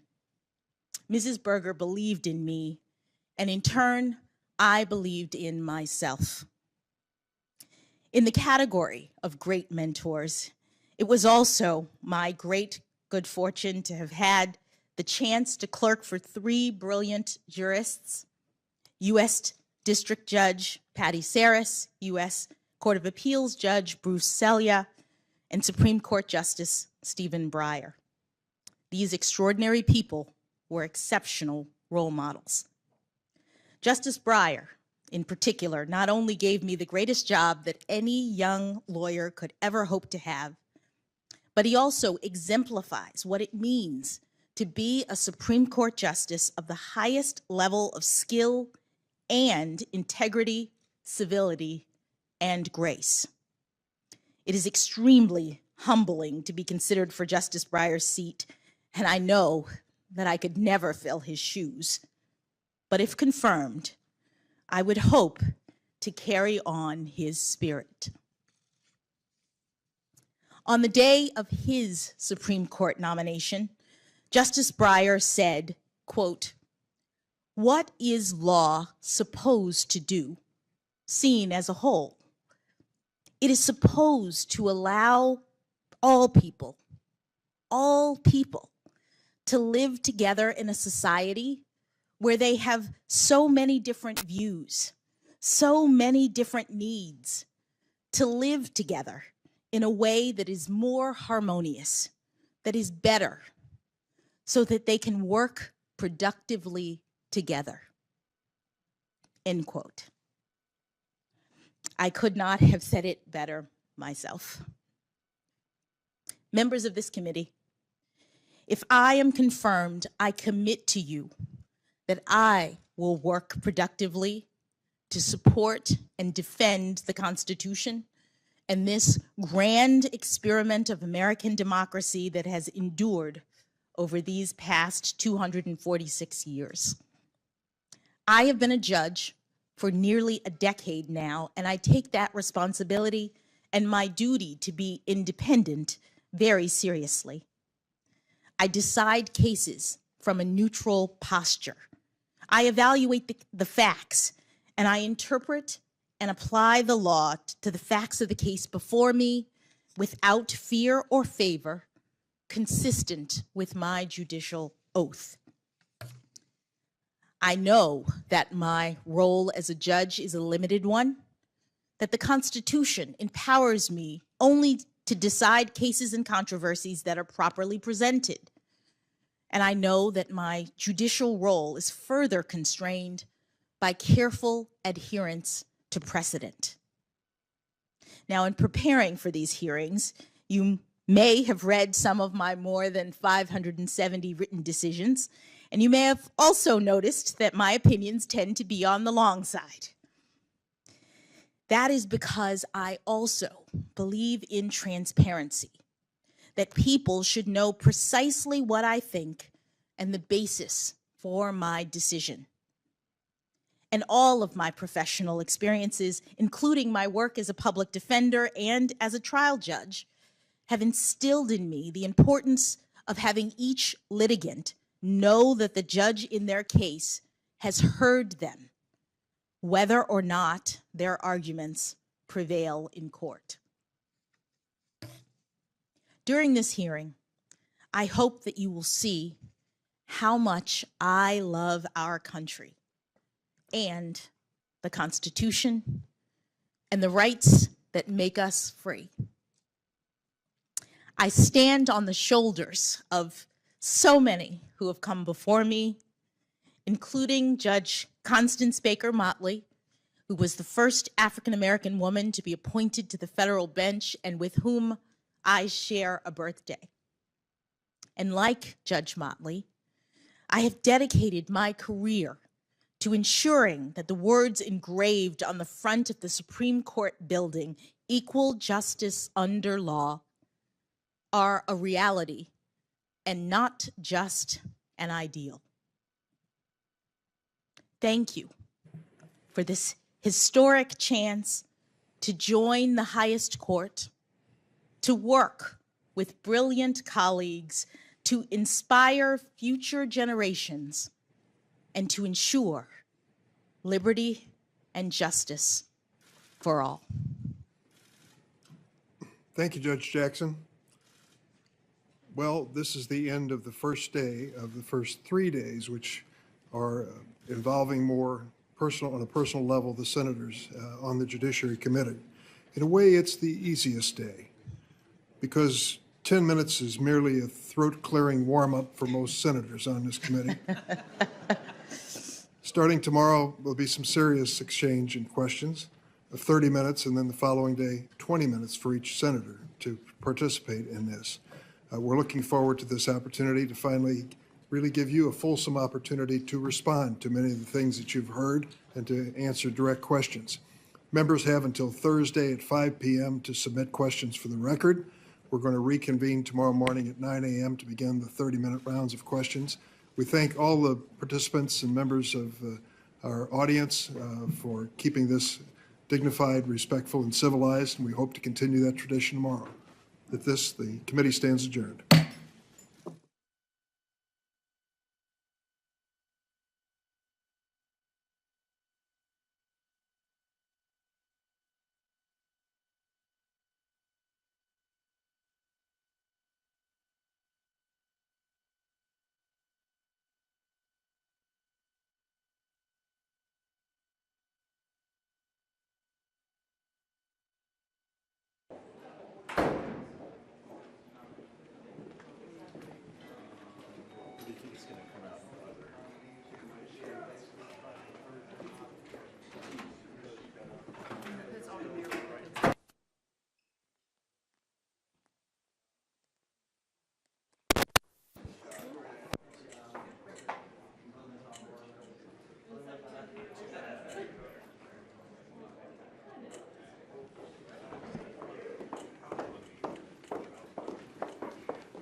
I don't know anything yet. We haven't really started our questions. I heard the senators, but I've heard them before.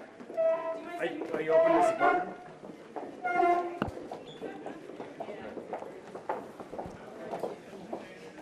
Judge Jackson, how was day one for you? Thank you. Thank you.